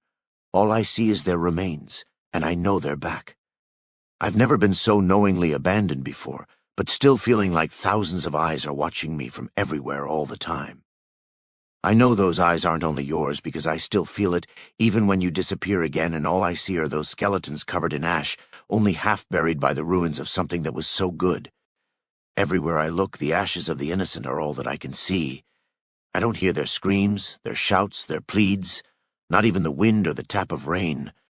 All I hear is silence that's so loud I start to cry. I cry for hours, shouting at the silence to go away, and when it does, I'm left again with your sobbing that only reminds me of that smile I'll never see again. I think I finally know why you're crying. I loved you so much, Savannah. I don't feel like I expressed it as well as I could have while you were alive. I read your letter, your last letter, again and again 1,000 times, but I just don't get it. How am I supposed to go on? Everything that ever gave me purpose was taken from me just so fast. You, Mom, both of you are literally everything to me. You say don't ever give up on anything, but I never even said goodbye to you. How the fuck can I live after that? You say for me to see it all through to the end, but what end? When will it end? What could possibly be next? I survived hell. I survived so much absolute shit, misery, and chaos, only to wind up with you alone in a basement and dead. I tried to be the best man I could for you, my country, and myself. But look what happened. I became a monster that deserved this ruined planet, drove you to eternal tears, and couldn't even die with you. But I think you know the worst part. The worst part of all of this is that you carried our damned child. Our child died with us. Died with you. I know why you're still crying. I never deserved you from the start. I never deserved to even look at you, let alone have you fall for me and even carry my baby. This whole world didn't deserve someone as perfect as you. I'm sorry I put you through so many years of misery. Whether you were in love or happy at any moment since I met you, I know what you had to go through and where you ended up, and that breaks my fucking heart. I'm so sorry, Savannah. I hope you finally made it to a place where you belong. Chapter 51, Forgetting the Past. There's nothing left of me in that cracked mirror. My face is peeling all over. The top layer of my arms are burned off, but I have no idea how I survived. I can see some fragments of my bones peeking through my tattered skin, but I feel like I have a really bad sunburn. My eyes lost their color and just look black. All white is gone, and half of my hair has fallen out. I look at my environmental analyzer, which is almost broken. The thing was in my safe during the blast, so it still projects the date at least. The date says October 24th, 2077. Right now, it's nighttime, which means the gray ruins are even darker than during the day. I'm finally turning physically into what I've always been, a monster, someone who never deserved her, a rotting pile of decay that isn't dead but certainly should be. I can't even wear a mask anymore if I had one. A respirator can't hide who I am. I am all that's left. The world is gone, but my house remains. My house is ruined by memory. Memories aren't real. I am those memories. I don't exist. It is now 6 in the morning, October 25th, 2077, according to my analyzer. I just started to board up the house. Don't really know why. Luckily, there's a surplus of extra wood in the neighborhood. So I hammer away. Those doors need to be shut. I shouldn't be in that house. The windows are already boarded up, but that door needs to be shut. Before leaving the house, I grab one thing. A picture of me, Savannah, and Mom outside the church we were to be married. It took a while to find a suitable place, but Savannah loved it, and her word goes. Still does. So close, only a few weeks away, November 10th. That date, that plan never existed anyway. You deserve this. I deserve this. Innocent or not, everyone died while I made it out. I survived. Montreal returned. Ash, gray, overcast sky. That place is what the world is. What it has always been. What it always will be. She is gone, dead. Still being tortured, though. Here I sit, looking over the canal. I locked myself out of the house, but that doesn't bother me in the least. I want the house boarded up. Nobody can ever get in now. If they do, all they will find is the former home of the most perfect woman in the world, an incredible mother, and one sad piece of shit who didn't deserve either of them. Not that there's anyone else alive, anyway. Here I am, outside my house, outside the memory, outside my mind. Physical, mental, makes no difference when your brain determines reality, no matter how fucked that reality was. Who cares? I spend so long in the silence and cries, feeling the pain of each tear burn my skin even worse. The pain feels so good, but the words of the letter keep repeating beneath it all. I finally find the present world again and see the date is the 26th, 9 a.m. Can't tell if the thing is accurate. I don't know, but I'll take its word despite how dark it all is. It's so dark it looks almost nighttime while the mushroom cloud still towers over my world. There is nothing to look forward to, and there is nothing left to cry about. The words of that letter, the images of memory all flash before me. The rose-colored memories that should comfort me only make the world I see even grayer. I know for sure that there's no getting back to her now. I only fought back then because I knew she was waiting. Maybe she's still waiting somewhere else. I don't know. I wouldn't be able to get there anyway even if I tried, so why fight now? I may not know why I should fight, but I at least know who I should fight. That piece of shit should have died so long ago. I feel a smile crack across my face as I think of that man's end. The only warm thought I've truly had in all my life makes my grip on the pistol a little more playful. I sit here looking over the canal. All I can think about is her now. I pull out the pictures. It turned out I had one of her in my wallet, too. Her eyes stare through the photo into my eyes. Photos, memories, both are the same. They aren't real in the present world. I am never going to see that perfect smile, feel that soft skin, brush that long brown hair, kiss those tender lips, feel those gentle kisses, or hear that sweet and innocent voice ever again. Everyone I ever knew, loved, or cared about is dead. She did leave one thing behind, though. She left behind a way out. She told me to see it all through to the end, and I wholeheartedly agree. My end is now. I look over the picture one last time. Mom is on my left and Savannah is on my right. You don't have to wait much longer. With tears in my eyes, tears of joy, I hold the gun to my temple. One round, one little surviving bullet in an obliterated world was made just for me. I love you. Just then I hear a rustling off to the main street. I lower the gun to see a man walking by and carefully stepping over the bones. He's walking right by the McClellan place, very slowly, but eyes focused on something up ahead. I watch him closely as he puts one foot in front of the other, appearing almost dizzy. I can't make out his features, but he continues along and stops right in front of a house skeleton just down the street. I take another final look at the picture and raise the pistol to my head once more. I pull the hammer back, and it clicks into place. Once more I look into that dark sky and see her face watching me with those tears streaming down her face. Don't cry. It's almost over. You won't have to worry about me anymore. You should be smiling for this. You won't ever have to cry again. I earned this, and I'm ready. Click. It didn't work. There's an indent on the cartridge, but it didn't burst. The only flash and bang is the flash of memory and the bang of that bomb. I don't remember anything, but I see all of it. I see all the ghosts of innocent and guilty up in flames, incinerated by the flash, and the explosion of that bomb echoes further and further into the distance, carrying those terrorizing sobs with it. The world I thought I knew is gone. The memories are reduced to cinders, and the screams of pain are buried in the blast of a bullet that couldn't be fired. I think I see her now, and I still love her, but I feel the strange urge to look away. I finally see that smile again, and I understand it all now, but I'm still a little embarrassed about what she almost saw.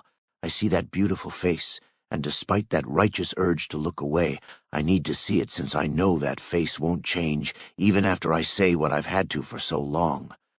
I think I know what to do, and it's something you know I've never wanted to do my whole life. I'm going to try to live without you, at least for a little bit. You know I don't want to ever live without you, but I'm really scared of dying without seeing that smile again. I can't stand it when you cried like you were, and now that I have that smile again, I don't ever want it to change. You smile because you know I realized what I need to do, and I understand that now. I told you I'd rather not live a day without you, and that's still true, but I know what the words of your letter mean now, and I'll try my best. If anything, I'll try because you told me to. I think we both know I was right when I say I don't deserve you. Maybe that's why I keep living every time I shouldn't. You know all I want is to be with you forever, but I don't think I'll ever get to do that if I keep seeing you or hearing you cry. Please don't ever leave me, but I think I just need to be alone right now. I promise I won't ever forget you. I promise. I love you so much. I just need to learn how to be someone you deserve for eternity. I'll think about you a lot, and I don't even know what or how to earn you when there's nobody left, except for that guy over there.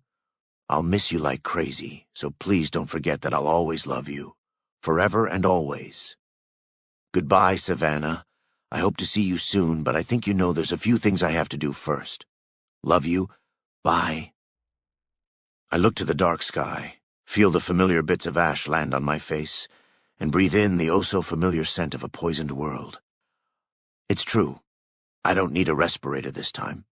I know the horror around me, and I know she's dead, but I won't ever forget that beautiful face, even if I try.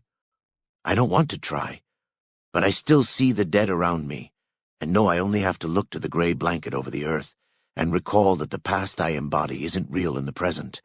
There in the clouds of ruins and death, I remember everything I was, everything I'm not, and who loved me anyway. Then I remember what I have to do when I see her face smiling at me and crying happiness for her love of me anyway. She's so beautiful and loving I have to look away or become lost again by the fact she was so very real. I can't have that right now. I don't want to see her right now. Right now I still don't deserve that smile. And so the image of perfect saintly love turns back into that gray blanket over the earth, sitting faceless and utterly dead. The world I live in is dead, but I don't know any other kind of world when I'm not holding her in my arms. That's okay, though, because I know she suffers when I do, and I'm never truly alone. I need to forget her before I can be with her. I don't want to forget her. I have to forget her. I'll never forget her. Wherever she is, I know she isn't gone. She's alive in memory, no matter how horrible those memories are in comparison to the dead world around me. I don't need to think of her anymore now that she's a part of me. She never left, never died. As long as I remember her, she'll be alive. A dangerous memory when I look at it for too long, but the most wonderful embodiment of earthly love to push me forward. I don't see her now. I don't remember the horrors of death, or those wonderful memories that make the dark world darker. But I do remember those words. I promised her I'd see it all through to the end, wherever that is. I got up from the table slowly. The man still stood there, staring at the ash heap of a building down the street. I stepped closer and closer to him, but my boot crushed a bone. Still, he wasn't fazed. Perhaps I was too far. Approaching the man more and more, I was unsure of what my intentions even were. Getting ever closer, I saw him wearing awfully torn-up combat armor and scorched cuffs. Step by step, I crept within a few feet of him, but he remained staring at the broken-down frame of a house. I accidentally tripped on a pile of bricks. He breaks his trance and whipped around quickly. He stood there facing me, with a pistol placed right between my eyes. I spoke softly. "Relax, soldier. I'm just a man." Then I get a look at his face. It's hideous. It looked like half his face was burned off in the blast, and someone took a cheese grater to it. His eyes were dark green, and the arm holding the gun was flayed in a similar fashion to his face. I knew I deserved to look like that because of all I'd done. But seeing another walking corpse caught me by surprise and made me shout, "Ah! What the hell happened to you?" He looked at me puzzled and said, "What the hell happened to you?" as I again remembered what I saw in the shattered mirror. Only one thought sat in my head, a foreign thought that sounded familiar and spoke to me sweetly. I didn't know what to think of the thought, or how to interpret it, but I let the simple sentence control my actions, see it all through to the end. Hearing that voice and those simple words, I looked the man dead in the eye and said, "My name is David Levin." He lowered the gun ever so slightly and replied, "Charles Davis." End. Author's creative direction. Intro. Sorry about the way it ended, by the way. I know it was a bit abrupt, but David's pre-war story was over, and what happens afterward is a separate story. That ending was also my original ending, and I wanted to keep it as close to my original version of the story as possible. I'll explain more of what happened there and why I chose to end the story the way I did throughout this long author's note, so I hope you understand and enjoy David's story nonetheless. To start, I'll say that I accidentally sort of lied in the author's note below Chapter 1 when I said how this was my first Fallout fic ever. To clarify, I should say that this was the first non-complete shit Fallout fic I ever wrote. Hopefully. LOL. Anyway, I actually wrote the story of Charles Davis, the character, at the end first. He had a pre-war story as well that went alongside David's. So that story was about 9 pages of pure double-spaced crap. However, I ended that story where Charles meets David, and months later I wrote the post-war continuation, but felt I left out a lot of how David was important. I then wrote out David's story. That too was originally about 11 pages of crap, only to feel much more invested in the character than I did with Charles. Either way, I wrote out the original version of David's story in more of a journal entry style in 2011 or 2012, and lost a bunch of the stuff I wrote on Charles. That's okay, though, because like I said, I ended up loving my creation of David even more. So, since 2012, I have almost constantly been updating and working on the story you read, and the more life happened around me, the more I was able to add to David's story. More on how I implemented myself later, but right now, I'll briefly explain some of my reasons for writing, and Fallout-related inspirations for this story. Aside from the previous fic I mentioned, the ending to that original story about Charles was a large inspiration for the story as a whole. To put the entire inspiration simply, I have an overactive imagination. So, One day, when I was playing Fallout 3 as a youth, I was exploring Georgetown and left the McClellan house an unmarked location, and saw a boarded-up house across the street. The simple thought of I wonder who lived there and why is the house boarded up led to the entire story you read. That, and I was strangely fascinated with part of the Fallout 1 intro where a commercial shows the execution of a Canadian civilian. I thought of all the terminal entries I've read in the games over the years, and the itty-bitty detail of the U.S. invasion of Canada, and how the entire event is so glossed over within the lore. After all the games, just about all we know about the event is that nothing good happened during it. Also, whatever did happen during it led to PTSD in the few people who were mentioned as being there, such as Randall Clark, the Zion survivalist, and a guy in a terminal entry in the Pit DLC. So, with the little described Canadian annexation, I had the creative liberty to talk about it almost any way I wanted. Then, with inspiration from a simple thought and a previous work of middle school garbage, and my own personal life events, you got the current story of a mentally tormented and obsessive man named David Levin. Misc notes and lore. To proceed, I'll explain a few miscellaneous things I considered while writing, editing, and uploading this that you, the reader, may or may not have thought. To start, I'll emphasize again that I ended the story with a new character's intro, because from that point forward, David is no longer truly his pre-war self. I'll have more to say about certain themes that may have been confusing to read, but as I say in the summary, David is recalling his life up to that point. He considered himself dead when Savannah died, but upon discovering that he needed to learn how to live without her and earn her, what happens afterward is a whole other story. Side note, I know certain parts were confusing to read. I did most of that intentionally. But the entire story is being told in the year 2277, even the present tense parts. I'll elaborate in a different section, but David sometimes doesn't just remember things, he lives them again. His mix-up of the past and present is a recurring theme in those crazier chapters, and why I even added a mention of Charles in the chapter, broken record playing music. Anyway, this next little section is to any hardcore lore fans. I'll start by saying, as I do in all my fics and their author's note chapters, I take the lore very seriously. I make it a point to only really write about the giant gray areas within the lore, such as the Canadian annexation as a whole or the state of Arizona during the rise of the Legion, like I did in the New West. Let me know if you have any other questions about why I say certain things that may or may not be canon, but I'll definitely discuss one big thing that might fly in the face of the lore. I think it goes without saying that stuff like the Sherman Doctrine and the entire Montreal section was just me playing in the annexation's gray area. But nowhere in the lore does it say that the army was about to launch an assault on Beijing weeks before the bombs fell. In fact, there is little about the post-Anchorage reclamation in general. Basically, we know Anchorage was taken back in January 2077 after years of war in Alaska.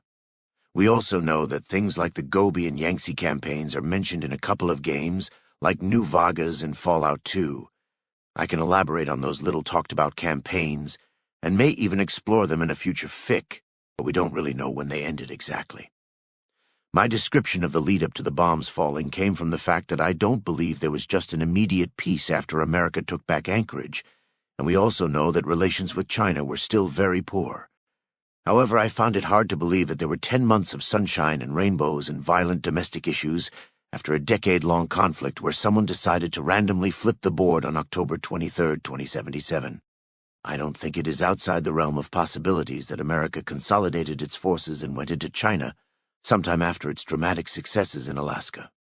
After all, President Richardson talks about our gallant forces fighting from the Yukon to the Yangtze, and then goes on to say, and we were winning too.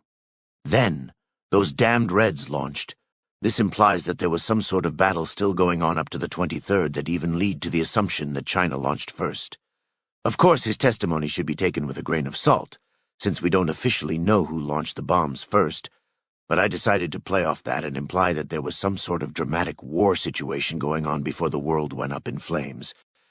Either way, my description of the build-up to the bombs may or may not be canonical, but I wanted to show that the outside world was getting worse and worse in glimpses, while David was trapped in his happy and wonderful bubble with Savannah. Anyway, that's why I implemented that part, so hit me up if you got questions. Next, I'll talk briefly about when I had the bombs fall. Basically, I didn't talk about that on purpose. My reason for not mentioning when exactly the bombs fell aside from David's watch being stuck on 9-10, was because of two seemingly contradictory parts of the lore.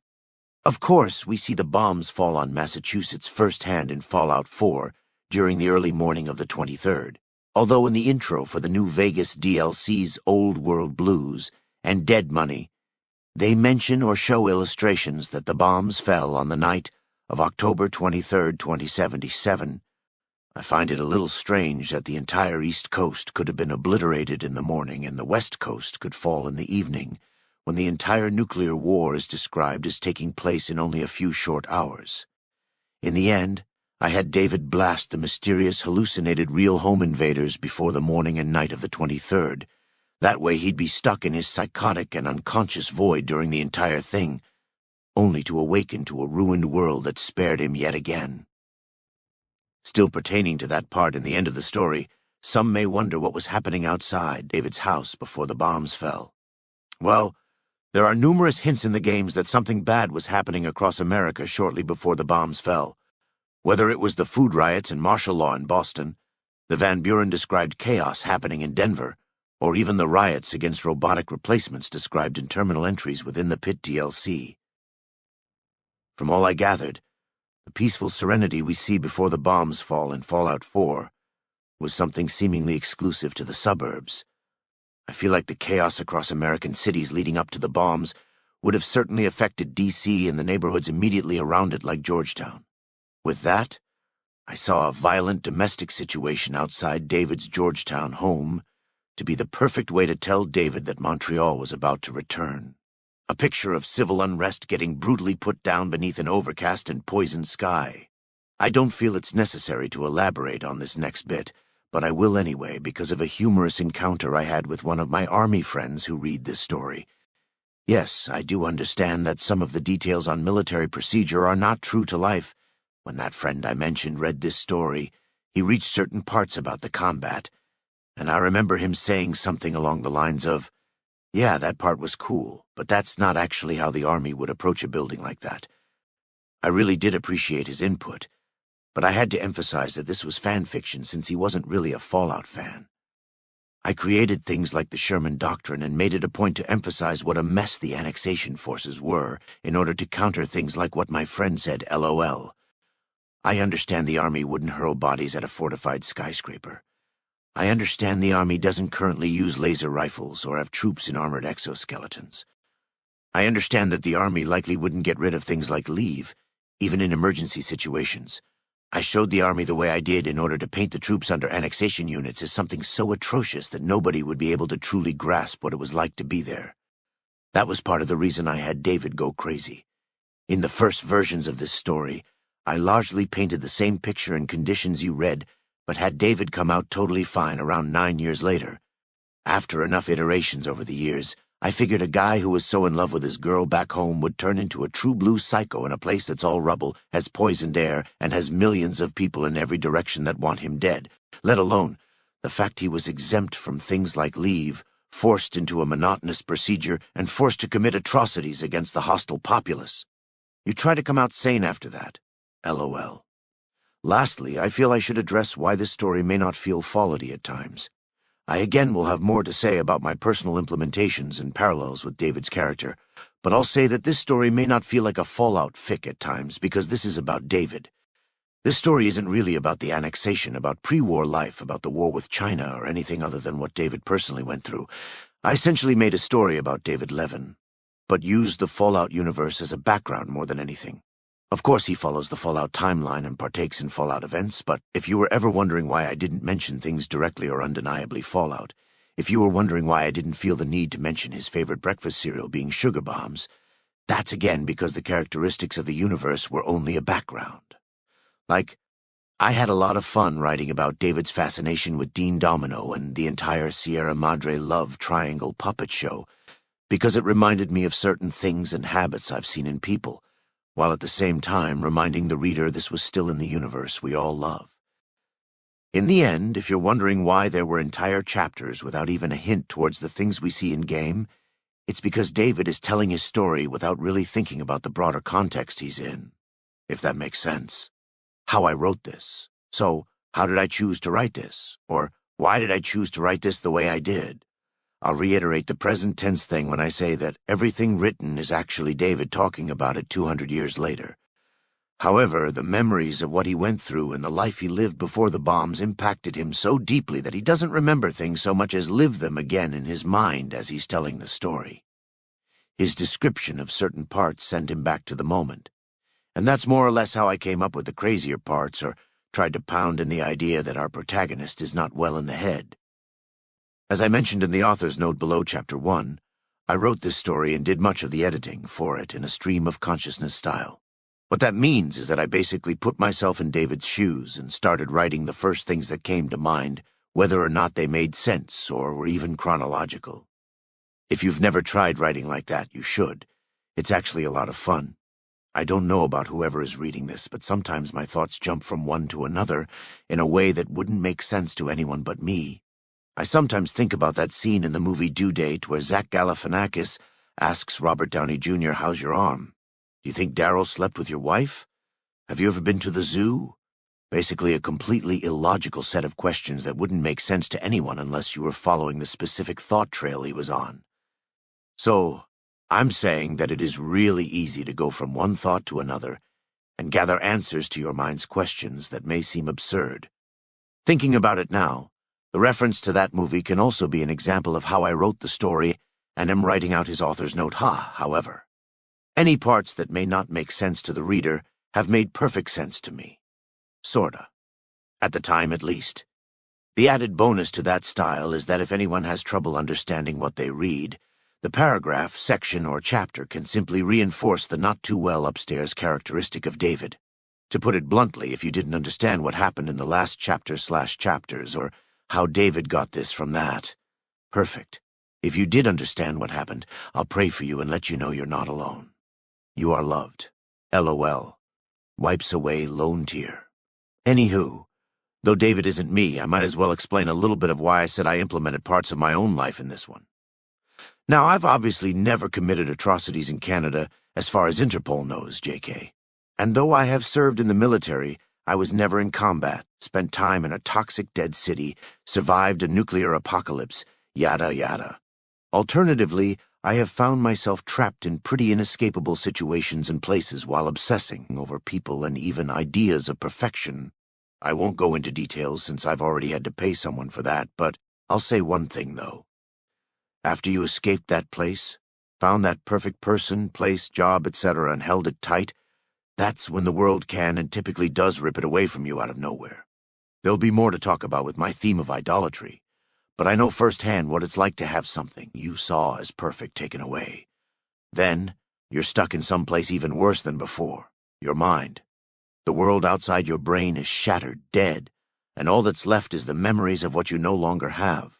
Those bright, rosy memories of love, joy, and happiness only seem to darken the already gray image you see when you look outside and see the wreckage of a world that could have been. I don't know if anyone reading this caught that subtle message, but perhaps some can relate in a sense. I understand if it was hard to pull any true themes from David's little tale. I more or less wrote this for me, and honestly never truly planned on anyone reading this aside from a few close people, most of whom have no idea what Fallout is. Themes and subtleties. So, on to the themes of this story. Some were accidental, and I discovered them while editing the chapters prior to uploading. Others were put there on purpose because I liked them, or felt like adding them when editing this story over the years. Don't worry, I'm not going to give you a Sunday sermon, but a big but probably still subtle theme is Christianity. Parts of this story probably wouldn't give this impression, but I am a Christian man.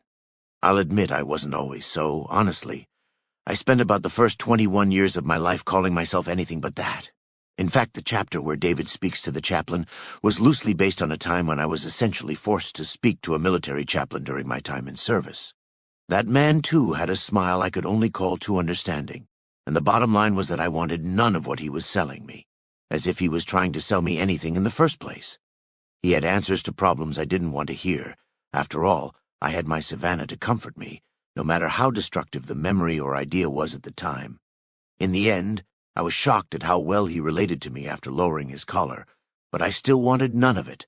I kept holding on to a lot of the problems and thoughts I had because, as David said, misery was normal, and I don't like change. Anyway, that man ended up being right about a lot of things, and it wasn't even after my apocalypse that I came to that realization. Moving on, I mentioned that idolatry was a theme, and the biggest or most obvious example of that in David's case is Savannah. I have reasons for showing Savannah the way I did, but she was his idol, plain and simple. That isn't to say she was a bad or evil character by any means. I tried to show that David's obsession with her wasn't good in any way, but still understandable, in why he would idolize her at all. In fact, I really made it a point to paint her as just about the most perfect girl-woman to ever exist. Like, imagine the most beautiful high school sweetheart, a girl you never truly fought with, who loves you equally as much, if not more, than you love her. A woman who'd wait 9 years for you, write you every day you're gone, be there at the airport to pick you up after all that time, move into your old home to help your depressed mother, love you even when you're prone to fits of psychosis, mental torture, then carry your child and leave a note about loving you even into the grave. IDK about whoever's reading this. But I've had girlfriends who wouldn't wait 9 days before betraying me in some form or another. Anyway, as perfect as Savannah was, she was still something of this earth. It only took a nuclear bomb to reduce all the love he had for her, and her love for him into cinders and memories, a charred corpse that will only haunt you the longer you look at it and remember what it used to be. So, some of the littler themes I've only found in my repeated use of certain words and sections of the story. Throughout the story, you may have glossed over little recurring statements like Montreal never leaves, misery became normal, or other iterations of the phrase, and Severin is my bestest bud. I'll unpack them real quick by saying that those statements either hint at what ultimately happens or say where David is mentally during each chapter. Of course, Montreal never leaves is used a lot before the big kablam. Based on what I've already written in paragraphs above, I hope it's no surprise that the bombs falling was in David's eyes the return of Montreal. Even when he was with her, he still found himself trapped there mentally during his time at home. But it wasn't until the bombs fell that he found himself yet again stuck in a toxic world full of ash and death beneath a permanently overcast sky, and most importantly, without Savannah beside him. The nuclear winter David awakes to in the last chapters is why I tried to put a lot of emphasis on the setting of Montreal. A lingering gray sky with unbreathable air, strewn in ash, rubble, urban ruins, and endless violence brought about by the constant wars of man. Although David doesn't need a mask at the end, since he turned into a walking embodiment of what man did to itself, in a chapter of human history where misery becomes normal. Almost forgot, that last phrase is more of a coping mechanism or calming statement than anything. I used Severin is my bestest bud as a phrase to signify his grip on sanity again after too long in the deep end, and even his transition to the psycho-derivative pills later. His use of that statement reminds himself that there were people in the shit that cared about him then, just like in the present, like Charles. When he spends too long in the what was, he has to yank himself back out by anything, even a little good in the what is legacy of David. Almost done, I swear. Ha! So since I consider this story my first real Fallout fic, I sorta love it more than most of my others. That said, I believe I mentioned in the note below Chapter 1 that all my other fics are tied into this one, or give reference to it in some form or another. Some in little as well as big ways. Remember how I mentioned the continuation to David's story? Well, if I wasn't clear earlier, I didn't end David's story by introducing someone brand new to be a dick. I did it to imply that David's story is not nearly over, despite being the ending to the story you read. To summarize what happens after David meets Charles, the two become pals, roam across the waste from coast to coast for 200 years, and battle their own demons from life before the bombs. David is haunted all the while by Savannah's ghost, trying to forget her memory while earning an eternity with her at the same time. Charles is there to essentially ensure that David does that, and not fall too far from that goal, playing the part of David's battle buddy named Severin. Together, the duo do a million little deeds that pave the way for the events we see in the Fallout games, and their legacy whispers into the lives of all the OCs from my fics. Because I don't plan on uploading the continuation in the foreseeable future, I'll explain a few references to David's story, or his actions after the bombs, to readers of my other works. Skip this section if you don't want any spoilers for my fics. The New West. Charles and David's post-war journey to escape their pasts land them in California before the emergence of the Master, and their actions are full of good. From finding a half-mutated Harold in the middle of the desert, to helping settle the hub's great merchant war, to leading ghouls away from persecution for safety at Necropolis. What they do in California and for the simple people of the core region is good. However, even good things can be twisted into the origin of evil when another shattered soul decides to walk in David's footsteps and obsess over what was. The Drifter's very own home was mentioned in Chapter 2 as being so special to his family because some ghoul mercenaries helped his great-grandfather settle the land. David and Charles were the ghouls I was talking about. Though a subtle reference to a story not available to the public, I chose that origin story for a reason, and with David in mind. A place that was so special to the Drifter, and the home of a family he so loved. You know what happens in the next chapter if you read that fic. The Drifter loses everything he had and everyone he loved, and is set on a lonesome path that takes him to the heart of a conflict in the Sonoran Wastes. Even as his life picks up and more responsibilities and concerns are thrown at him, the Drifter is still haunted by the big injustice done to him at the beginning of his story. Despite being plunged into the chaos of a dangerous and changing world, he decides to join with the terror, side with the victors, and embrace the suffering of the world. Just like how David embraced his psychosis when the painful memories of a love he knew seemed too far out of reach. Next, reference comes in the form of an actual character you read about in David's story. The ghoul medic named Quinn Andrews, the Drifter meets and is inspired by used to be a member of David's squad in Montreal. He was one of the few in David's past who managed to retain most of his sanity and help keep David from going too far overboard. During their dialogue in the chapter to be of service, Quinn Andrews even mentions Levin and hints at what was going to happen to him at LM5. I also briefly mention where Andrews ended up in David's story, although what happens to him after the bombs is only explained in the story Andrews tells the Drifter. The Drifter looked up to Andrews's outlook on his experience, and I felt his mention of David would parallel nicely with the war of morality going on in the Drifter's subconscious mind during his journey to gather support for the resistance. Sean Combs, an accidental hero. The reference in this story may not have made any sense at all if you read Sean's story, but I'll say again how I never truly expected anyone else to read these fics of mine at the time I wrote them. Anyway, the references to David in this story again relate to the continuation and the chapter The Strange Road to Reading Part 2. This relation came in the form of that ghost truck Sean sees the night after running from the cannibals. I'll only explain that Charles and David happened upon the only working vehicle they'd seen since the bombs on their journey west. Accompanied by another stray ghoul, their journey is accomplished far faster, and they arrive at the California coast just in time to see a glimpse of sun over the Pacific Ocean in 2297. 20 years of nuclear winter, and the sun finally begins to emerge more and more as they head south. I sort of use the sun's emergence to symbolize the official beginning of their involvement in the Fallout universe, since they stumble upon the hub not long after heading south. Still, though, the ghost of Savannah was haunting David the whole way. Anyway, I added Sean's witness to the ghost truck since I had his story run alongside that of the Chosen One. Sean spends the whole story crawling from place to place, or getting knocked out and moved from place to place, accidentally doing a bunch of things that wind up being important in the grand scheme of Fallout lore. Sean seeing the pregnant ghost in a wedding gown after the ghost truck disappears is obviously Savannah's ghost. The kiss from that ghost, however, was just to remind myself that even a loser like Sean was can happen upon love in unexpected ways, especially since he meets the prostitute he accidentally married, but actually kind of liked, only a couple of months later. Why We Fight. This last reference to David's story was in my most recently written fic about the grown man who ran away from his strict she parents only to serve on the front line in the NCR's war against the Legion. Though Savannah died in the bombs, the spirit of her innocence and undying love for those changed by war was still very much alive. Ed Harton got to meet her firsthand. Kinda.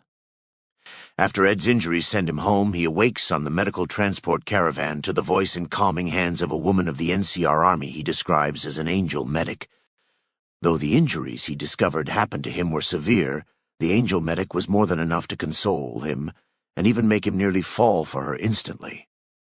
That medic's name ended up being described as Andres. You guess whether or not she was real or just a ghost. Reincarnation, perhaps. LOL. Conclusion. Anyway, I think there might have been more references to this story, and definitely pages upon pages I could write just about David's story alone. If curious about anything I didn't mention or didn't explain too well in this note, feel free to PM me. I sincerely hope y'all enjoyed. Also, since I don't have the ability to upload the continuation of David's story, and if the idea of David and his pal Charles roaming the wastes strikes your interest, feel free to write about it. Just let me know so I can read it. I'm always super touched when I hear how people enjoy my characters and more than honored when other writers implement those characters in their own fics. Shout out to XCOM for using some of my New West characters. Thanks again for reading, and check out my other stories if you enjoy my style.